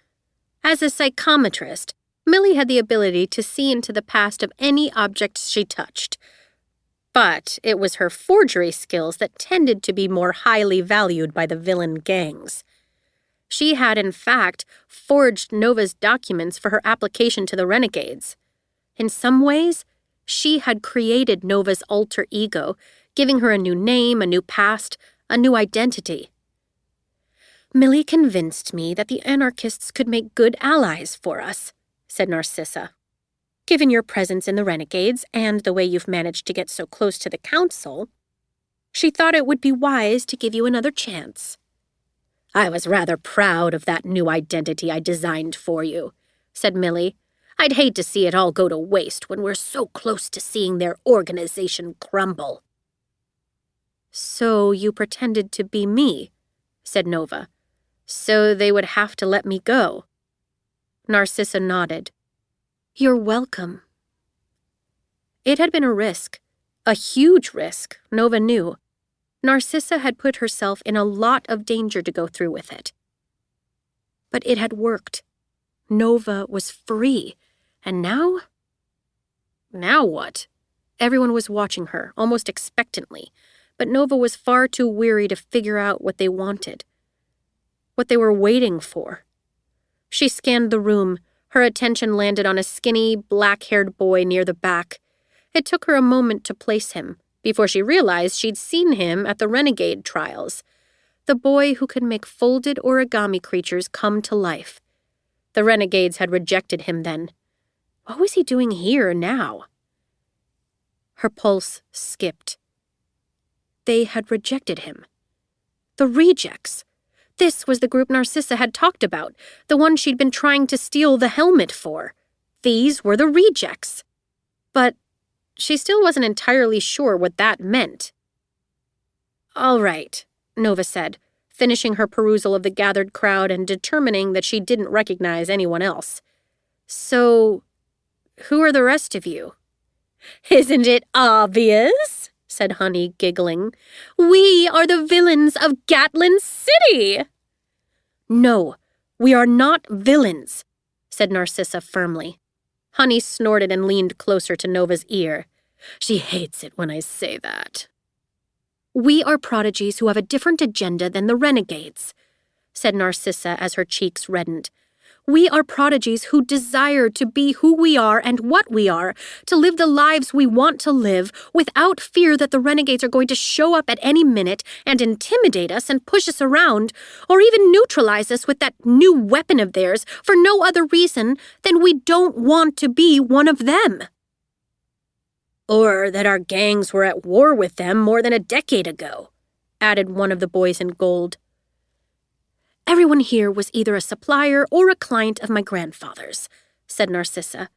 When he died, he was holding a book, a ledger, actually, an account of every prodigy and gang he'd had business with over the years. I've spent the last few months searching for the people in that book in hopes of forming new alliances, so we might actually be able to make some change in this city. She hesitated, and for her momentary zeal, she started to look a little sheepish. The anarchists were in the book, too.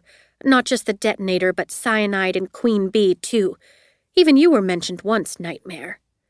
Given the circumstances, I think Grandpa would have wanted us to work together. The renegades made it hard, almost impossible for anyone who had been given the stigma of villain to go on with a normal life. And my grandfather suffered for that. We've all suffered. He would have liked to see things change.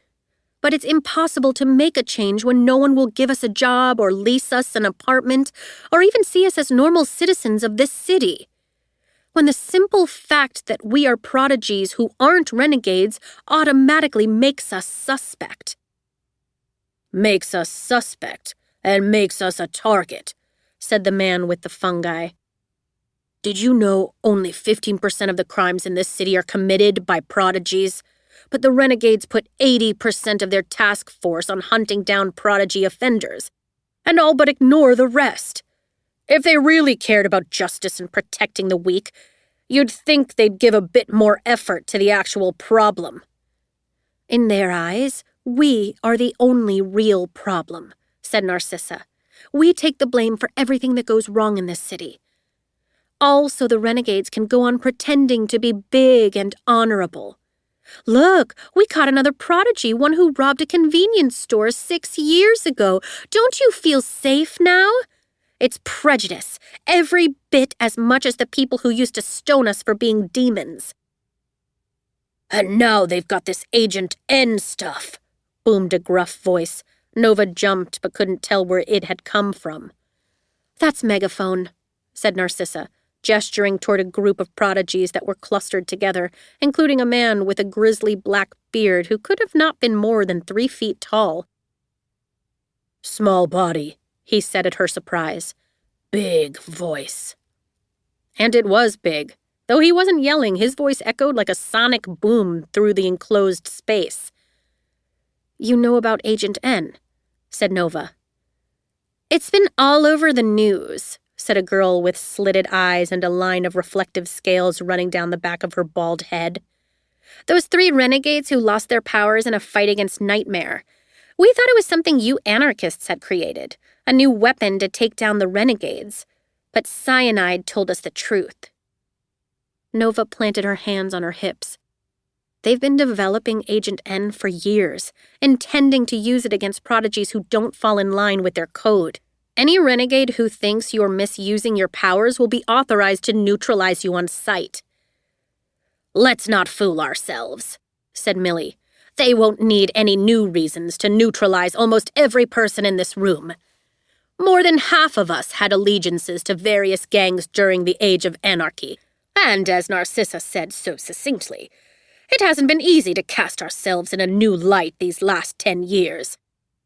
Our past transgressions will be plenty of evidence for the renegades that we are a threat to society. I half expect them to make a game of it, hunting down their enemies from the age of anarchy and getting rid of us, one by one." Nova didn't respond. She didn't think that was the intention of the council, but she knew it's what Frostbite and her team would have done once they had access to the serum. There would be others like them, more than willing to abuse this power.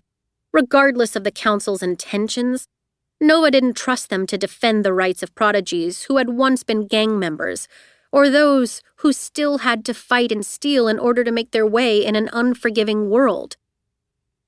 Her chest felt hollow as she met the gazes of those around her. She felt a heavy sympathy for this crowd of misfits, who could never be superheroes, but who didn't deserve to be called villains either. What chance had they been given to live the lives they wanted? Under the Renegade's rule, they were still guilty, still oppressed, still a threat to be exterminated at the slightest misstep. She could see their exhaustion, though it was coupled with resilience. They had survived until now, but they were done with simply surviving. They were ready to take matters into their own hands, and they believed she could help them. They believed the anarchists could help them. It would be war all over again. Heroes versus villains. A new struggle for dominance. Nova had believed she was ready for this. They were finally at the precipice she'd been climbing toward all her life. But it felt different now, staring into the uncertain future. What if the lines weren't so clearly drawn? What if she wasn't either a hero or a villain? What if she was both? "So, we're all here because we want things to change?" she said. "And because, for the first time in 10 years, we have a chance," said Leroy. "The Renegades are weaker now than at any time since the battle for Gatlin. The people are losing faith in them. Their resources are spread too thin. They are trying to be too many things, but don't have the workforce or the infrastructure necessary to make good on their promises. This is a perfect time to strike." Nova shuddered, wondering why his words felt so distant and impossible to her, even while the strangers in her midst were nodding fiercely in agreement. Yes, the Renegades' popularity had suffered lately, but they were still powerful. It would be naive to think they weren't. "What's your plan?" she said, turning to Narcissa. "You got us all here. What now?" Narcissa shrank a bit under the attention. "Our plan," Leroy said for her, "was to get you back. Now that we've accomplished this goal, it's time to set our sights on the next one." Nova laughed. "So there is no plan." "These things don't happen overnight," said Millie. "Besides," said Honey, "Ace was always our visionary before, and lately," she gave Nova a pointed look, and her meaning was clear. Lately, Nova had been the new visionary of their small group. Nova exhaled slowly. "I might have an idea. Something I thought about a lot while I was in prison. Something that might get us all what we need and want. Freedom, autonomy, control over our own lives for once." "Death to the Renegades?" said Honey, licking some of the honey from her lips. Nova winced. She bit her tongue, unable to say the truth to this crowd of rejects and anarchists who had been lied to and toyed with too many times. But if she could make things go her way, then she would avoid another war entirely. She'd never imagined herself thinking it, but if all went right, then the Renegades would be spared. "I need more time to work things out," she said, avoiding Honey's and Leroy's gazes. "But for starters, we need to get Ace back. He's the real visionary, not me, and we're not moving forward without him." It was almost indiscernible. Almost. The ripple of fear and discomfort that coursed through the crowd. Even villains were afraid of Ace Anarchy. "We're really sorry that you've lost your leader," said Narcissa. "But Ace Anarchy isn't our concern. We need to do something about this Agent N. We need to find a way that we can start living our lives without being afraid all the time. We need to take down the renegades, someone yelled from the back. Nova shook her head. You risked everything to bring me here, and now I'm asking you to trust me. Ace Anarchy is our best hope for success. You say that, growled the star-eyed boy, but you've had Ace Anarchy at your side for 10 years, and none of us even knew about it. We thought he was dead, so what good has he done for anyone? He's been sick, said Nova. His helmet was taken from him during the battle for Gatlin, and it weakened him. But we have the helmet back now. She hesitated. We do have the helmet, right? Of course, said Leroy. Phobia's been guarding it night and day. She swallowed and pretended that this didn't bother her. Phobia was still an anarchist, she reminded herself. She had never thought of him as a friend, but he was still her ally. Even if he had killed Adrian's mom. Have no fear, rasped Phobia's sullen voice. Nova spun, startled to find him suddenly only a few feet away from her. The blade of his scythe was arced through Ace's helmet, hooked through the neck hole and jutting up through the eye socket.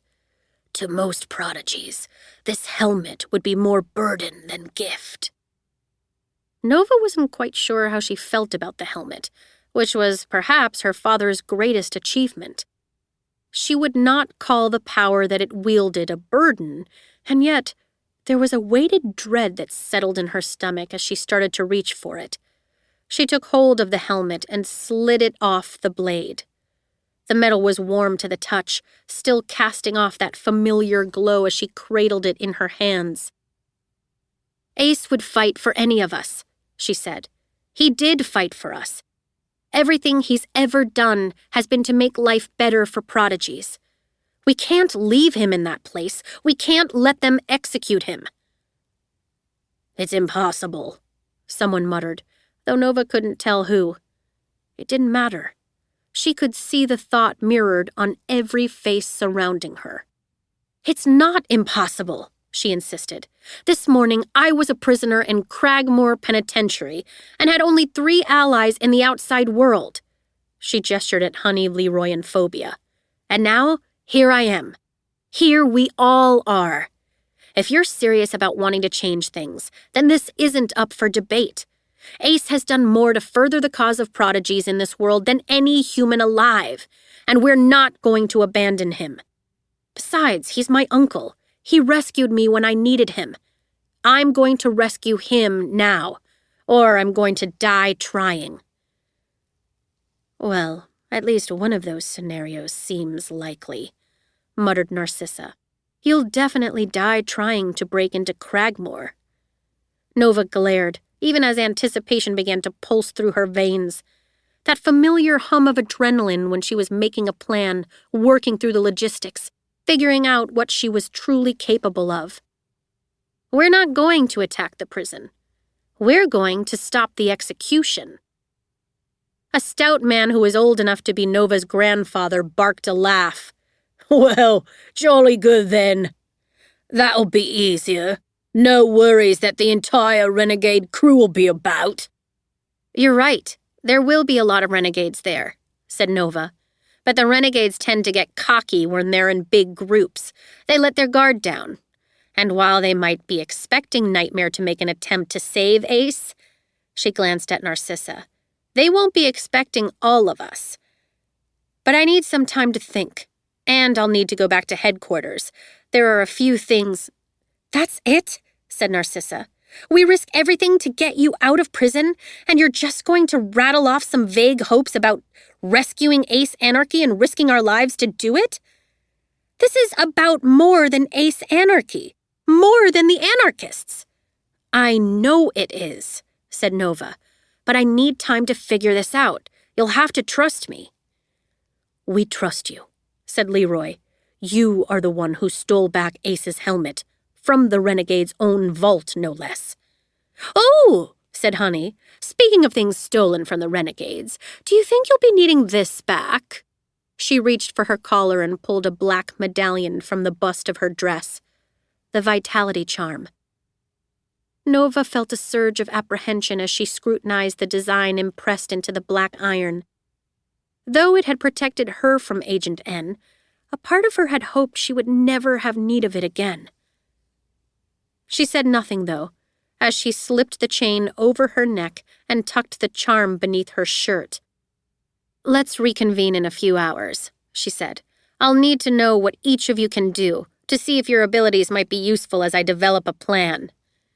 "Your old fears have returned, little nightmare," Phobia added, his voice low but not low enough. "They are stronger now than ever before. A nearly petrifying fear of failing. Again." Nova peered into the bottomless pool of shadows beneath Phobia's hood. His attempts to psychoanalyze her usually filled her with irritation.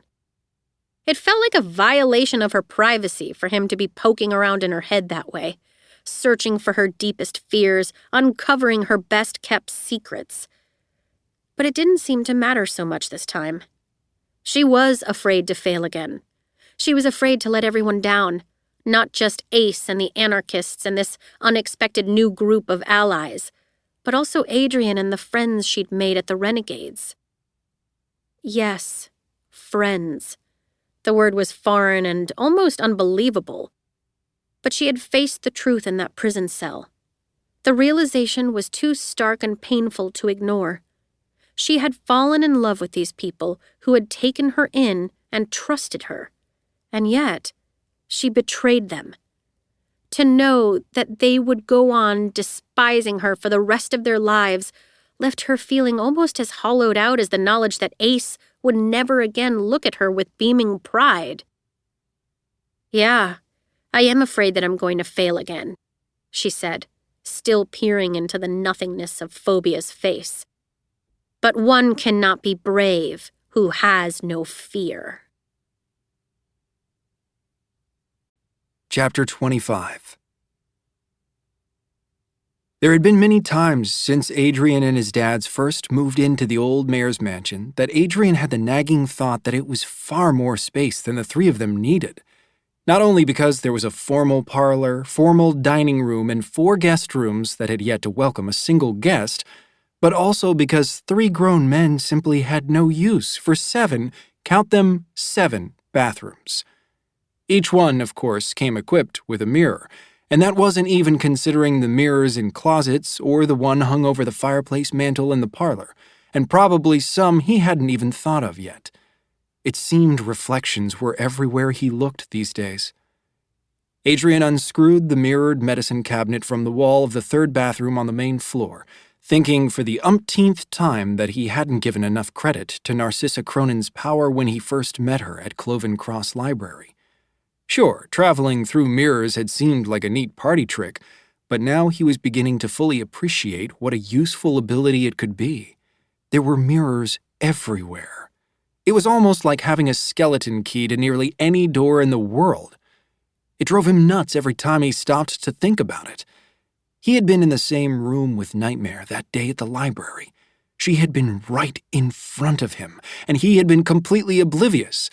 It made him sick to think how she must have been laughing behind his back. Realizing what a tedious job it was going to be to get rid of all the mirrors in the house, he'd been tempted to simply smash them to bits, or maybe just drape them with heavy cloths. But he didn't think his dads would be too happy coming home to a house full of glass shards. And he didn't know enough about Nightmare's mirror-walking ability to know if a heavy cloth would be enough to keep her out. And so they had to be taken down.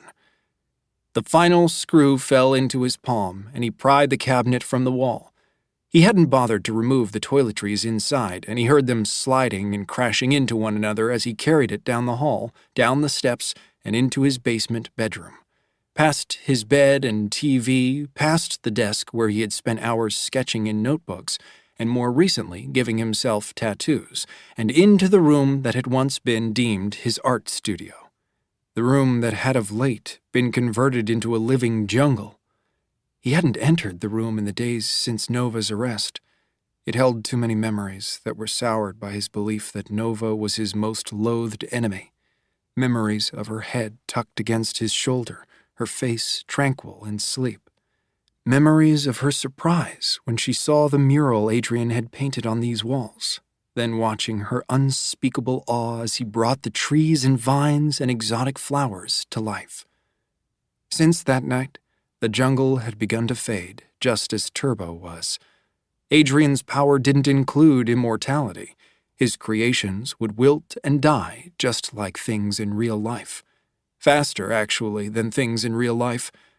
Now, when he entered this room, the one-time aromas of perfumed flowers had been replaced with the smell of decay and rot.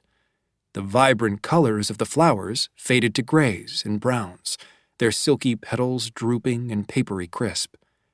The vines that hung from overhead tree branches became brittle to the touch, and a number of them broken, disintegrating on the mossy ground that was itself dying to reveal the plain concrete floor underneath. Only the statue that stood at the far end of the room appeared untouched, but then it had never been alive to begin with. Adrian set the mirror against the wall with the others that he had already removed.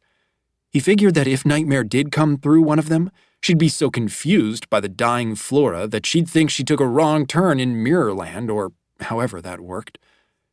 As an added precaution, he set up a couple of booby traps throughout the room that would alert him to an intruder, including a net that would fall down from the tree canopy and trap her inside. He really hoped she would set that one off. It would serve her right, he thought, remembering the bazooka-like gun she'd once used to trap him as the Sentinel inside a similar net. Just thinking of their battle at the parade set his teeth on edge. Nightmare had embarrassed him enough times. Though he was happy, overjoyed really, that Nova wasn't the villain after all, he was more frustrated than ever to know that the real Nightmare continued to be one step ahead of him. Okay, he muttered, surveying the mirrors and the traps he'd set. 5 down, just 13 more to go. He was passing through the foyer when the creak of a floorboard overhead made him freeze. Hot adrenaline rushed through his veins as he listened for any more signs of life in the old mansion. But there was only silence. Pulling his marker from his back pocket, he crept toward the staircase, his heartbeat suddenly the loudest thing in the house. With a faint memory of his mom once scolding him for scribbling with his crayons on the wall of their apartment, he took his marker and started to draw a quick weapon on the white wainscoting. Not a gun, he'd always been a terrible shot. Instead, he drew what vaguely resembled a fireplace poker with a vicious spike at each end.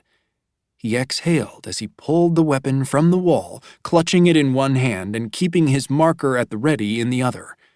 Hopefully, it would keep him from having to resort to his sentinel powers. The last thing he wanted to do was release a fireball inside his own house.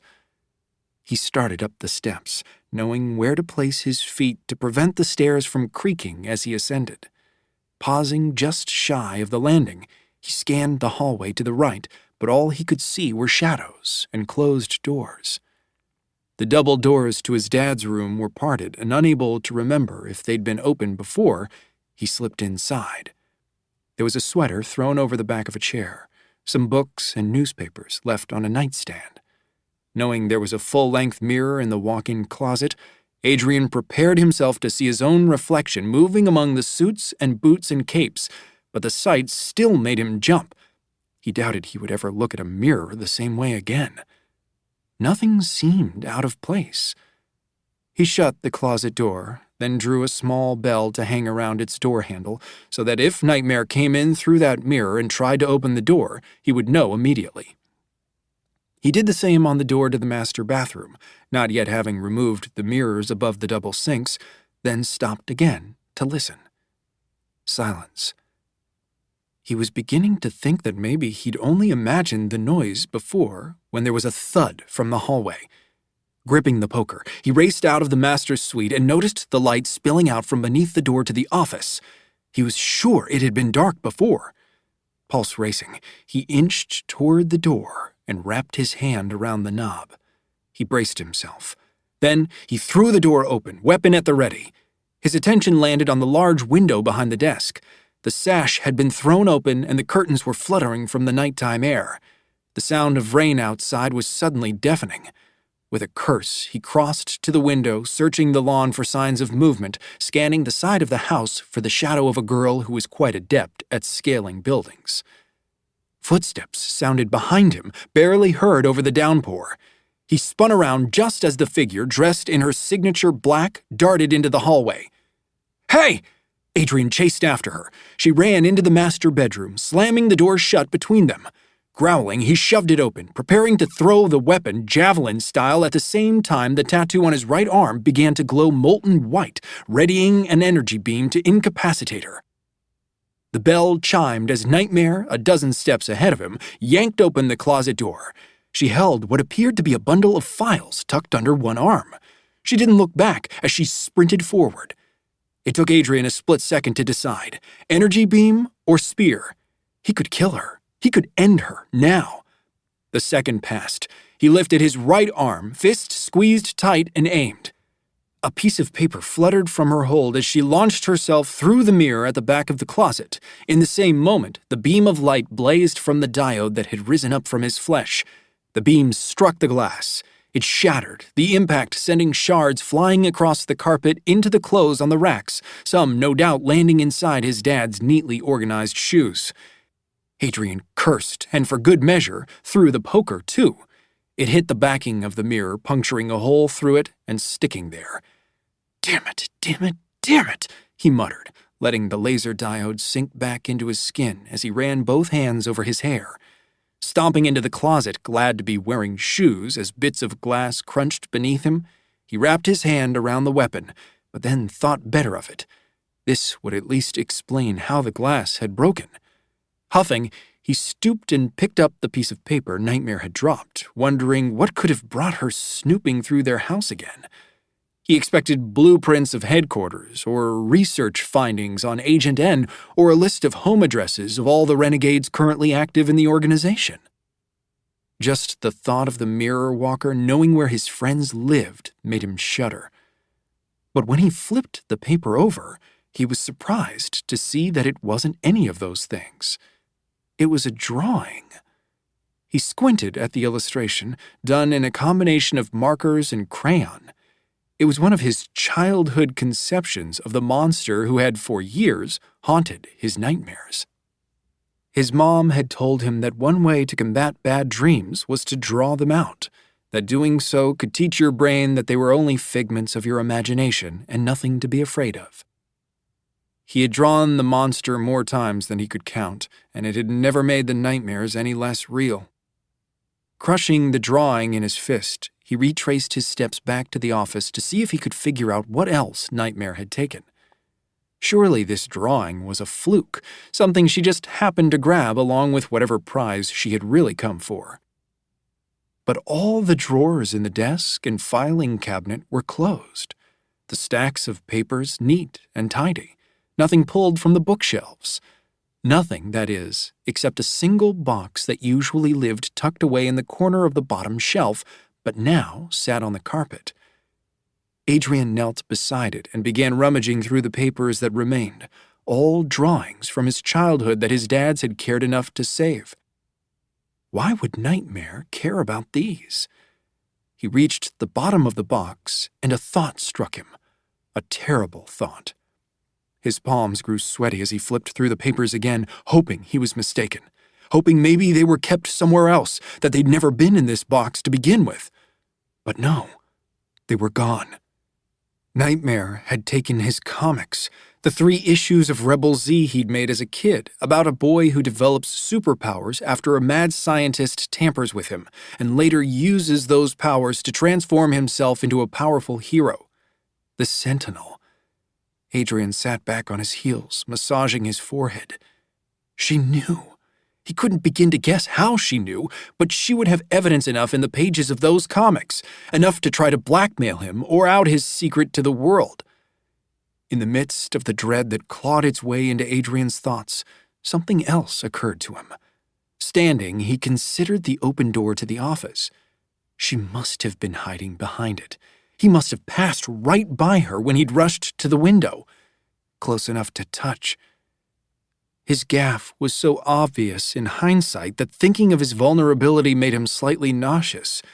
In all the times he'd fought against Nightmare, never once could he recall her missing an opportunity to disarm her opponent, to get the upper hand. And this time, she definitely had an opportunity to render him unconscious. So then, why hadn't Nightmare taken it? Chapter 26. Before she was arrested, Nova had felt like every time she stepped into Renegade headquarters, she could be walking to her doom. Surely they had figured her out by now. Surely this time they would be waiting to put her in chains. And so it was with the most peculiar lightness that she pushed past the revolving glass doors the day after she was released from Cragmore Penitentiary. Somehow, the worst had happened. She was found out. She was arrested and sent to prison. Her secrets were revealed. And yet, she emerged unscathed. Her lies felt more secure now than they ever had, with not only an alibi, but a scapegoat, Narcissa Cronin, having assumed the role of her alter ego. Nova felt like the weight of paranoia and constant suspicion was lifted from her. For the first time in a long time, she almost felt like she belonged at HQ, like she had earned the right to be there. "Insomnia!" yelled Samson Cartwright, the non-prodigy greeter who ran the information desk. He waved as Nova strolled by. "Glad to have you back!" She smiled and returned the wave a little self-consciously, though she knew that Samson was one of the most genuine people on the staff. It warmed her to think that maybe some people here, other than Adrian and the team, might actually have missed her. She was met with a mix of emotions on the faces of renegades and staff as she made her way to the elevators. Some watched her with open suspicion, not ready to believe in her innocence. Others sent her a look that was somewhere between a friendly grin and a grimace, laced with guilt for her false arrest. A few patrol units she barely knew offered her enthusiastic high fives. Others warily avoided making eye contact. Nova was nearly to the elevators when she heard her name being shouted across the lobby. She turned to see Ruby bounding toward her. "I'm so sorry," Ruby yelled, yanking Nova into an embrace. "I'm so sorry." Pulling back, she gripped Nova's shoulders, and Nova couldn't tell if her eyes were glossy from unshed tears or mere jubilation. "I'm so incredibly happy you're not Nightmare, but I also feel like a terrible human being for having believed otherwise. We should have at least let you explain before... Well, I'm just really sorry." "It's okay," said Nova. And she meant it. Ruby had believed that she was the notorious villain who once fought against them on the rooftops over the parade. She couldn't exactly be offended. "It's all in the past. I'm back now." "And we are overjoyed," said Oscar, appearing beside them and holding up a fist, which Nova happily bumped. "I've got to admit, I've grown rather fond of you and your no-nonsense badass ways. And I'm really sorry too, by the way." "No more apologies. I'm fine. Anyone would have done the same in your position." Nova's attention caught on the third member of their group. Though Dana had followed Ruby and Oscar, she stayed back a few steps, her arms crossed, her jaw set. Clearly not about to apologize. Nova had prepared herself for this, though. Of everyone she would have to persuade of her innocence, she knew Dana would be among the most difficult. Her accusation had landed Nova in jail in the first place. Nova still wasn't sure what Dana had seen. She knew only that her testimony must have been shaky enough to allow for doubt once Narcissa showed up in Nightmare's mask, helmet in hand. And so, despite Dana's cool demeanor, Nova beamed at her, as wide and chipper as she could. "Dana, we were so worried about you. Being stuck in swarm mode for that long? I know it must have taken a toll on you, but I'm really glad to see you're okay." Dana's expression thawed, but only a little, and only on the surface. The look in her eyes remained speculative. "Thanks. I'm glad there aren't any hard feelings." "None at all." I'm still not sure I understand how Nightmare managed to frame me like that, but the way I see it, you were as much a victim as I was. I just hope we can work together to bring her down, for real this time. Something flickered across Dana's face, and though Nova couldn't be sure, she thought it might be a hint of uncertainty. An ongoing question. Could she really have been wrong about Nova after all? Whatever she saw there, it would be left uninterpreted, as Oscar thumped his cane on the tile floor. Hear, hear to that. We are going to destroy Nightmare. But first, he grinned at Ruby, and in unison they both shouted, Pizza! You have to come with us, said Oscar. It's a celebratory, yay, our newest recruit isn't a murderous villain after all meal. Nova's gut tightened at the insult. Actually, Don't worry, Adrian will be there too, said Ruby, winking impishly as she took Nova's elbow. He was going to visit Max for a bit, and then meet us there. At the mention of Max, Nova's thoughts catapulted over themselves. Max. She'd been so bewildered when she'd been released from the prison, so full of disbelief and so eager to find a way to ensure Ace's freedom too, that she'd completely forgotten about Max. How is he? She said, refusing to budge when Ruby tried to lead her toward the exit. Last I heard he was recovering, but— Oh, you don't know, bubbled Ruby. He's out of the coma and doing great. In fact, Adrian had the brilliant idea to let him stay in the hospital, Dana practically shouted, startling them all. For a little while longer, to make sure he has a full recovery before they move him anywhere else. She shot a glare at Ruby and Oscar, one that wasn't particularly subtle. Okay, said Ruby, cocking her head at Dana. And they're rebuilding the quarantine, Dana added, jutting her thumb toward the busy construction zone at the far end of the lobby. But they're going to make it nicer, bigger, make sure he's extra comfortable this time. Nova's mouth went dry as she took in the glass walls that were waiting to be finished on the mezzanine. I didn't think they would rebuild the quarantine. Yeah, well, Max is safer here, Dana said. You know, from all the people who would hurt him, like Nightmare and the anarchists. Oscar cleared his throat. Yeah, so there's a basket of garlic breadsticks calling my name from 3 blocks away. Are we going? You guys go ahead, said Nova. Oh, Nova, no, said Ruby. You have to come. I'm sure they'll give you the day off after what you've been through. Next time, I promise, Nova insisted. Extricating her arm from Ruby's grip, she walked backward, waving goodbye. Have fun. Tell Adrian I said hi. He's going to be devastated, Oscar called after her. If his heartbroken tears fall on my chicken pesto deluxe, I'm blaming you. I don't like salty pizza. Noted, said Nova, offering him a salute. Her 3 teammates sulked grumpily toward the main entrance. Nova started to turn around when she crashed into an unexpected wall. Or a chest that felt like a wall. She tilted her head back to be met with the rosy cheeks and pearly smile of Captain Chromium. Oops. Sorry, Nova. Hi, she stammered, not sure what she should call him. Captain Chromium or just Captain? Adrian's dad? Mr. Everhart?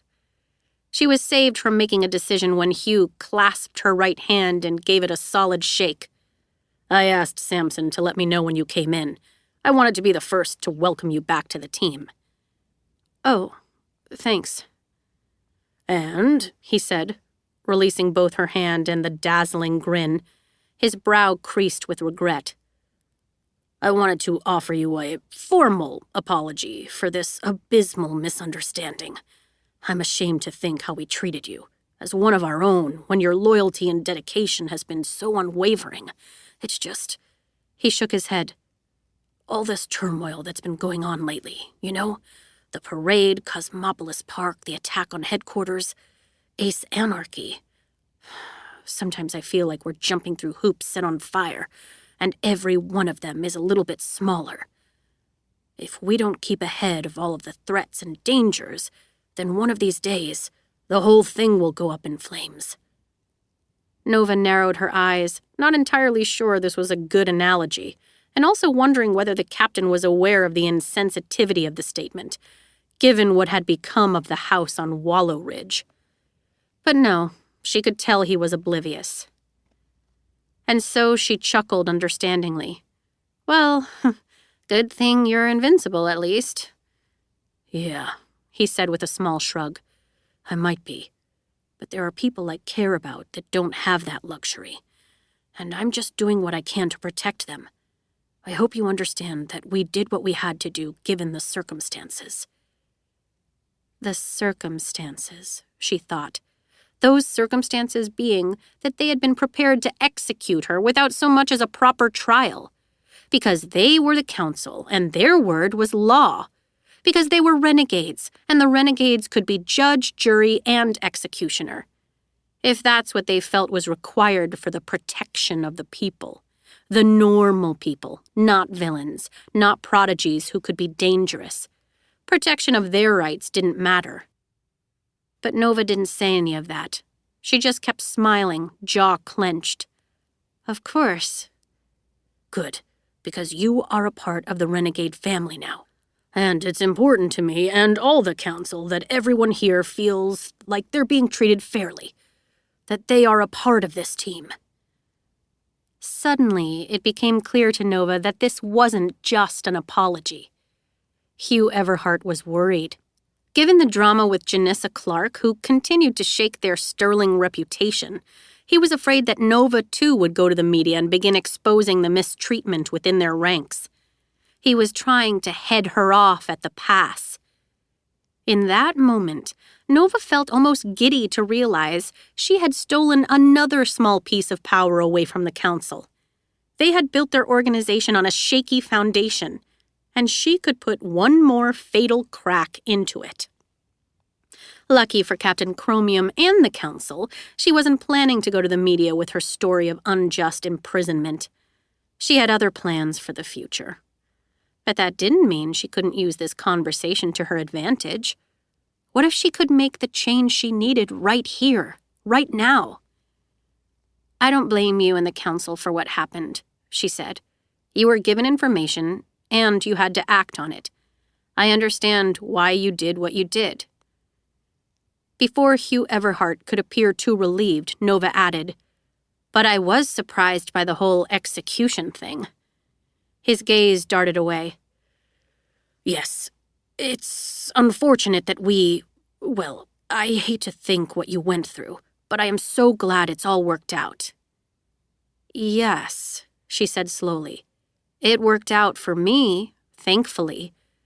But I have to admit that I'd always wanted to believe the renegades were, above capital punishment. To end someone's life, giving them no possible chance for restitution, and to do it without even offering a fair trial. It seems, how do I say this, a little villainous. To her surprise, the captain chuckled, as if the idea of the council doing something even remotely villainous was too absurd to consider. To be fair, we did believe you were Nightmare, and Nightmare did try to kill me. She bristled. I'm aware of that, but don't you think she would at least deserve another chance? His eyebrows shot up. Realizing that she was edging too close to an unspoken hope, she immediately withdrew. Or maybe not Nightmare specifically, but think about it. I was in that prison. Wrongfully, yes, but it still gave me time to think about my life and my choices, and to decide that, if I ever got out of there, I would do things differently. The renegades have to be willing to look beyond the mistakes of the past and understand that people can change. And I'm not just talking about the execution either. I know you'll never forgive Ace Anarchy for what he did, and maybe you'll never forgive Nightmare either. But there are dozens of prodigies on that island, some who have been there for more than a decade. And yet, we have no systems in place to see if they really are as dangerous as we think they are, to see if they deserve the punishment they're receiving. Maybe some of them want to become useful citizens in this world. Maybe some of them deserve that. But you want to strip their powers from them without even giving them a chance to explain why they did the things they did or how they've changed in the years since. Many of them are still being persecuted for crimes they committed in the age of anarchy. I mean, didn't you do anything during that time that you're not proud of?" Though the captain seemed confused by most of her speech, at this an understanding dawned on his features. "We did what we had to do to stop the villain gangs, to bring order and peace. We would do it again if we had to. Even if that meant doing things that you wouldn't allow today as part of the Code Authority." His lips pinched, and she knew he couldn't deny it. Maybe some of those prisoners did things that were justified in some way. Maybe they stole things because there were no jobs back then. Maybe they fought against authority because authority abused and ostracized people like them. Maybe they would choose differently now if we only gave them a chance. "Nova," he began, and before another word was uttered, Nova felt her frustration rise, knowing what he was going to say. "I can tell you're passionate about this, but you have to understand that the people in that prison aren't like you. You were innocent. You shouldn't have been there in the first place. While they are criminals and villains, practically savages, some of them. How do you know? How many of them have you talked to recently? Or for that matter, how many of them ever received a fair trial?" He sighed and glanced around. Nova realized that standing not far from the elevator bank, they'd begun to draw a crowd. Renegades loitering nearby, pretending to be engrossed in the daily newspaper or something on their wristbands. "What are you suggesting?" he said, his voice lowered. "That we postpone the Agent N reveal until we can, interview them? Or should we devote our resources to gathering evidence from 10 years ago, all so we can prove what we already know? They are villains." "I'm not a villain," Nova said, almost believing it herself. "But that wasn't going to stop you from executing me." Hugh flinched. "And no," she continued, "I'm not suggesting you postpone the reveal for a while. I'm suggesting you postpone it indefinitely. In fact, I think you should destroy Agent N." He took a surprised step back. "All of it," she said more forcefully, "along with any possibility that it could ever be recreated." Hugh's astonishment faded into understanding. "If this is about what happened to Frostbite and her team, it's important for everyone to know that we are working to ensure the safety of all renegades." "That's not what I'm talking about," said Nova. "This isn't about the patrol units or figuring out how to defend ourselves more efficiently or any of that. The world doesn't revolve around the renegades." She spread her fingers wide, surprised at how important this suddenly seemed. She hadn't come to headquarters expecting to have this conversation, but these thoughts had been tumbling and growing inside her mind from the moment Agent N had first been shown to her, from the moment she'd watched it change Winston Pratt forever, from the moment the implications of such a weapon had become clear. Isn't it our responsibility to bridge the gaps between people? To recognize that we all have to live in this world together? We need to start seeing other prodigies not as villains, but as other human beings who maybe aren't so different from us after all. I want to believe that we can close this divide between us, but Agent N isn't the answer. Hugh was silent for a long time. Longer than Nova had ever heard him be silent, she realized, as she tried to read his inscrutable thoughts. "I know this is coming from a place of good intentions," he finally said, his voice having taken on a new edge.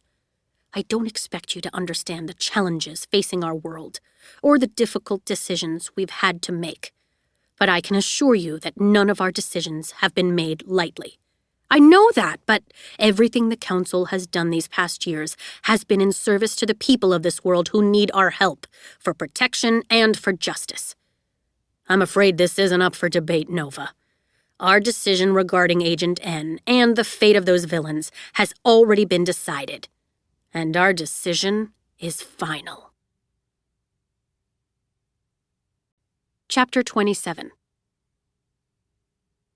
Normally, it was easy for Nova to shake off the disappointment she often felt in the Renegades and the Council. They had disappointed her so many times, beginning when she was just 6 years old, A child full of conviction that the renegades would come. A child who had been wrong. It shouldn't have been any different this time. She and the renegades would never share the same principles. Her faith in the council would never be restored. She felt foolish to have thought, even for a moment, that things could be different.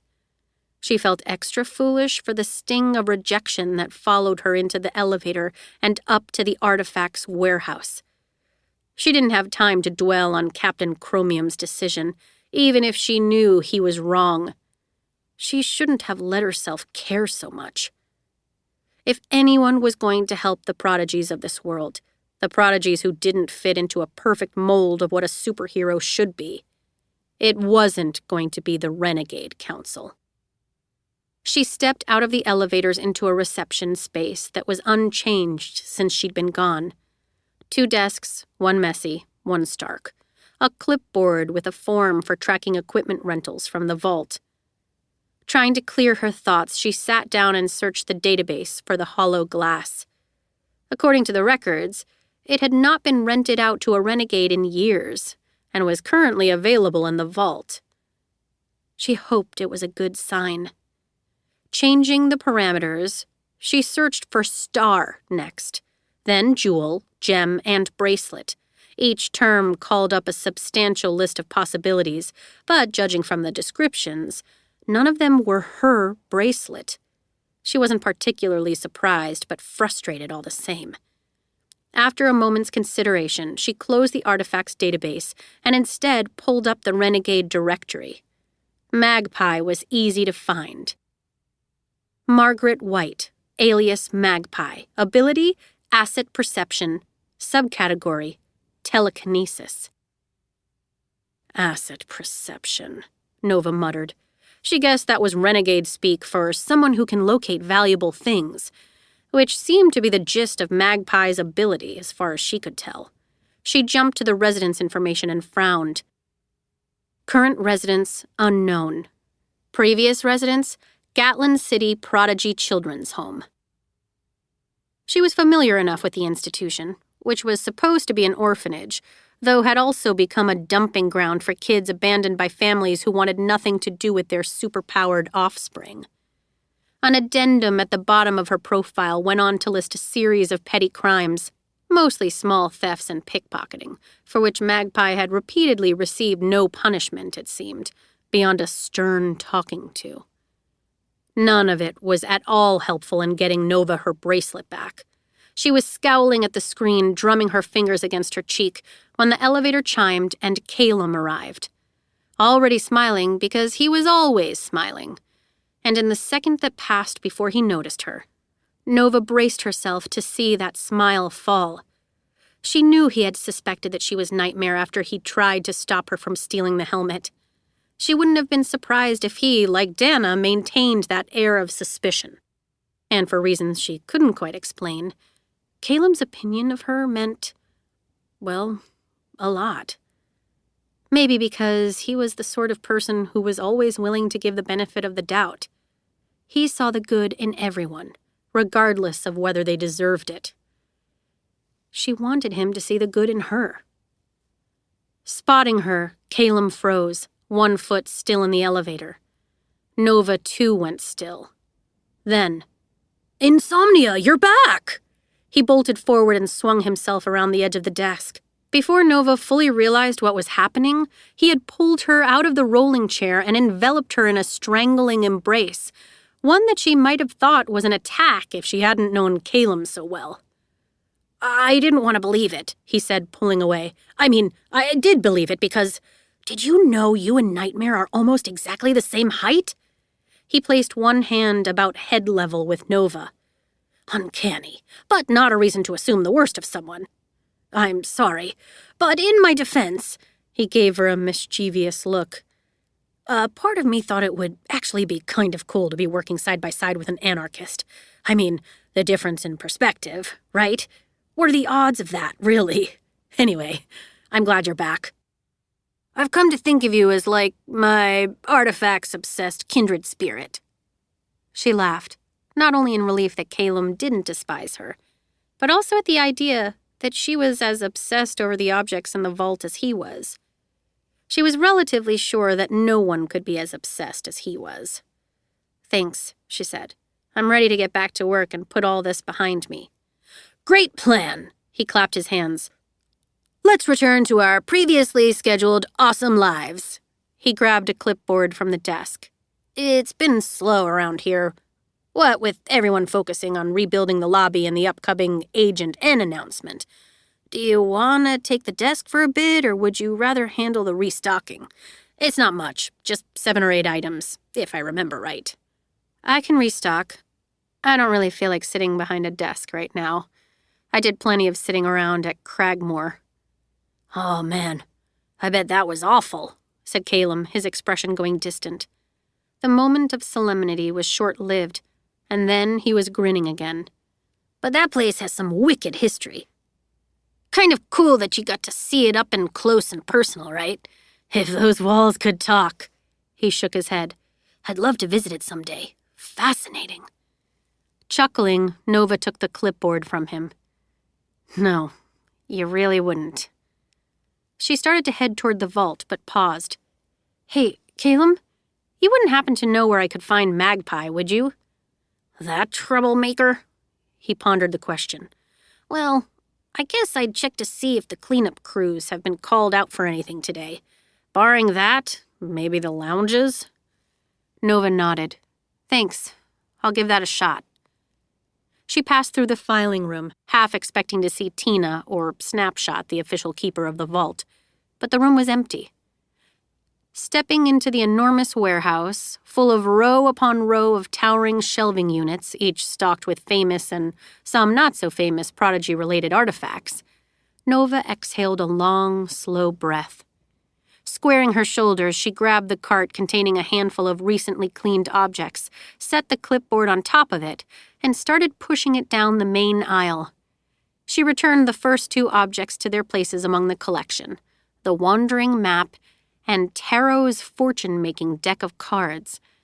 But as she made her way to the back armory for the next 2 items, she took a detour through the section of Prodigy-made tools and weaponry. She spotted Turmoil's sound deadener sitting on its shelf and recalled renting it out to Janissa Clark what felt like ages ago, though she'd never found out what Frostbite wanted it for. Not far from the deadener was the spot where Fatalia's mist missiles had been. The label remained on the shelf, but the missiles themselves were gone. Nova had taken them when she and Leroy were converting the stolen samples of Agent N into a chemical weapon, and with some minor tweaking, the missiles had provided the exact casing they'd needed. Nova had used 2 in her fight against Janissa Clark and her team. The remaining 4 had been stowed away with Leroy's stuff at the house, and were now stored safely beneath Dave's pawn shop. On the other side of the sound deadener was the object Nova had come for. She felt some of the tension leave her body at the sight of it. After Adrian had told her that all mirrors were being systematically removed from headquarters to prevent any more break-ins from the Mirror Walker, she'd worried that this, too, would have been moved to a more secure location. It seemed the renegades had neglected to inventory their warehouse of powerful artifacts, though to be fair, the object almost didn't even resemble a mirror. Nova picked it off the shelf. A large oval surface, as long as her arm, was framed in simple pewter, making the whole thing unexpectedly heavy for its size. Tilting it up, Nova peered into her reflection. The surface was dark and distorted, so that her face appeared like a phantom of herself. The hollow glass reported to reflect the shape of one's soul when peered into under the light of an equinox moon. Whatever that meant. Nova had a much more mundane use in mind for it. It wasn't as big as a dressing room mirror, or the large mirror she had once seen Narcissa walk through at the library, but Narcissa had a small frame and lithe limbs, though she was at least 3 inches taller than Nova herself, which would surprise Calum if he ever crossed paths with her imposter. She thought it would be big enough.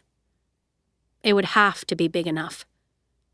wondering if this could be her last act of subterfuge while wearing the guise of a renegade. Nova slipped the mirror onto the bottom shelf of the cart and wheeled it back toward the front. Less than an hour later, Nova tracked Magpie down at a nearby construction site. She'd learned, talking to a few folks in the HQ call center, that on days when there were no crime scenes to investigate, the cleanup crews were often sent to local community rebuilding projects. Though Gatlin City had changed significantly in the past 10 years, it still maintained scars from the Age of Anarchy, with plenty of neighborhoods suffering from run-down buildings that were as unsafe as they were unattractive, half-demolished structures, city parks left overgrown and untended, and on and on. Today's project was an abandoned school that the Renegades had hopes of renovating into a community recreation center. Nova couldn't help but wondering as she approached the building with its pile of discarded rubble outside and broken windows and missing roof tiles, why such a job had fallen into the hands of the Renegades. Weren't there civilian tradesmen who could use the work? Carpenters who could frame walls and install windows just as well as a prodigy could? Ducking past the line of orange safety cones, Nova stepped into the overhang of the building. Seeing her gray and red uniform, most of the workers ignored her, going about their business. It took only a few minutes to find Magpie in a back room. She was sifting through a pile of debris, using her limited telekinetic powers to separate anything that could be deemed reusable, from an intact light fixture to a tangle of copper wiring. She looked immensely bored, until she glanced up and spotted Nova. She started, and the copper wiring tumbled back into the rubble. Then she was sneering, which was exactly what Nova had expected. Calum, always cheerful. Magpie, always cantankerous. "You have something that belongs to me," said Nova, crossing the room. She held out her hand. "I'd like it back." Magpie stepped away and made the subtlest of movements, one hand briefly pressing against the side cargo pocket of her pants. She covered it up quickly, though, by fisting her hands on her hips. "I don't know what you're talking about." Nova raised an eyebrow and considered putting the girl to sleep and moving on with her day. She really didn't have time for this.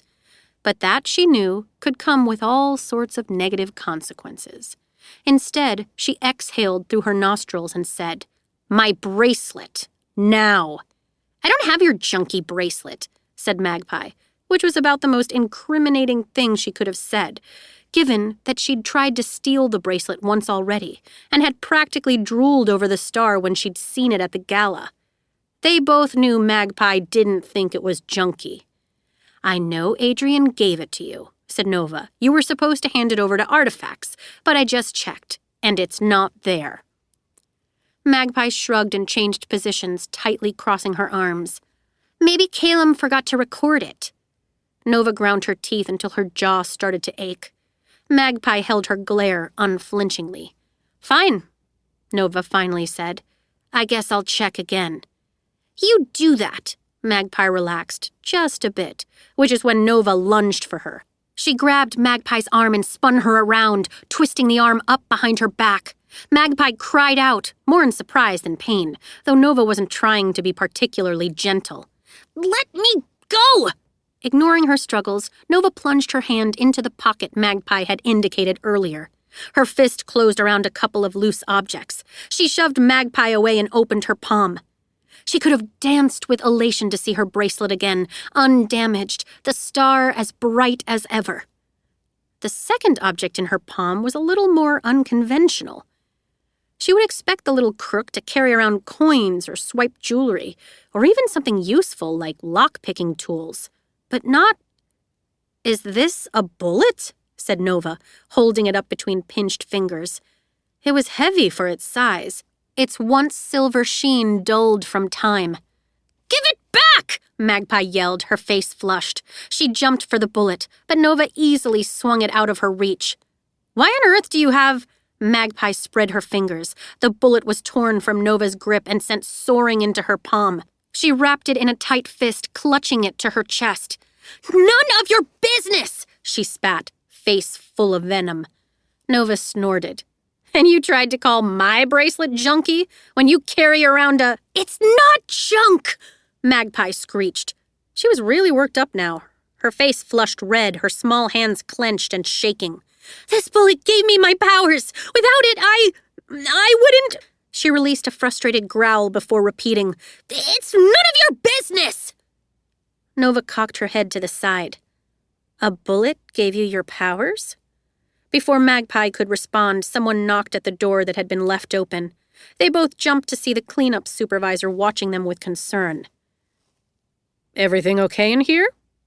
Nova glared at Magpie. Neither of them spoke for a long moment.